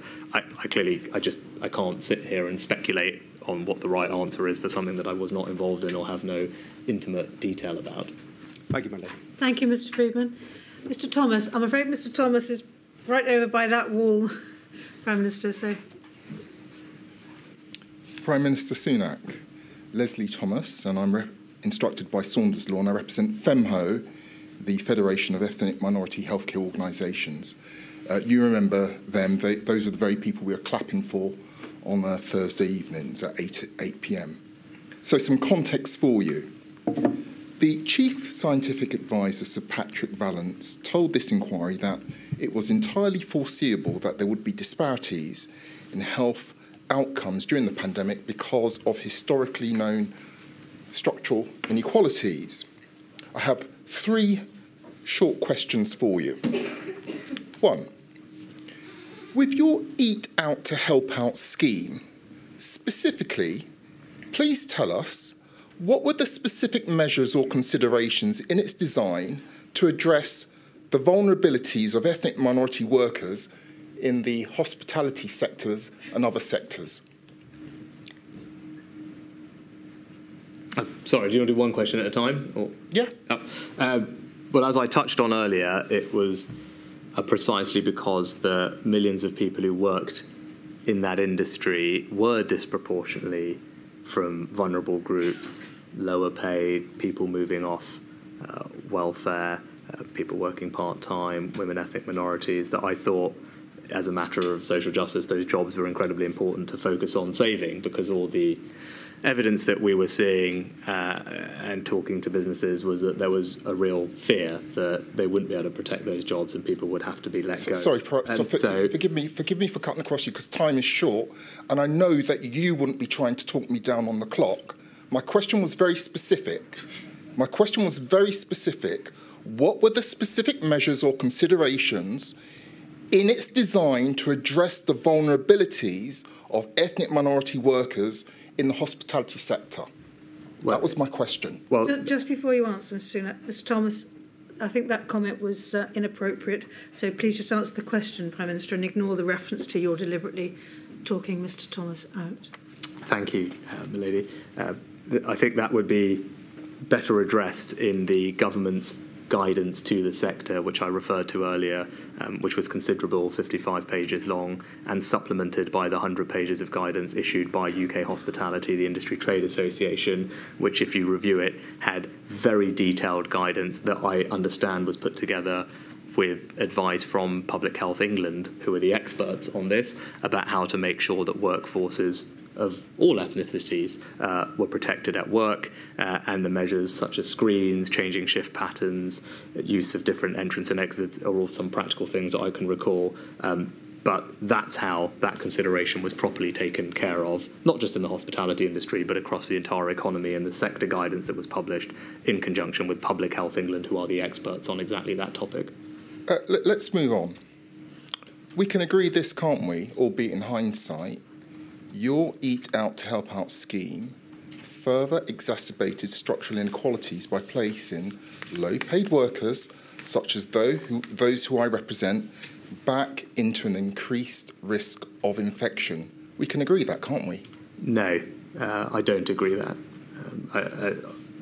These workplaces were safe and deemed to be safe for everybody as a result of the COVID secure guidance that they had to comply with as a matter of reopening, and that was, as I said, determined by the overall reopening plan. And actually, what it did was protect those people's livelihoods, because the risk was those people wouldn't have a job to go to if we hadn't done something to try and help and make sure that their businesses were operating. And I think that would have had devastating socioeconomic and health consequences for those low-paid people if the job that they depended on disappeared.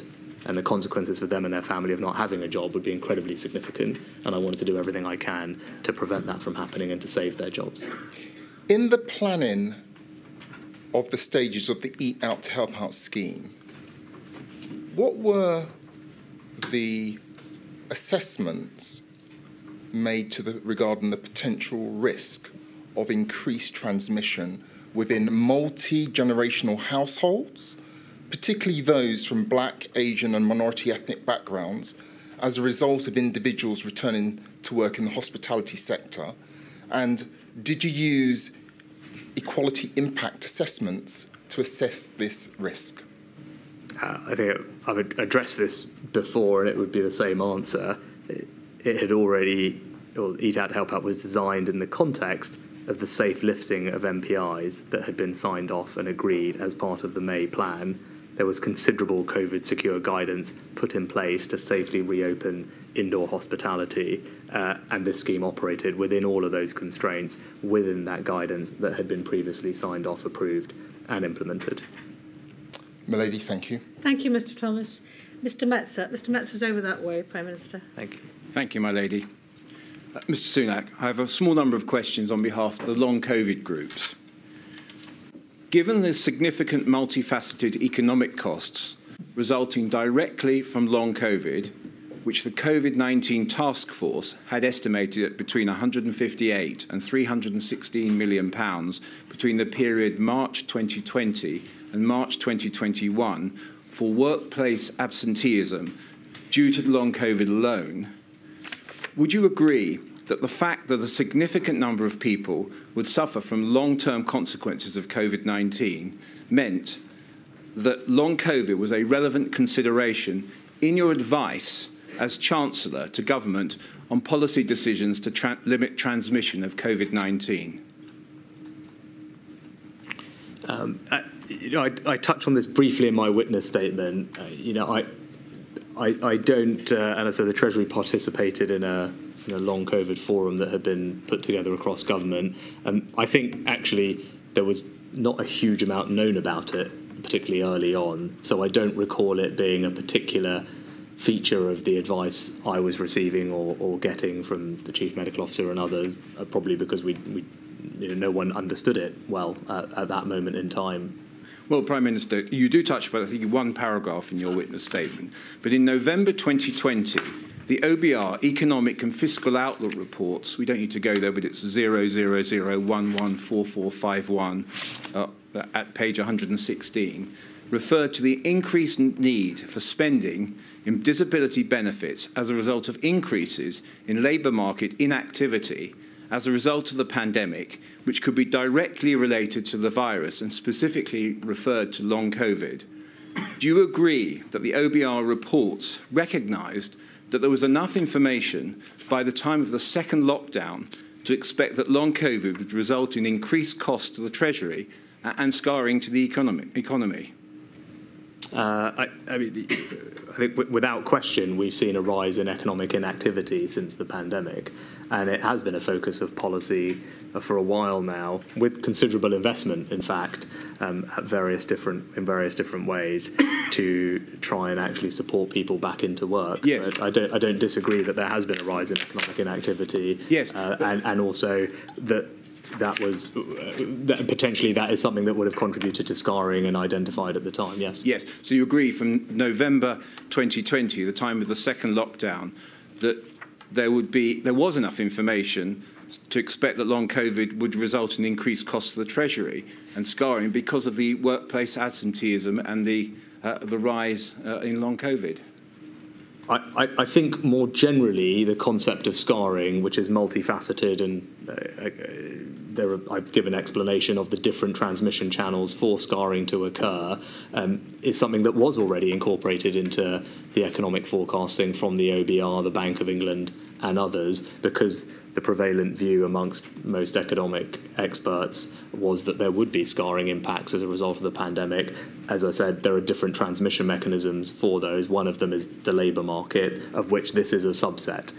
So I think there are a variety of reasons for scarring. Estimates of it changed over time. No doubt this was one of them, and it was factored. The scarring impact was factored into all the forecasting that was done. So, Prime Minister, do you agree specifically in relation to long COVID, a direct health impact, long-term impact arising in the context of workplace absenteeism because of there being known growing numbers of long COVID sufferers? I haven't seen the precise evidence that links the rise in economic inactivity that we have seen precisely to long COVID. I think actually the surveys that have been done and the evidence and advice that I saw demonstrated that it was far more multifaceted than that, and there wasn't one simple explanation, which is why the problem is actually not so straightforward to reverse, although we are making progress. So I don't recall there being a direct relationship or someone quantifying the specific contribution of long COVID to the rise in economic inactivity. Seems plausible to assume it is playing a part, but everything I've seen suggests that there are a number of factors that have led to the rise in economic inactivity and the scarring impact that we've seen. But would you agree that the impact of long COVID would be particularly relevant to policy decisions taken at times when there's high prevalence of COVID-19?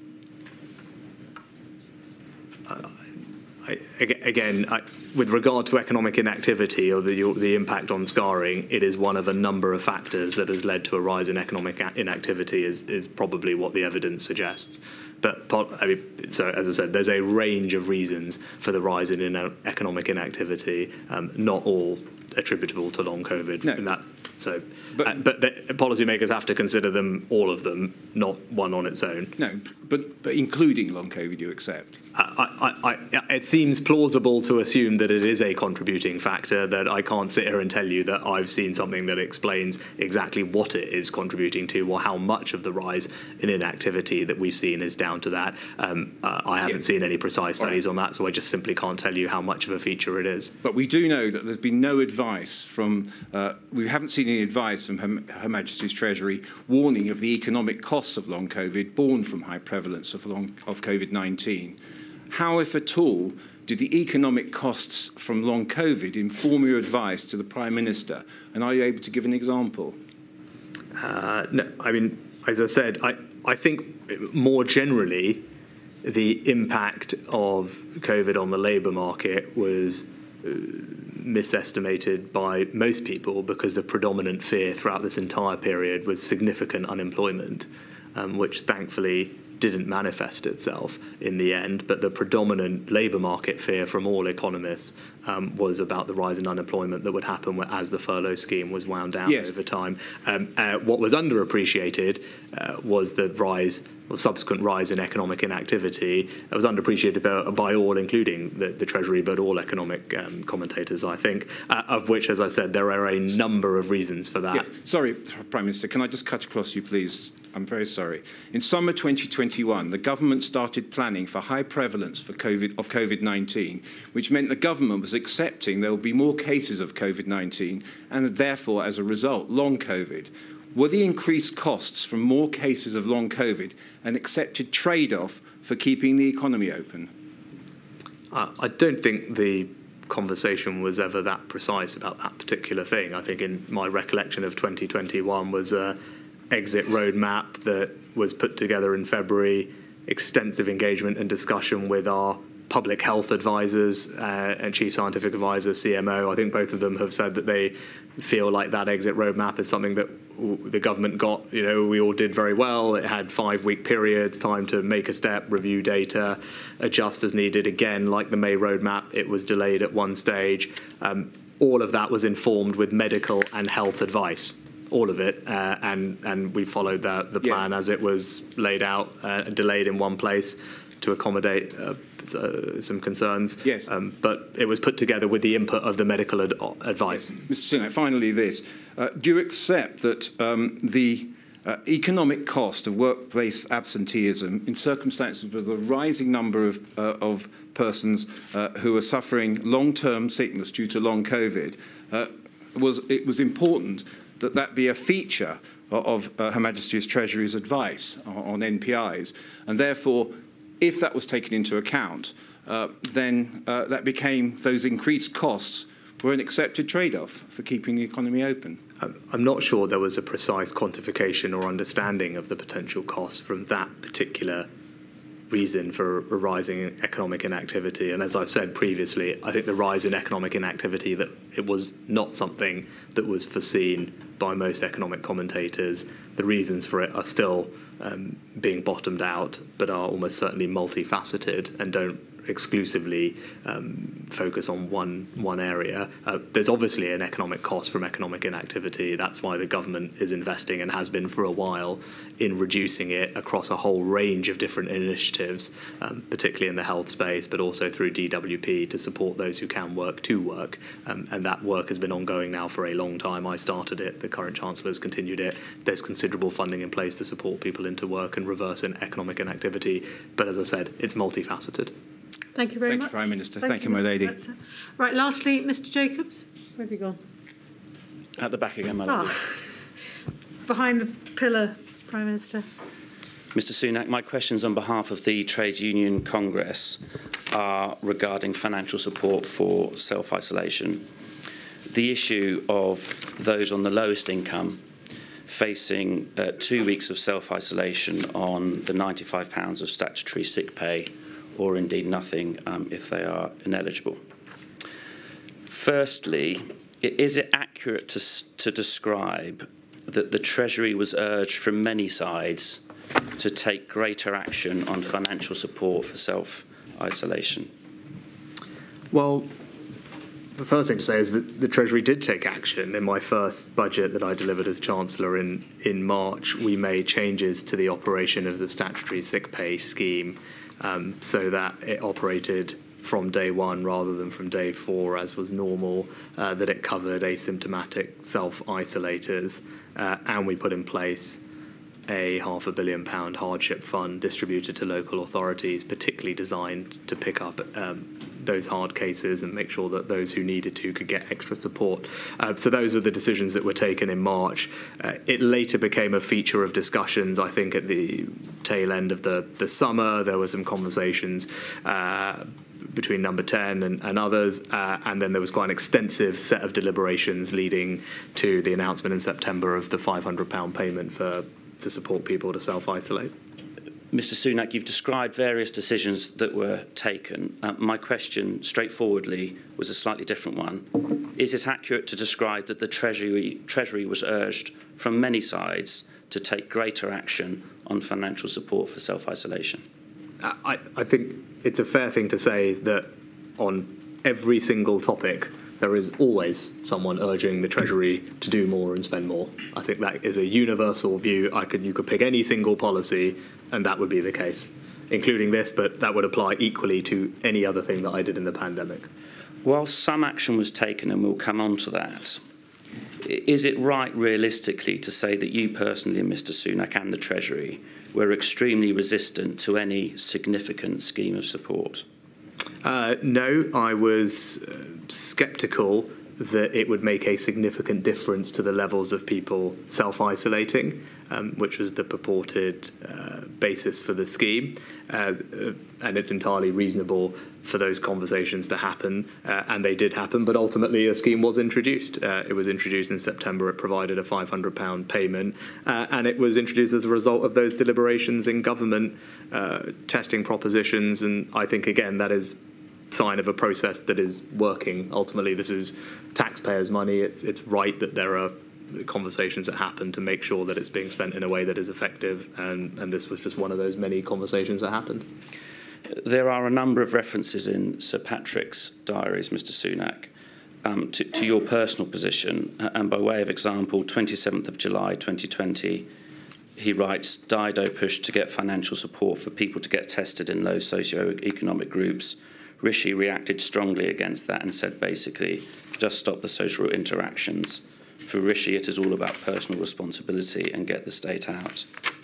And then on 7th of September 2020, Chancellor blocking all notion of paying to get people to isolate, despite all the evidence that this will be needed. Are those fair characterisations of your position? No, and they're not borne out by the evidence either, because in August we introduced a pilot scheme in high incidence areas with payments for people to self-isolate, and in September we announced a national scheme, and those conversations were happening throughout August and September more generally, as far as I remember, and having reviewed the evidence. So the proof is that we did introduce a scheme to do that, but like on most things, my job is to scrutinise. It's right that there are debate over policy, and that was the same on this policy like many others. They certainly were fair characterisations, weren't they, Mr Sunak? For the first 6 months following self-isolation as a key measure from March 2020 until the end of September when the scheme was brought in, for that period of time, it was an issue that was unaddressed, wasn't it?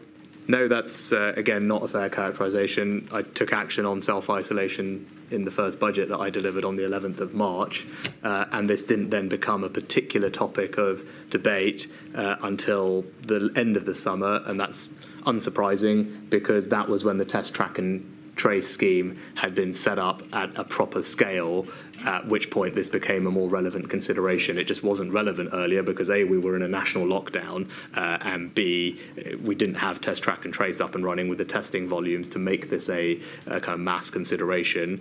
When it came up at the end of the summer, we went through it as we would with any other policy. All the evidence at the time and subsequently has not concluded. People have many opinions on this, but no one was able to produce any clear evidence that higher payments would make a difference to compliance rates. Indeed, there were many other reasons people weren't complying, which had nothing to do with their need to work, and it was all about boredom, loneliness, going shopping, reducing symptoms, misunderstanding of the rules. So it wasn't ever clear to me that this was the primary reason, and indeed all the evidence of what we did demonstrated that it didn't make a significant difference, if any, to compliance rates.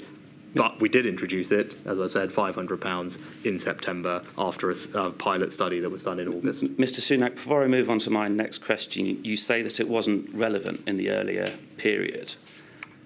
For those on low incomes who kept the country going, working in food processing plants, in transport, in social care, through lockdown, it was highly relevant, wasn't it?